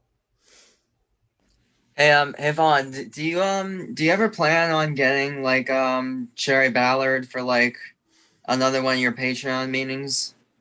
I will bring Cherry Ballard on. I mean, I did that last song with her, and I was a bit. As soon as I dropped it, I thought, oh my god, this is very poppy. But it has a different market. It has a different market, but Sleeping Dogs has done much better. It's certainly got more attention and sold a lot more copies. So, but the Cherry Ballard thing is just it's a side project, and I love working with her. But she's going to do a song on this album I'm doing as well, which will be I know that great singer. I know that she's pregnant now. Did you tell her about the machines in the hospital? The expensive machine and the machine that goes bing? I haven't, no, Larry, but I tell you what, some people have asked, and I'll bring her onto the VG Zoom chat sometime, because she's a really, really. Forget about her being a great artist. She's just a great person. She'd be great to talk to. So if you guys wanted to talk to her, I'd bring her on. I do. I actually do know how babies are made. Oh God! I've been watching a lot of. I've been watching a lot of educational videos. Look at the birds and the bees. Look at Attosa's face. Did you ask Eva Gore? Eva Gore. Oh yeah. What? He was asking Eva Gore. Hey, speaking about Eva Gore, earlier I forgot to mention, because you were talking about how she got her darkness from Martin. Yeah. But his other daughter is in a band too, but it's not even anywhere near a dark band. I know. Yeah, it's probably more like. But this was the question. I said, we don't want to be Martin into this, but do you think his style influenced you? And she said, yeah, obviously, because I know if her father was Michael Bublé. Oh yeah. You mean like Frank Sinatra? Oh, I can't stand Frank Sinatra. I think he's so overrated. Come on, unpopular opinion. But I said this. But you know why I say this? You know why I say this? I say this to be a little bit controversial, because it's just like, Frank's. Oh, okay. It's probably my time in piano bars. Do you know any Sinatra? I'm like, no, I fucking don't. It's like I remember one of the best lines I had was. Is there any Sinatra? Because he was just a singer. I don't think he ever wrote a thing. Yeah, well, this is the thing. It's these people that they get everything done for them in a silver spoon, and everyone goes, they're so wonderful. He had his time and everything, but I remember someone coming to me once, and they said to me, Larry, I'll call them off in the pool tomorrow. They said to me, this was a girl came to me and she said, "Oh, do you do any Michael Bublé?" I said, "Sorry, do you do any Michael Bublé?" I said, "I don't do Justin Bieber songs." And she said, "No, Michael Bublé." I said, "I don't do Justin Bieber songs, but there's more chance of me singing a Justin Bieber song than a Michael Bublé song," which is probably one of the cockiest things I ever said to a customer. Wow. But it was just a bit like, come on. I mean, people give Justin Bieber a hard time, but I still think I'd rather go see him before I went to see Michael Bublé, because there's a little bit more edge there. You know what I mean? Yeah, like I will admit with the Weird Wolves Patreon thing, that was the first time I actually got chills. You got shingles? What? That was the first time I got chills because while you were interviewing the Weird Wolves during that meeting, I was snickering behind the camera because that it was Martin Gore's daughter, and I was gonna flirt with her. That's the most famous woman he's ever flirted with. I know. You should have seen that. I was on the mute button. Really, I was just like, oh my god. Is chills another word for an erection? God, no. Oh my god! No, I mean, so I don't think it is. Oh no! No shame in it. So. No shame. It's happened to the best. I think it just means like you're just like you're a little nervous. I think that's what it means. All right. So to take it a little different topic, we were talking about about great singers or whatever. I thought this was pretty funny, interesting. So my dad's good friends with a guy named Gary Puckett, who had like all these huge hits in the 60s. Some years he outsold the Beatles and Elvis Presley, actually. Really? Yeah. And so Morrissey did a covers album recently, a couple years ago, whatever. And I actually went to see Gary Puckett with my parents, and I was going to go see Morrissey a few weeks later, actually. And I told Gary Puckett when we talked to him afterwards, I'm like, have you heard the Morrissey song or whatever? And because he did a cover of a song called Lady Willpower. And so, yeah, I heard it, but he's not really a singer now, is he? All right. That didn't go over as well as I had hoped. It's like they were waiting for the punchline. Yeah. No, I just thought it was funny that this guy is like saying that Morrissey's not really a singer, but yeah. And it's true. I mean, if you think about it more, like I feel like Morrissey and Robert Smith, they get their songs across, but they're not the best of vocalists. I think Vaughn is a way better vocalist than those. I bring it back to my favorite, and I'm going to take you up on that advice, Rob. Because I always have this thing where I go, I'm not a singer, I'm just a musician who sings. And it's probably not a good thing. You should not even put that in people's heads. Right. But I think Morrissey is the same. It's kind of like, but he's more interesting than fucking Michael Bublé. These people that sing. Yeah. These people that can sing amazingly, and there's no sort of like, there's no angst. So now you're thinking about fucking Michael Bublé. Morrissey's a lyricist. That's two in one night, man. This is, you're amongst friends. It's Does fine. he give you chills? If you want to tell us something. Thank you. Morrissey is a lyricist. Is he not? Yes, yeah, definitely.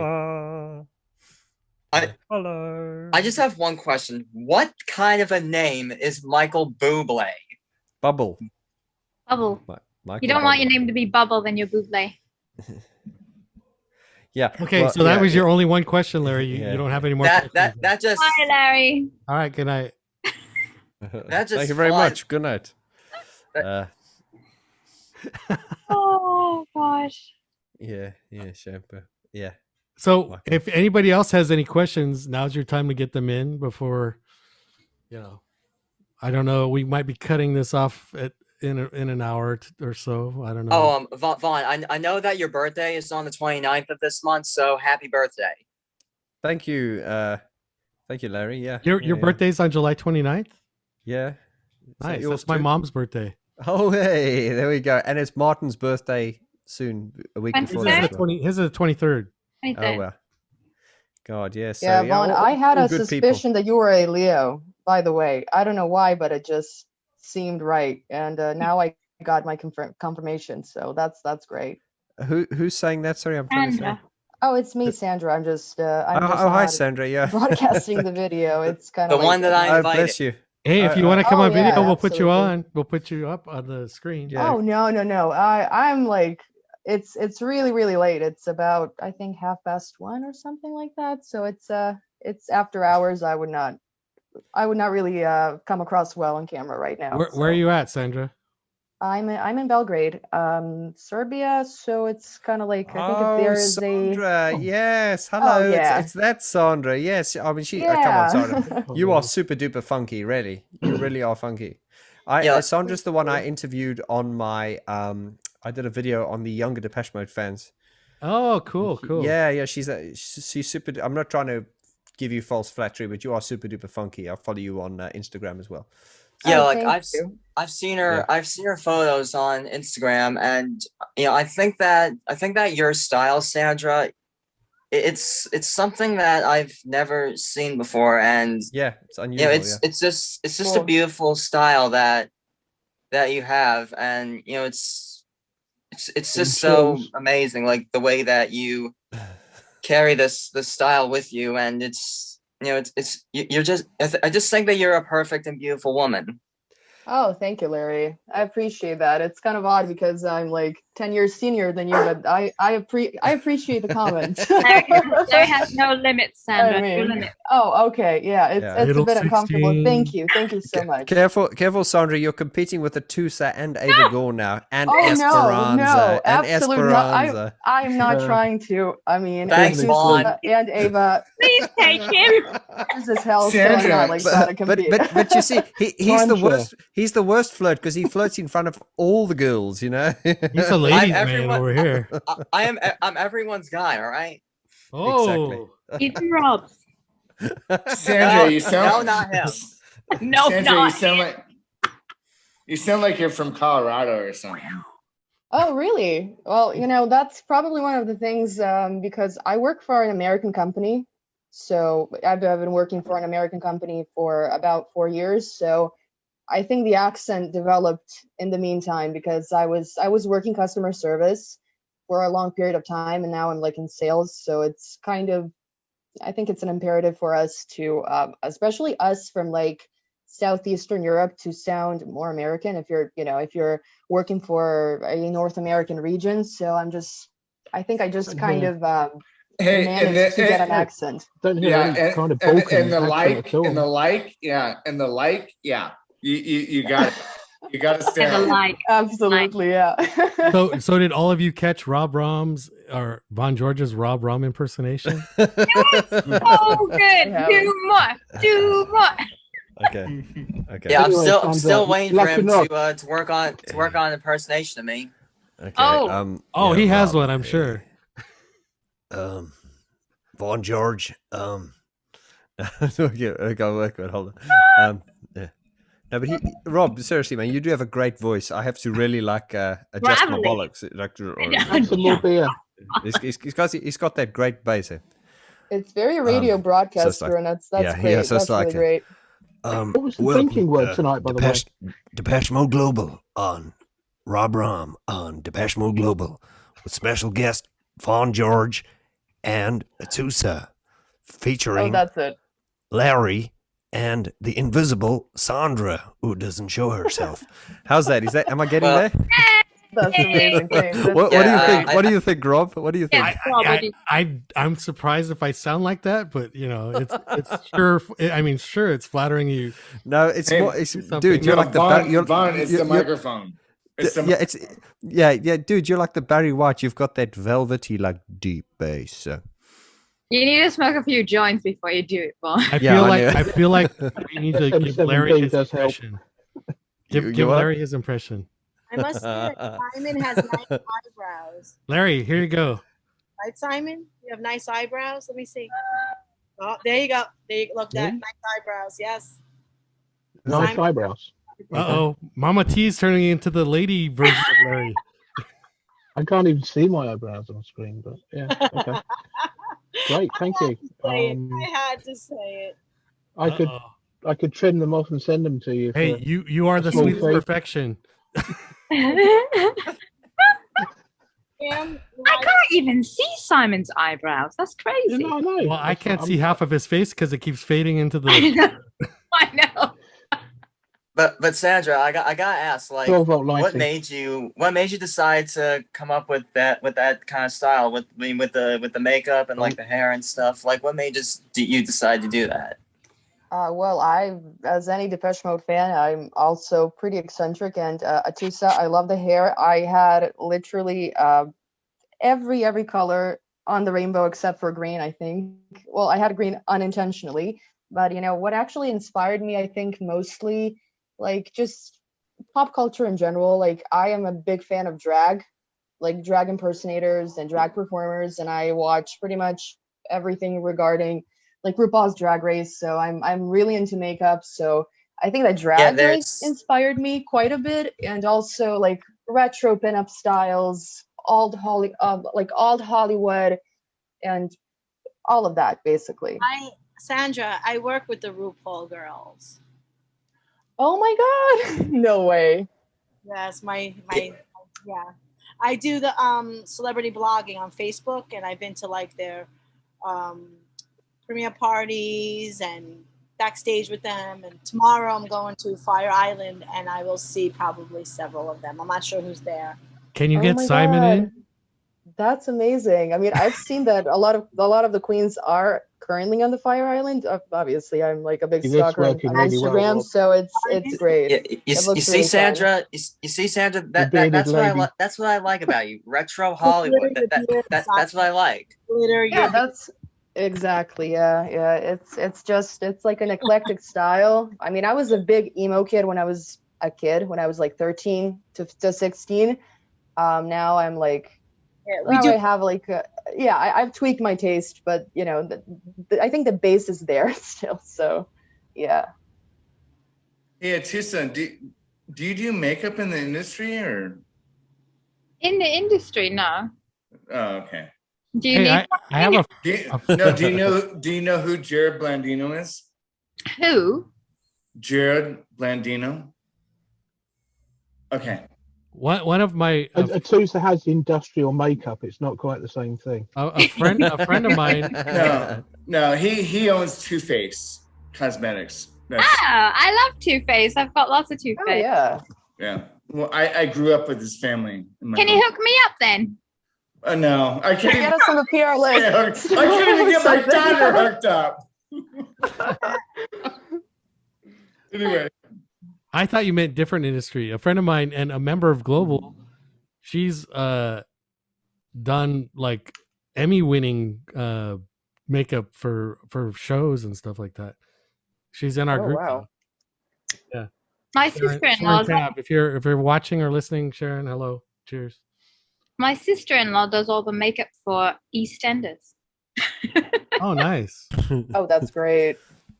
And you know what? It's crazy. She started this whole business out in where she was from in Oklahoma.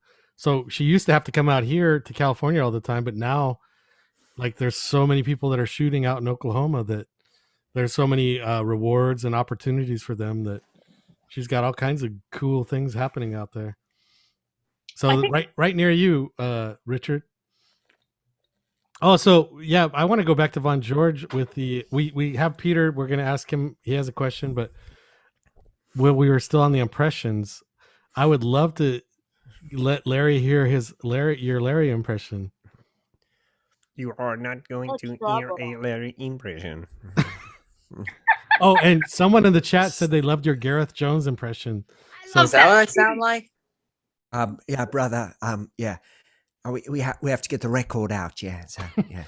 So, I could swear that was him if I heard that. I Yeah. would not know that. No, I used to do this back home. I used to phone people and pretend to be other people and get them into trouble. If you ever got Martin Gore's number, you could phone as Gareth. Yeah. But I tell you what, this was a real problem for me when I was singing, because when I did piano bars and stuff, I'd like imitate the singers. But then when I had to sing like me, I'd be like, what the fuck does Vaughn George sound like?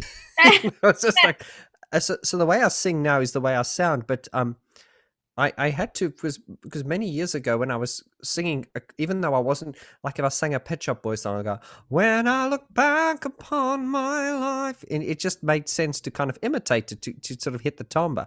But then, of course, when you go, hang on, what do I sound like? That took me a long time, you know what I mean? So I don't know if I actually sound... if I should one day do the Sleeping Dogs version with a Rob Rom, with the Rob Rom voice. Hey, I'd be happy to at some point if you ever want to work on a song together. We could do it across the pond. Send That's each other great. files. I'll do singing. You could do the music, and That's great. I've got the brains. You've got the looks. You make dots. Peter, you wanted to ask a question, mate? Yeah, actually too. But now I see that you've moved. You're not in your studio anymore. Oh, I'm just in a living room now. Okay, because I asked about your new album coming out, and I was thinking, could we get a little teaser for one of the new tracks? What like right now? I Yeah. don't actually. I because you're on Patreon. I'm gonna put something. I don't actually have anything here that I could. Because I'm on a different I was system. asking for a piano improvisation. Oh, I see. No, I don't actually have my piano yet. But I tell you what, I am going to, because you see, I'm going to, because I don't want people to sort of, like I do with Depeche Mode stuff, I always strip it down, and I don't want people to miss a trick. So I will be doing like versions of the songs, like just on piano, because I want to kind of show off and just say, I want to show people how musical it is. You know what I'm saying? What it's really like. Yeah, because I mean, I love the melody to Sleeping Dogs. I think it's beautiful, and it's, and please, it's like it's very difficult for you to rate your own stuff, but you have to have the confidence in it, and That song really pissed me off. Really? That's good. It did. You know why? Yeah. It was just like it was in my head. Yeah. I couldn't get rid of it. Well, this is exactly, and That's a good thing, I think. I think so, because I just find it funny is when you make a record, it's got to be what you like, It's not. It doesn't. I mean, I made this for myself, and I know it sounds vain, but it's like I failed horribly whenever I tried to consider. And it's the best advice I got was the Gary Newman advice. He said, "Stop listening to advice and just do what you want to do." And it will resonate with some people, and that's true, because people resonate with authenticity. And when you're doing what you do and you're liking it, then it will hopefully resonate with more people than if you're just trying to, be generic. I think. I don't know. I observed that at the end of the verses in the Sleeping Dogs, was that agorism? Agorism. Well, yeah, I've been getting hell from people, and it's great. It's great. People have been analyzing. Some people say I sound a bit like Andy Bell from Erasure, and I look, and none of these are insults, because once again, I don't want to tell people how they should hear it, and I haven't been compared to anyone bad. No one said I sounded like Gene Pitney or anything like that. So I'm happy. Or Michael Bublé. Or Michael. I'd be lucky if I did. But so which is the gorism? What part was the gorism? I think it's at the end of the verse, there's 3 chords that go do do do, where the last chord is bit off. You see, I love this question, because it shows that you're analyzing it the way I analyze music, and I'm flattered that you've taken the time to listen rather than just go, all right, next. because It sounds like European Song Contest. yeah. Because there is always that thing where you just go, oh, that's nice, Vaughn. Can you talk about Depeche Mode now? You know, and so far so good. It's been well received. As far as agorism is concerned, I mean, hey man, my influencers are my influencers, so they're probably going to be there for everyone to hear. You know, and I don't hide that. Okay. We have plenty of time, and I know I ask one question and you give me 3 answers. So, Peter, people, pour you some drinks because that's the next question. I must actually thank you because you're kind of like the voice of reason. You're kind of keeping us on topic here, and you know, yeah, so I appreciate that. I'm the on-topic chicken. Yeah, you're the on-topic chicken. Yeah. What's the alternative to on-topic? Off-topic. Yeah. He just wanted a drink. Wait, what if there was like an off the rails chicken? But here we go. That's you. That's you for sure. Yeah. I remember your first video. Do you? Oh God, no. I was gonna ask what's Vaughn's first video. Oh God. I remember it was a piano lesson, and it taught me. That was how I found you. Oh really? It taught you? Oh yes. Yeah. Yeah, that's right. Because I started the channel off as a tutorial lesson. I don't know why I started. Oh yes, I was starting it to promote my you piano. taught me how to play the C note across the keyboard with my thumb. Oh, so now you know as much as Fletch does, yeah. Hold on. He's going to do this. He only works with 3 octaves. I got my shit here. Well done. Yeah, but I got the Fletch wrappings. I do know that one of my followers is a friend of Grange Fletcher. Yeah. Andrew Fletcher's wife, and he's actually sent all those Fletch Files videos to Fletcher's wife because he said she'd love this because she loves taking the piss out of him. so I've destroyed my chance of an Hey, no, you know what you should do is get her on here. Because I think they've probably got a very quirky relationship, you know, where she takes the piss out of him. But I don't know. Sorry for interrupting. Back to you, Vaughn. Yeah, go on. What are your hopes, plans, and aspirations for the next year on your channel? Well, I just hope that I can get. I just hope that we can, get enough people on, just so I can sustain it, because it's just becoming very difficult at the moment. I mean, I love doing it, but I haven't been doing many videos lately, and that's just because living in London is expensive. So you've got to keep bringing the money in. So I've been spending a lot of time with my students, because I do coaching and stuff, and I really enjoy that. And I mean, you've got to do what you got to do. And I've also been spending a lot of time on the Vaughty project and everything. And so I say it's just a bit disheartening when you put a video up and it just gets like 500 views, and which is bad. For my channel, it's bad. And it's like, I'd say bad. I'm not moaning, but it's like, this is a relentless machine that you've got to keep feeding and feeding and feeding, and you've got to. And I don't know. I really don't know. I'd say where I'm happy at the moment is I'm happy to sort of with my coaching, and I'm happy to be releasing some of my own music at the moment, but I don't want to make this channel about me, because it's never been about me. So I have stepped out of my comfort zone now when I'm talking about my music and stuff like that. Now I feel a bit not uncomfortable, but because my channel's always been about other things, and it's quite funny when you talk about other things, you never talk about yourself, then people become interested in you, and that's what happens. So I'm starting to give a bit back now, but I'm never going to. It's never going to be a me channel. You know what I mean? I know what you mean. And I think, we discussed that before. We should talk. We definitely will, Peter. I think I think there are some people that have got a business brain that will look at what I've done here and they'll be like, you are missing a trick. But you see, this is the problem with me, is I approach everything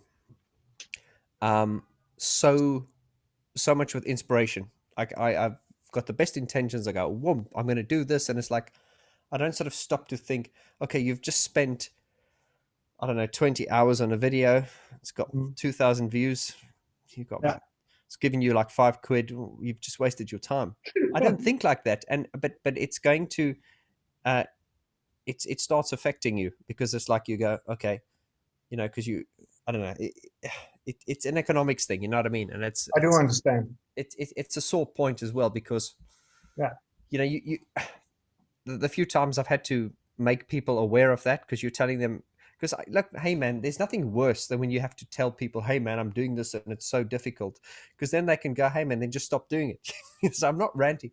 I'm just saying it's frustrating, because I know what I'm doing has value. So I'm just going, how do I sustain this? That's all I'm saying. I don't want to become rich from this. I'm not going to become rich from this, but it's just like, how do I set myself in a position that I can continue to do this, because I know people want it. So that's the question. And it's without looking desperate, and I'm not desperate, but it's like, I really want this to work. I don't want to have to go, okay, well, I got it. And I won't stop it, but it may come to a point where I just go, okay, hang on. Yeah. It's just like, just, scale it down completely. And I don't want to do that, because I really think we're onto something really good here. And maybe I'm being ungrateful, because, we're not even 3 years old yet.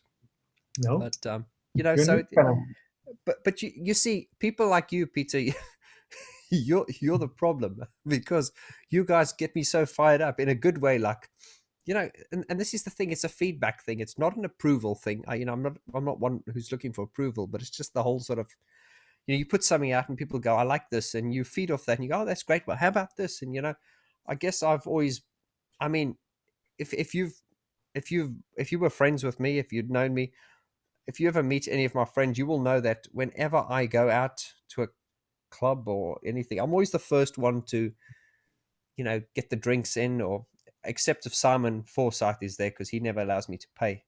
But it's like I always try to make people feel comfortable in a party. I always, like, even if there's a party, I never seem to enjoy myself, because I'm always the one that's DJing, or I always want to make people happy, and that's not in a approval seeking way. It's just what I do, and that comes across in the channel. It's like it's and it's Kyrie, my fiance, has been very, very, very protective over me recently, especially with this channel. She's just like, because what women are like. They're like, you're giving them too much. They don't deserve this. So she really gets involved. Going, oh, what's in this for you? What do you do? So she, so I have all these. Is she right? She's right so far as she's trying to protect me. Only because she's a woman, she knows if I die, she'll have to look after herself. No, I'm joking. She no, I don't. She pays her way, but Rob once asked me, "Do you think that she's hot?" Well, I'm sure. No, Kyrie is hot. I'm sure every. Most people look my, at her. My, my girlfriend told me that she's hot. Yeah, most. Lesbians fancy her. Guys fancy her. My old mates fancy her. And then they usually when we go into restaurants, people like, she's one of those people you walk in, everyone just looks at her, and then they look at me and they think, you must have a lot of money. I'm like, no. And you will have. Okay, I have a question. Can we? I don't know if that's allowed. Yes, Rob, Peter. Go. Can we go a little geek here? Yes, of course. What kind of DAW do you use? I use the and you can endorse this. I use the best DAW on the planet because it's the. You're not gonna say Logic, are you? It is because it's the DAW that Aid Fenton uses. It's the DAW that Gareth Jones uses. It's what Gary Newman uses. It's what I've always used. It's Logic. It's not fucking, what's it, Ableton. No, I know. Oh. But Alan, hey man, Alan Wilder uses Pro Tools. Yeah, Yeah, I mean, So there. I use Logic. I use Logic. He's a Cubase user, has been for years. Who, Alan Wilder? But now, but for the recent things, he was using Ableton for the recoil tours. Yeah, because, but what he was is collaborating Ableton? with- That's for live playing. For but what recording, is- he uses Pro Tools. But what is Ableton anyway? It's like a kid's thing. I'm sorry. I have students like and this Fruity Loops. whenever they pop up with Ableton, I'm like, oh my god! And it's like, and they look at this, and I'm like, okay, I know with any, and I'm always telling people, Vaughn, what door should I get? I'm like, okay, if you haven't got a door, first of all, get an Apple, and then get get onto Logic. Now, if people are starting from scratch, and I say, if you can afford Logic, and if you can afford Apple, then I can, because then I'm qualified to train you on that. But then sometimes people have got, okay, I'm working on Ableton. I'm like, okay, let's do this. And I know like people I look up to, like, you know, like Alex Fernandez and stuff, you know, he's big on this. And please, I always tell people, stick to what you know. So I've been trying to understand what it is, you know, and when they open Ableton, I'm just like, this looks like fucking Audacity to me. It doesn't look professional. And of course, of course it sounds just as good. I mean, that's not even, I'm not knocking it yet. I'm just saying, to me, I just don't understand it. And I don't understand why it's so popular.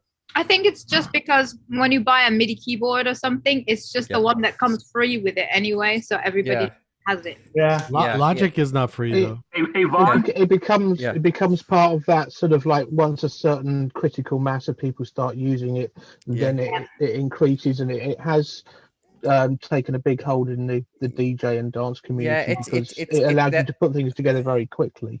I've always found it very difficult to finish a project in Ableton, because it doesn't quite have the production finesse that Logic or the other DAWs have.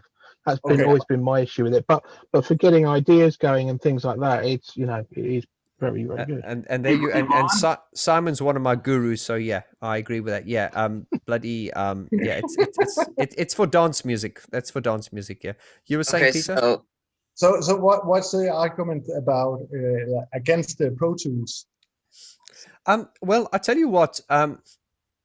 I've never used Pro Tools, but when Logic came out, it was known as the Pro Tools killer, because a lot of big studios were moving onto it. And the problem with, as Gary Newman said in the last interview, he said he went off Pro Tools because he said it just it requires constant upgrading all the time, and he said he just couldn't be arsed with it, so he moved onto Logic. And it's a subscription now, isn't it? I think that the current Pro Tools is moved to a Peter, subscription model. I bought Pro Tools in the early 90s. So did I. And had the new bus version on a Mac, which they changed the frickin' Macs to frickin'. I still have it. I still have a new bus Pro Tools system. Why the fuck would you ever use a Mac? I don't know why. But Macs are frickin' the best, but definitely in the early 90s, the PC wasn't even really an option unless you were an absolute masochist. It wasn't. Setting up a PC for digital audio in early 90s was like, I have a Windows tattoo right here. If we're gonna get early 90s was Windows 3.1. Yeah. With IRQs for work and ISA buses and all of that, and it just didn't work. You could spend a week meticulously because I used to build systems. You could spend a week meticulously putting a system together and it would work, and then the moment you moved it, boom, it would all start clicking and popping, and it would be absolutely useless. The Mac was the only way to go professionally for many years, and it wasn't until really XP that Windows. That's right. Yeah. Really kind of started. I think my first Pro Tools system was on an XP. Yeah. Hey, Vaughn. I mean, Pro Tools is great for pure recording. If you're like an engineer recording and producing a product for somebody else, it's a great tool.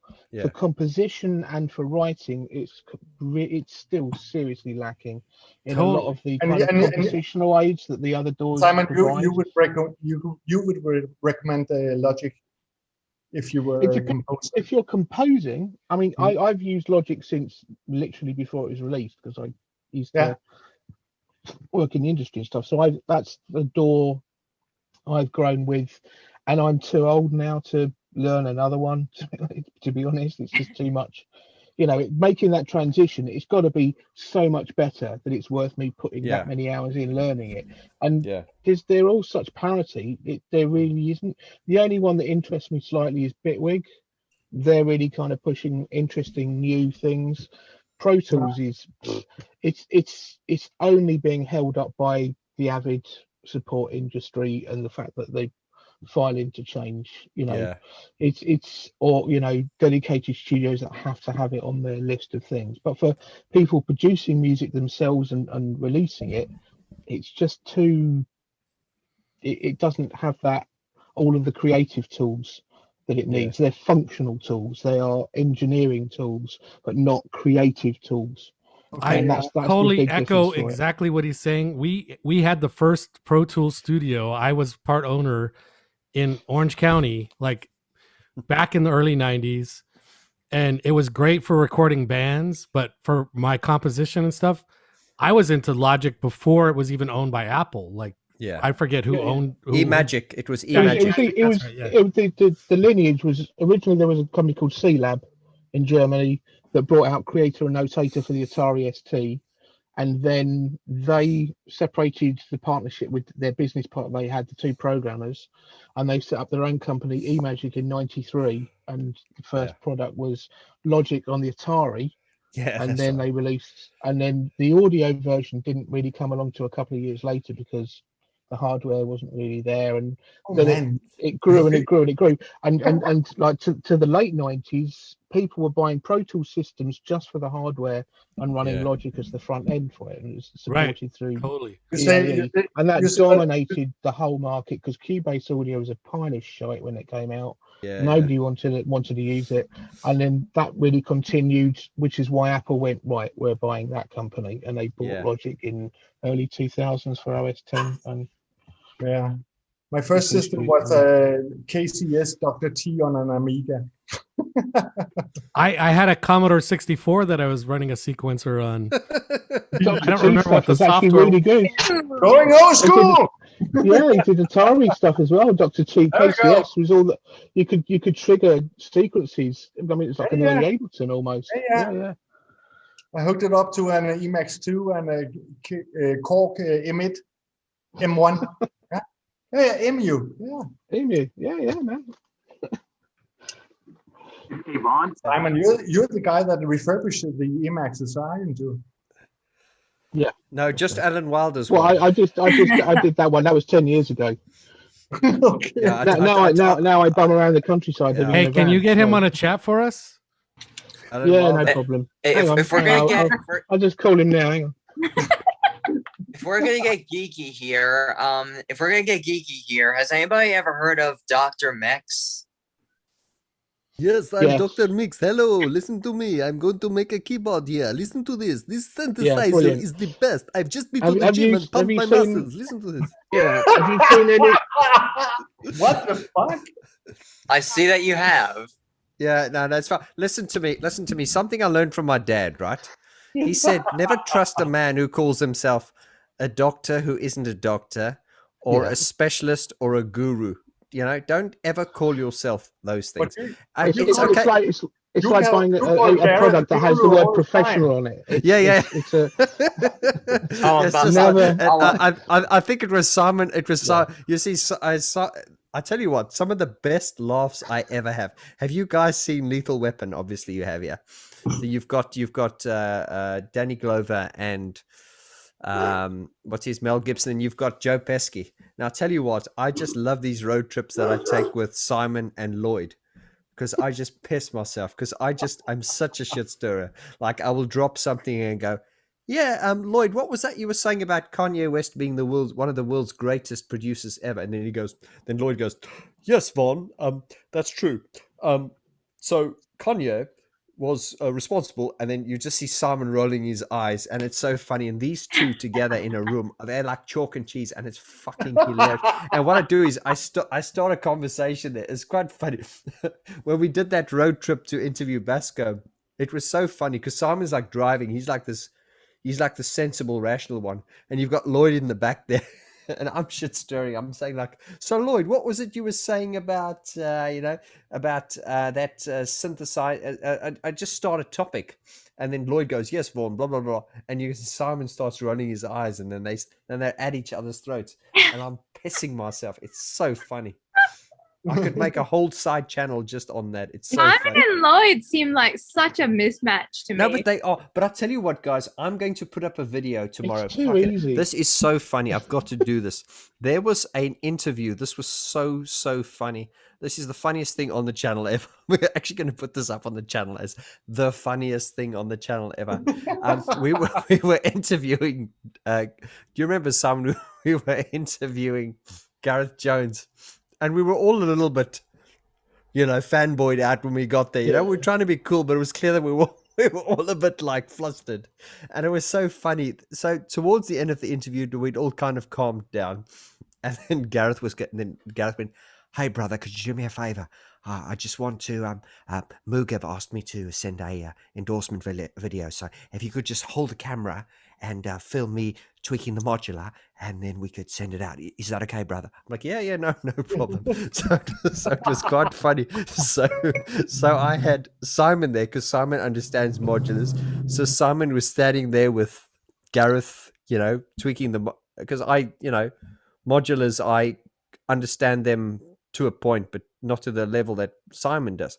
So Simon's there with Gareth and they're plugging all this stuff in, and I'm just looking at this going, okay, fucking this is rocket science. I'm standing back here. So I've got my camera here, and there's Lloyd standing there. Obviously, he's like the fifth wheel. So I've got to give Lloyd something to do now, right? So the funny thing is now I'm filming and I need to synchronize the audio from the modular with the audio from the camera. So I gave Lloyd the task of doing the gaffer clap. But the funny thing was, right, I've got the video footage. Oh my God, this is funny. I was like, okay, Lloyd, listen, Lloyd, I'm going to tell you to do the clap. Now wait for me to do the clap, Lloyd. Only on my cue, Lloyd. And Lloyd's face, he goes like this. I was like, now, Lloyd. Just like, it was like the funniest thing ever, because it was so funny because you got like Simon and Gareth there, like really into this modular thing. I don't know what the fuck they're doing, and Lloyd standing there going like this. It's like it is the most hilarious thing you've ever seen, because forget any clap that Fletcher's ever done. There was so much intensity. It was like the most serious thing in the world. Lloyd, get ready. Not yet, Lloyd. He was going, now, Lloyd. There was like this delay. I went, now, Lloyd. He was like, Did you say start tape? No, he clapped, but he was very late. But it was funny. You've got to see the video. It's hilarious. Is it kind of like when you give the one child in the band room the one triangle? Yeah. That's me. Big moment's coming. Your big moment's coming. No, but it was quite funny because you got like Simon and Gareth there, obviously, fucking around with this module and getting like an awesome sound there. I'm standing there. I don't know what they're doing. But then there's like Lloyd there, like, he's got the most menial task, but he's got the most, the concentration on his face was awesome. Attention. I'll tell you what, he's going to be a superstar tomorrow after I post that video. Just a reminder, Vaughn, my retro Siberian beauty, Sandra, has a question. Her hand's up. Oh, Sandra, put your hand up. Ask your question. You do know, Sandra, everyone's going to be Googling you after this because they're going to be intrigued as to what you look like. So, oh my God. Larry, I am the one you were saying what you're inviting, or was someone I else? invited her to come to this meeting. Okay. I messaged her on Instagram. I sent her the password and everything. And I'm glad she accepted my invitation. Oh, yeah. We're looking forward to the question. So, Vaughn, I just wanted to ask about your YouTube channel, because you said that there are some issues with, I assume, the reach that the videos are getting. Yeah. So I can suggest, because in the meantime, I know that we've had our last Zoom chat. I think it was December last year. That's in the meantime, I've opened my own YouTube channel. I've been just experimenting with stuff, and so far, pretty much everything that we know that obviously some YouTube gurus are talking a lot of crap, but I Yeah. have seen a couple of like different channels, Dr. Mix. mostly TubeBuddy and vidIQ, that actually have pretty good advice, and they have some pretty cool features, and they're just free browser extensions when Yeah. it comes to and they're pretty much okay, since like they kind of give you the option to rank on Google, like SEO optimization. So like Yeah. if you do have some time, I would like to like send you some links to just thank in you. case Thank you, Sandra. if you'd like to maybe investigate further, because I know Bless it's you. been difficult, especially thank you. because obviously the revenue is not as good as Yeah. No, you're absolutely right, Sandra. I really appreciate that. And as I said, the frustrating thing is when you go onto, I'll put it to you this way: it's when you're putting out content and stuff, and if people were going, so, but I get so much. I've got not only for myself, and I don't want to sound noble, but it's just like, there's so much love and goodwill, and there's so many people that are so gunning for this, and they want it to work and stuff, and so this is bigger than me now. It's not about it. It's about everyone. And I think the frustration sometimes is like I get people coming to me sometimes saying, Vaughn, I just really think this channel should be bigger. And I'm like, oh yeah, don't say that, but anything. So I understand that we're subject to the rules, and there are algorithms and stuff like that, and things we can't fight against. But I just think that there must be a bigger market out there for this kind of stuff. You know what I mean? And unfortunately, it is a numbers game. You do need to get it to a level where it can sort of sustain itself. But yeah, I'm open to having that chat, and I'm really grateful to any advice I can get, because I think if something, I've always been very. It's almost a bit like a reality show. This I share the drama, not that I create the drama, but I share my struggle with people. I've never put this up to. I don't want people to think like this is, hey, I'm Vaughn George. How you doing? Hey, click that. It's not. Especially in Patreon, people see the struggles and the reality of it, and people. I mean, I don't push drama. I certainly don't generate or create drama. I'm about solutions. But when there's problems, I let people know, hey man, what we're going to do, and and I sometimes think I've possibly shown too much weakness sometimes, although I don't see it as weakness. I just believe it's transparency. You know what I mean? So I appreciate the help, Sandra. I really do. Absolutely. I mean, I understand the struggle. Like it's difficult to put a lot of work, a lot of hours into a video and just not have the response. But I don't think it's necessarily not your fault, obviously, or the community's fault. I'm not going to say the algorithm, but it's just the way that YouTube shows the videos or finds that audience. It's a bit difficult and tricky, but there are ways to, I think, manage that, because obviously, I've been following your content for I think more than a year now, and I think it's very, very important for people to who are interested not just in Depeche Mode, but just generally in music or piano or anything, to see that content. It would definitely be a shame if your videos did not reach a wider audience. So well, I think Sandra, and this is the frustrating thing, is when I hear things like that, not thank you, that is the frustration. Is it's not because I'm doing something. I get people coming to the channel every day going, oh, this is amazing, and I'm just going to say this because it's true.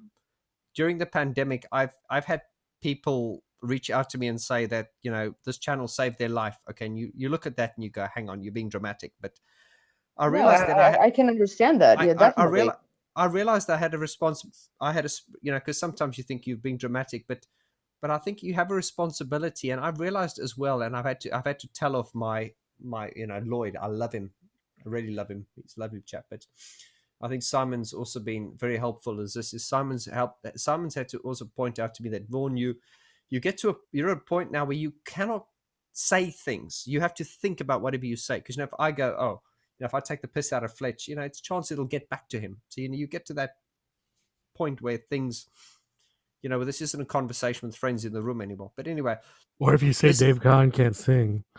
No. That's taken out of context. I love Dave Gahan. I told you,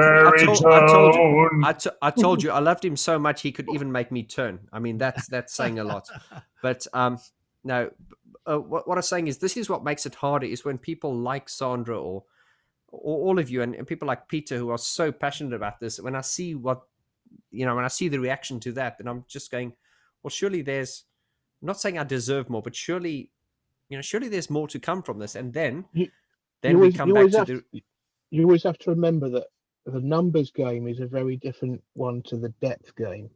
Well, this is true. And We've I got the think depth. that's the thing. You've got the depth, and you're reaching people, and people do associate you with it. Numbers is a very difficult and different and precarious game, and as you've always said, to reach the numbers, you lower your standards, but then you hit that sort of point where you're compromising yourself artistically and all sorts of difficult things. It's the stick with the build it, they will come approach and stick by your guns. It's just a time baseball reference. All right, waiting.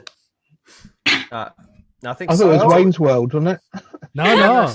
They got it. They got it from a baseball movie, A Field of Dreams. Yeah. Oh, Kevin Costner? Yes. Oh, I think I've heard of him. Is he in 9 Inch Nails? Might as well be. Yeah. Sandra, if I ever play a gig in Siberia, you're definitely invited to come. Oh, that's I mean, it's a long way to go from Belgrade, though. That's a long way from Serbia, That's a very long trip Siberia, from but Belgrade, yeah, it must be very cold. But you're from Serbia.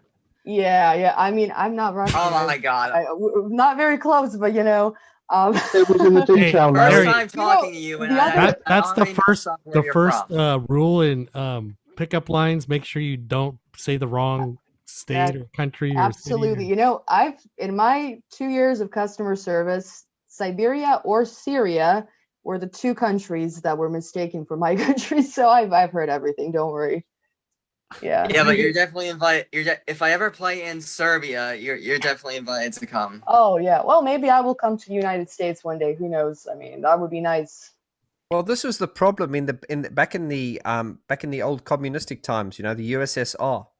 The geographic knowledge of us in the West was dreadful. It was just like we had all the countries in the world, and then we just had Russia.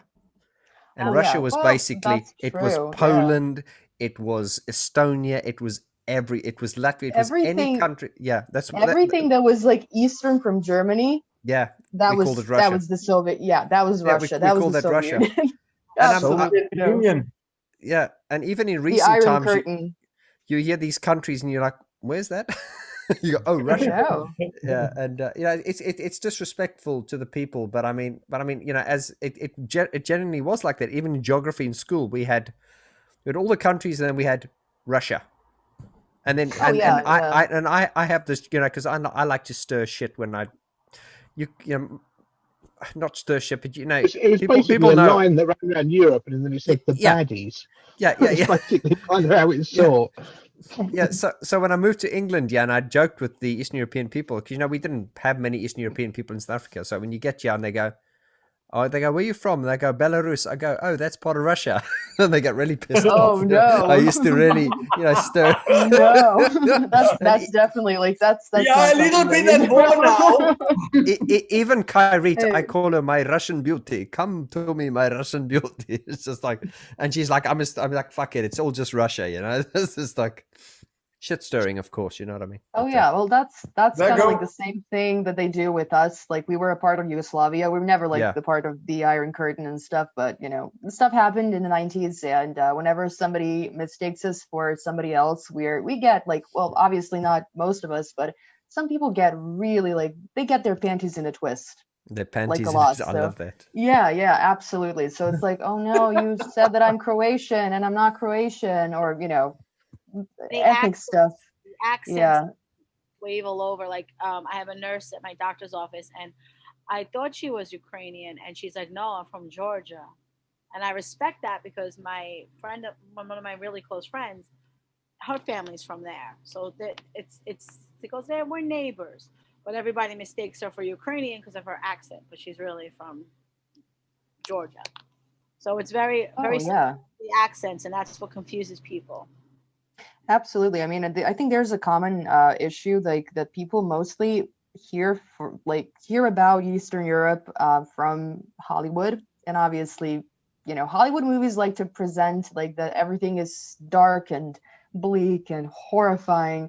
Right. Sometimes it is, but it's not always like that. And I know that I get mistaken. Like people don't really know where Serbia is generally, but it's always like, well, you don't sound Serbian. It's like, yeah, we don't sound Russian mostly. No, so, but Sandra, that's like yeah. that movie. You saw there was that horror movie called Hostel. Oh, yeah. And there's a very real reason for this, and this plays into we'll bring Depeche Mode into this. I can see Death is I can see Rob's face smile lighting Brian up. there. Griffin did all the filming. I'm bringing it back onto topic here. No, it's interesting because Brian was telling me yesterday that when we were moving house for him, he was saying that the albums for what was it? What was that one? A Broken Frame. They were actually sold in Russian shops, but like we're talking like random, like off what we call in South what's this country? England. Off licenses. Like a bootlegs, right? Bootleg. Yeah, it's like so like you go into a convenience store and you'll find like you'd see like I don't know razor blades, tampons, bread, eggs, and then a copy of a broken frame. And the reason they did that was really because of the artwork. And I just think that coming on to Brian Griffin again, the artwork really pushed that album. And Brian seems to think the artwork's better than the album. And I agree with him. Okay, we're not going to get into a debate there. But but coming into this whole Eastern European, Eastern Bloc thing is we the West at the time, there was this terrible Cold War, and there was this terrible apprehension and paranoia about the Eastern Bloc. Yeah, so and Absolutely, that all played into the and that was a big part of Depeche Mode's artwork. It was all that apprehension and all that. Well, what are they doing? And it's really dark and cold, and that is why when you look at Hollywood movies now, because in America, if it's not happening in your state, it's not happening in the world. That is why. So they go, okay, true. So let's make a horror movie. Let's go to Bratislava. Oh my God, where's that? That's Eastern Bloc. Oh my God, that's what I mean. So that movie is in Bratislava, right? Yes, it plays into that. So, but this is what also I saw. And coming back to Kyrie, my other half, there was a movie that came out recently, a horror movie called it was called Orphan, about this girl that was. She turned out to be like 20 years old, but she had this dysmorphia where she looked like a 14-year-old kind of thing. And then it's a long story. I remember that movie, And then this was based in, and then of course, when they did the whole backstory, she came from Estonia, from the Sarne Institute. So this all, oh my God, because the reason is if this was an American movie and she came from Massachusetts or something, it wouldn't be that scary. But the fact that she's from an asylum in Estonia, in the Eastern Bloc, you see, it has that darkness to it. And this is why, and that country, actually, I was speaking to Attosa, the guy who does my artwork. We were talking about doing some artwork for me and videos there. But of course, I can't get there because of the pandemic, because there's just like a resonance to me. And it's, look, the grass is green on the other side. To you, it's just Serbia. But to me, going, oh, it's dark and it's edgy and it's mysterious, So, and to us, the West, we look to that and go, oh, it's got this darkness and this scariness to it, because we still have that apprehension towards it, which is great for art and stuff. Yeah, but for you, it's just home. Yeah, absolutely. I definitely understand why people from Russia, Soviet Union, and all of these places were drawn to Depeche Mode, because some people jokingly said, "Hey, Depeche Mode, they're like that communist band." Like I hear that still. Yeah, absolutely. And I'm looking at. No, I'm looking at like the artwork for Construction Time again, and if obviously it's something that you could like find on Karl Marx's Capital or Communist Manifesto. It would fit in. Nobody would really question it. So definitely. And all this sort of like communist and fascist imagery and stuff like that, forget about what the political meaning is. It is very powerful. And there's actually I forget the guy, he's in America somewhere. They questioned Dave Vaughn about this on a talk show. He's in America somewhere.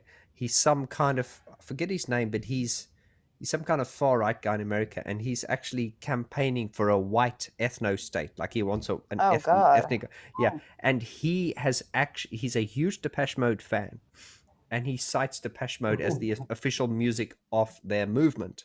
Oh And I forget this. I forget. Yeah, That was I forget. the alt-right, wasn't it? Yeah. Yeah, the alt-right guy. Yeah. And there was an Remember when that all blew up? Yeah, there was an interview with Depeche Mode, and I think it was a Danish interview, and this guy asked Dave Gahan about it, and he said, "What do you think about Dave? What do you think about this guy saying your music is the official music of the alternative right?" And Dave Gahan, they bleeped him out. He said, "Oh, he's just a cunt." You know, they bleeped it out. So, no, but interesting how. Absolutely, yeah. But the bottom line is, it's there's something very, very powerful in Depeche Mode's. They're not even a band; they're an institution. You know, it's that there is an imagery and the symbolism. And as Brian was saying this as well, I don't know whose idea. I think it was Daniel Miller's idea. I'll bring it back to him again.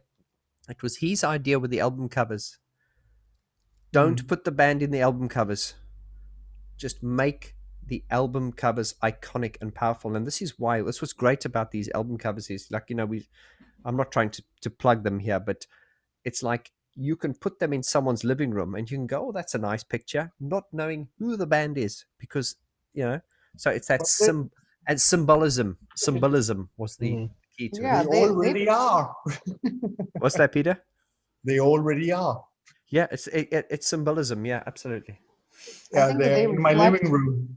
Oh yeah. Peter's been flying the VG flag for many years. Thank you, Peter. Also, they were one of the first sort of big Western pop bands to actually go and play those countries as well. To actually cross the curtain when it was still up. Like, you know, they used to go and play and not make any money because you couldn't take money out of those countries at the time. So it would be a lost thing, but they invested in going and playing to the fans because they knew they played the music, and it's paid off for them. You know, you're absolutely right. And I tell you what, there was a question asked to Martin Gore once. I think they said, who are the most hardcore fans?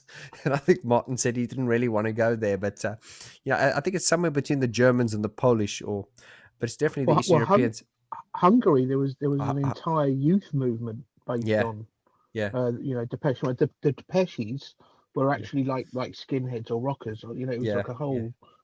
We had that as well in the middle 90s. It was called the Mods in Denmark, and they were hardcore Depeche Modes going around and kicking around everybody, listening to Depeche Mode.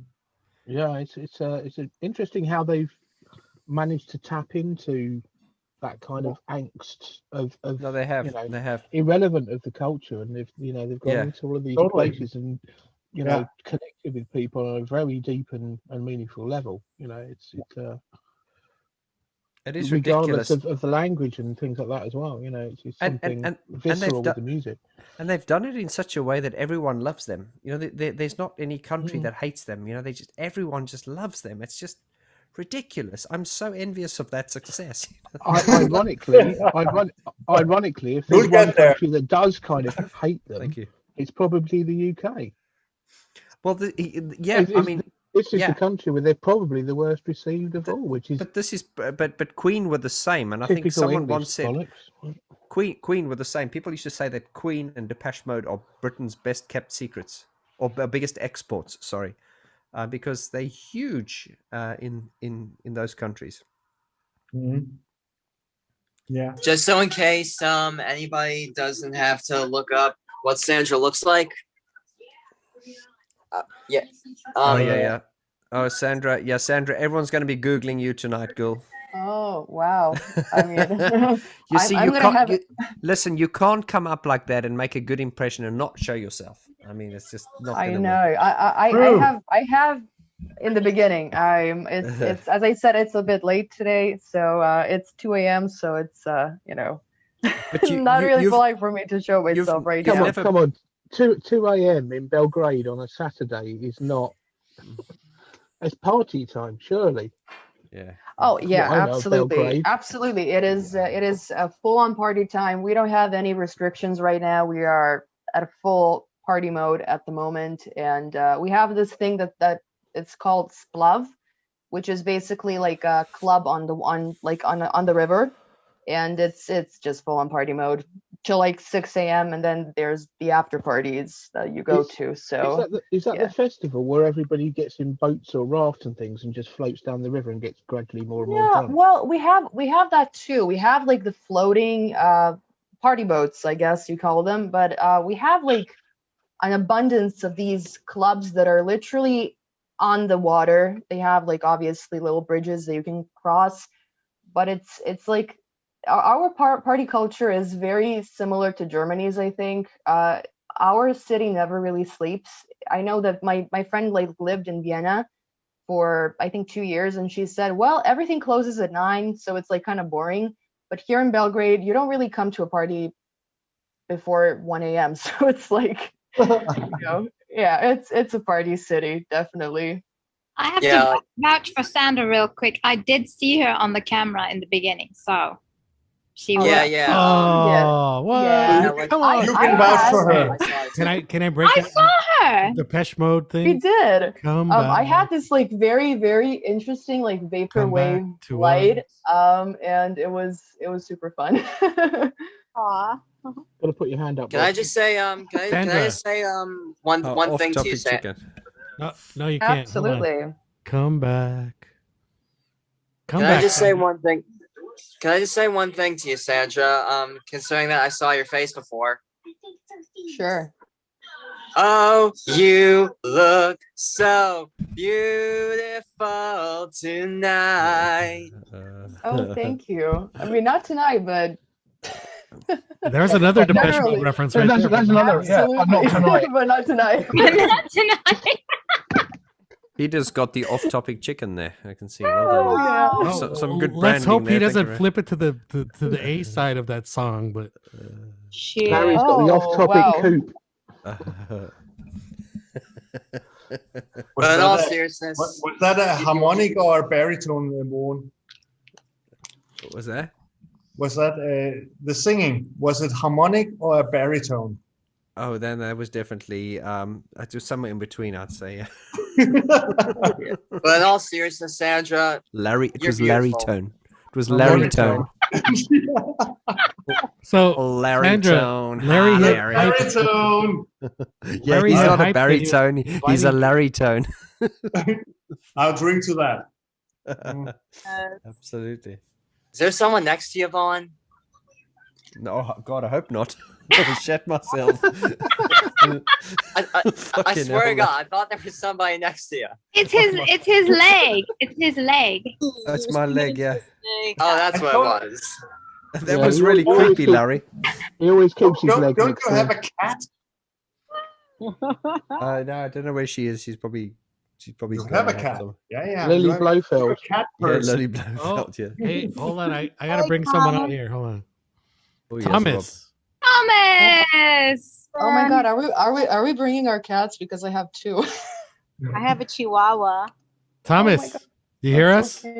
There he is. Hey, Tom. Hi, Tom. You can't hear us? Oh. Oh no.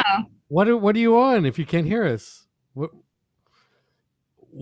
I wanted to. Which he's Tom putting is it- it? Okay. Audio. He's connected. Connected to audio. It's There you go. connected. Can you hear us yet, Thomas! Thomas? And now You have to turn unmute on Obarski. yourself. Unmute I yourself. was muted. Ah, Unmute. Unmute. unmute. unmute. Hit the microphone. Yeah, you're muted. You have to unmute yourself. Hit the microphone. He'll get it. Left corner. Yeah, there you go. Hey, can you? Oh, hey. Turn up your volume a little if you can. Thomas. Hey, so I'm bringing you on because you said you wanted to introduce your mom earlier. I don't know if she's there or not. This is Mom. Oh, hey. Hey, Mom. You guys, you look very much like your mom. That's so cool, man. Like you guys totally have a family resemblance. So for those, Vaughn George, Thomas is in Chicago, one of our Depeche Global members. I saw the photos popping up on Depeche Mode Global. Yes, I love the photo. You said your mum is 70 something, Five but or she something. doesn't look a 75, day right? over 50. So you were very rude. Yeah. Yes. I saw the photos. Yes. Hi, Thomas. Hello, ma'am. Nice to see you've got good taste. Did Thomas force you to be a Depeche Mode fan, or do you just naturally have such great taste? When he was a disc jockey, I loved the music that he played. And the music that he played, I really like it. I'm into it too. Nice. But it's her fault because when I was younger, Mom bought me a Mickey Mouse record player. I used to play her records. Dave Clark 5, the Monkeys, the Beatles. Mom was in the Poppers. Who else did you like? Herman, Captain and Camille, Captain and Share. But yeah, because there's a share, you didn't have to worry that when I would grow up, I was taking to the record store and buying my first record. Thinking, so I looked Guy Talking. That was my first 45. And then I was like, 75, 76. It's been so long. Don't fall apart on me. Thomas, can I just say, obviously, I love my mum, but your mum is clearly more rock and roll than my mum, because my mum's into Michael Bublé, Ollie Murs, Ronan Keating. And That's why. And whenever I used to listen to Depeche Mode when I was a kid, she'd say, "Turn off that bloody Depeche Mode." I said, "It's not Depeche Mode." She used to call it Depeche Mode, and it's depressing. So can I just say your mum is awesome and she's rock and roll? Thank you. Hey, has your mom ever gone to see Depeche Mode? Yes, you did. You answered. Yeah. Nice. That's so cool. I was in Vegas somewhere, but I forgot where. At the Indian. It was at the joint. Hey, Thomas, I don't know if there's a way you could adjust your audio, but it's very low right now. We could barely hear you, but. Oh, let me try again. I believe everything's turned up. Huh. Yeah, it's pretty low. I don't know what the deal is, but. Yeah. But what day was your mom's birthday? I was born July 16th, 1946. Nice. Happy birthday, belated birthday. Hope you had a great birthday. Oh wait. Yeah. was yesterday. Today's the 17th, so the 14th, yeah. Excellent. Yes. So the story is told by me because I remember it very well. I had 2 tickets to see Depeche Mode, the Exciter Tour in Vegas at the Hard Rock, inside the Hard Rock Hotel. Attosa and I were there. Awesome. Not together, but there. Rock were there? Yeah, I was there. Yeah. I was there. I was staying on the same floor as Dave Gahn. Wow. This is what I'm talking about. Robin and I were doing pink shows almost.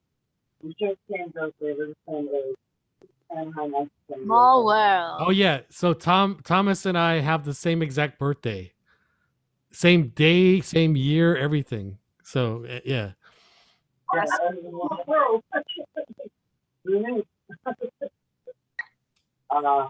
So I had 2 tickets and it was general admission.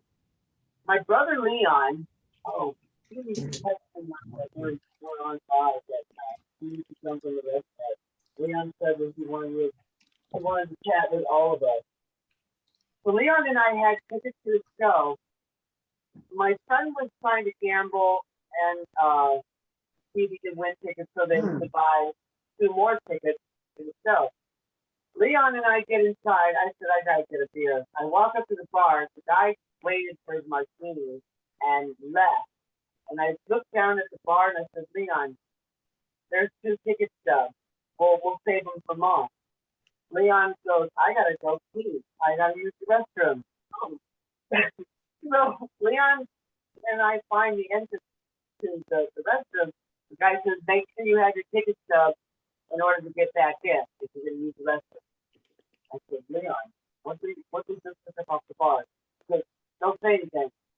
So we call Mom's cell phone and my friend, and I'm like, we got 2 tickets to get in, but you got to pretend like you went to the bathroom. Mom got to see the Depeche Mode. He only missed 3 songs. Nice. Very cool. Smart thinking. Yes, yes. It was a wonderful concert, though. I really liked it. Excited. Hey, and that was rock and roll of you to go along with it, because I know I went like a couple years ago to see the Stones with my mom, the Rolling Stones at the Rose Bowl, and we had general admission at the back of the floor, and there was my buddy had seats up front, and he wanted to give us tickets to like get us up with them, and my mom was kind of like hesitant about doing it, but I finally convinced her. I kept talking to her to do it, but I'm like, come on, it's rock and roll, Mom. Like, it doesn't matter. We're going to get up closer. You know, worst case, we get back to where we were. She finally did it, but it took a lot of convincing. So that's cool that you're rock and roll to go and just go with it like Thomas had suggested. That's awesome. You know, any kind of music that gets out, I mean, I like it. I mean, it has a lot of good beats to it, and it's something that I really enjoy listening to. And we were at the same concert. We were all together at that same concert, not knowing each other at that point, but how cool is that? Pretty freaking cool. Oh, yeah, well, here's the match I bought on set, and he played it in the, get this, he played it in the Ford Forest wagon. The Griswold wagon. For Christmas vacation. Anyway, we displayed music for the masses in the car. As Mom was taking me to school, or Mom was taking me to the mall or to the roller rink to see with my friends. I'm like, oh, we gotta play the good set, and it was music for the masses. And she's like, play that song again. I'm like, which one? And she goes, and I'm like, oh, Mom. Well, hey, it was awesome to meet you, and thank you for joining us on the chat. We're happy to have been able to wish you a belated happy 75th birthday, and my mom will be enjoying her 70th birthday on the same day as our special guest today, Vaughn George. They have the same birthday too. So my mom's birthday is July 29th, so she turns 70. So we're gonna have a celebration for her on that day. But I'm older than everybody. oh, you know what? As many people have told me, the older you are, it's more of a sign of a badge of honor than anything. Because realistically, you know, you've got to live longer than other people, right? So that's, I mean, I don't see anything wrong with it. I mean, sure, there's things that come with aging that suck, like certain aches and pains, but it's great to be here and blessed. You know what I'm saying? Hey, guys, can you tell you one more story? Sure. I took her to see the Pet Shop Boys, and she's like, where's that ticket? And I said, I'll show you. She goes, Tommy, we're getting close to the stage. I said, yeah, our tickets are pretty close. And for some reason, my mother is like waving, like Neil and Tiffany goes, hey, Melinda, how are you? Nice to see you at the show. I said, Mom, she goes, I really enjoyed myself. That was a great show. I said, follow me, Mom. The show was in Chicago at the Chicago Theater. The shuttle bus pulled up on the side of the exit doors. And I said, Mom, we need to wait here just for a minute. I said, what's going on? What's going on? And then what happened? We saw Neil. We saw Neil. And Mom goes, how are you? He goes, how am I what?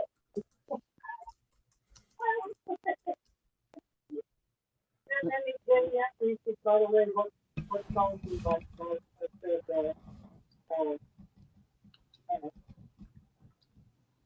I'm a devil, you're a devil. Oh, I'm a vampire, you're a vampire. Yeah. It's off the Nightlife movie. That was actually the theater. And then Mom lost the other song that West End Girls. But the one I'm getting is the one that you like, the way they collaborated, Justice into it. And to the song as if she was there. She's like, oh, she's like, oh, that's so nice.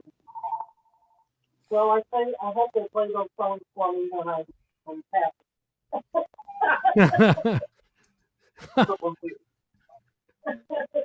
Anyway, what's the next topic? We'll bring it up next. Vaughn George is ready to roll. I think over here. What time is it in the UK right now? It's so late. It's early 1:30. already. Yeah, it's Sunday.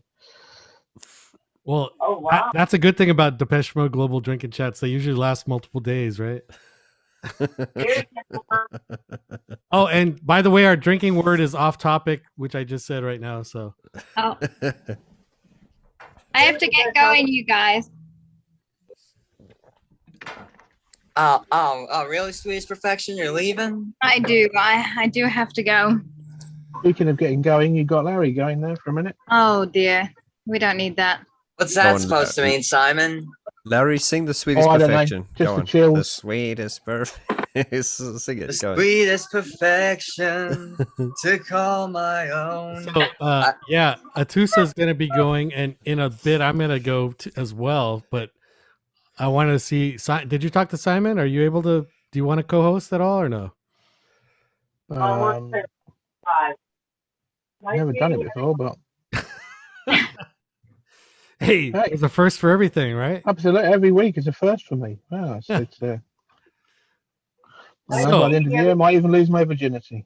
All right, I'm gonna add you as a co-host, Simon. So just in case after when I have to leave too, then you can keep it going if people want to keep it going.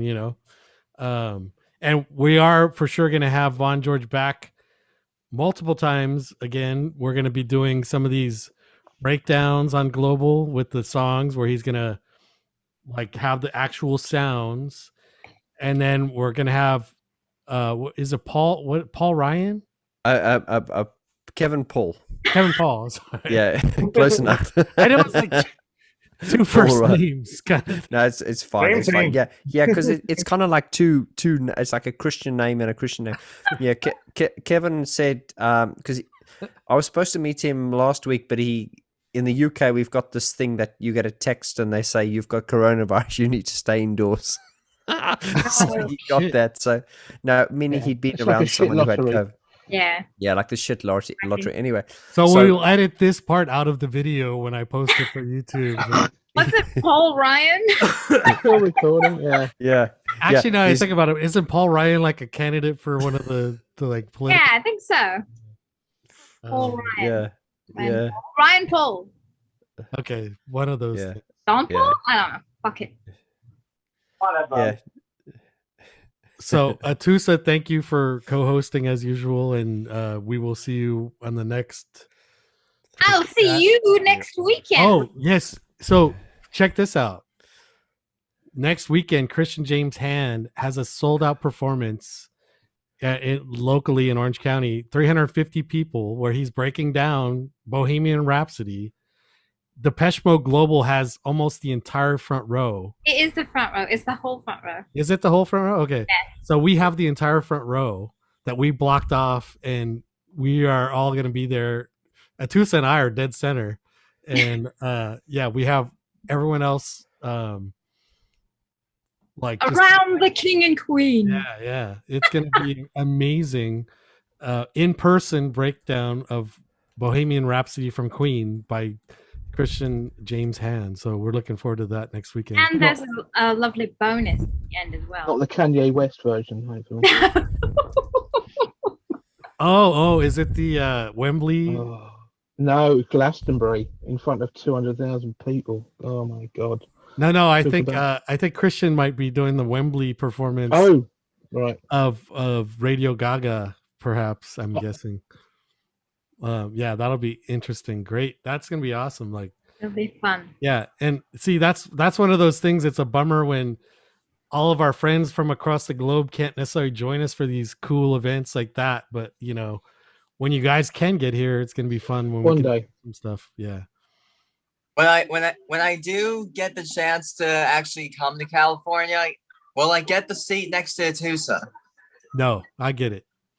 Oh. Wait, where? Where are we going? What seat? On the bus?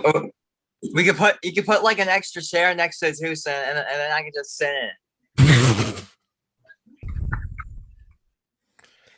Like one of those high chairs. How about one directly? Larry in a high chair. One directly in front of her, looking at her straight on. Yeah, all the time. That's creepy, Rob. It's not crazy, Larry. Right. All right, I'll see you Right, next guys. I'm weekend. going to retire as well. I've got a class tomorrow morning. Well, tomorrow afternoon, but I'm going to. So Simon, you got off the hook. You got off the hook. Yeah, I'll trip as well then. Yeah. So all right. Call So it a night. everybody, then I guess we're gonna call it a night. And Thank you for Rob. Thank you for tonight. No, it was Thank you, amazing. Rob, and for your time. Thank you, Vaughn George. It was a great freaking evening. Always a pleasure. Thank you for your time. Thank you for the questions, and everyone. Before we go, Sandra, you're the best person I've ever gotten to talk to today, and you're the most beautiful. You're making Attosa jealous. Attosa's getting very jealous. Oh, he said today. Larry. He said today. It's so funny because when Lady killer. You had Lady killer today. you couldn't resist, Vaughn, could you? when we had John Fryer on for our live drinking chat, he summed it up perfectly when he's like, "Thank you, Larry, for allowing us to attend your show." Perfect. Yeah, I was left speechless at that moment. So everyone, on behalf of Larry, I would like to thank you all for coming to his show, and hi. we hope we'll catch you again next time on the next drinking chat. And it was great to see you all. So have a great weekend, and we'll talk to you all soon. Take care. Off topic. Thank you. Off topic. Right. You always win.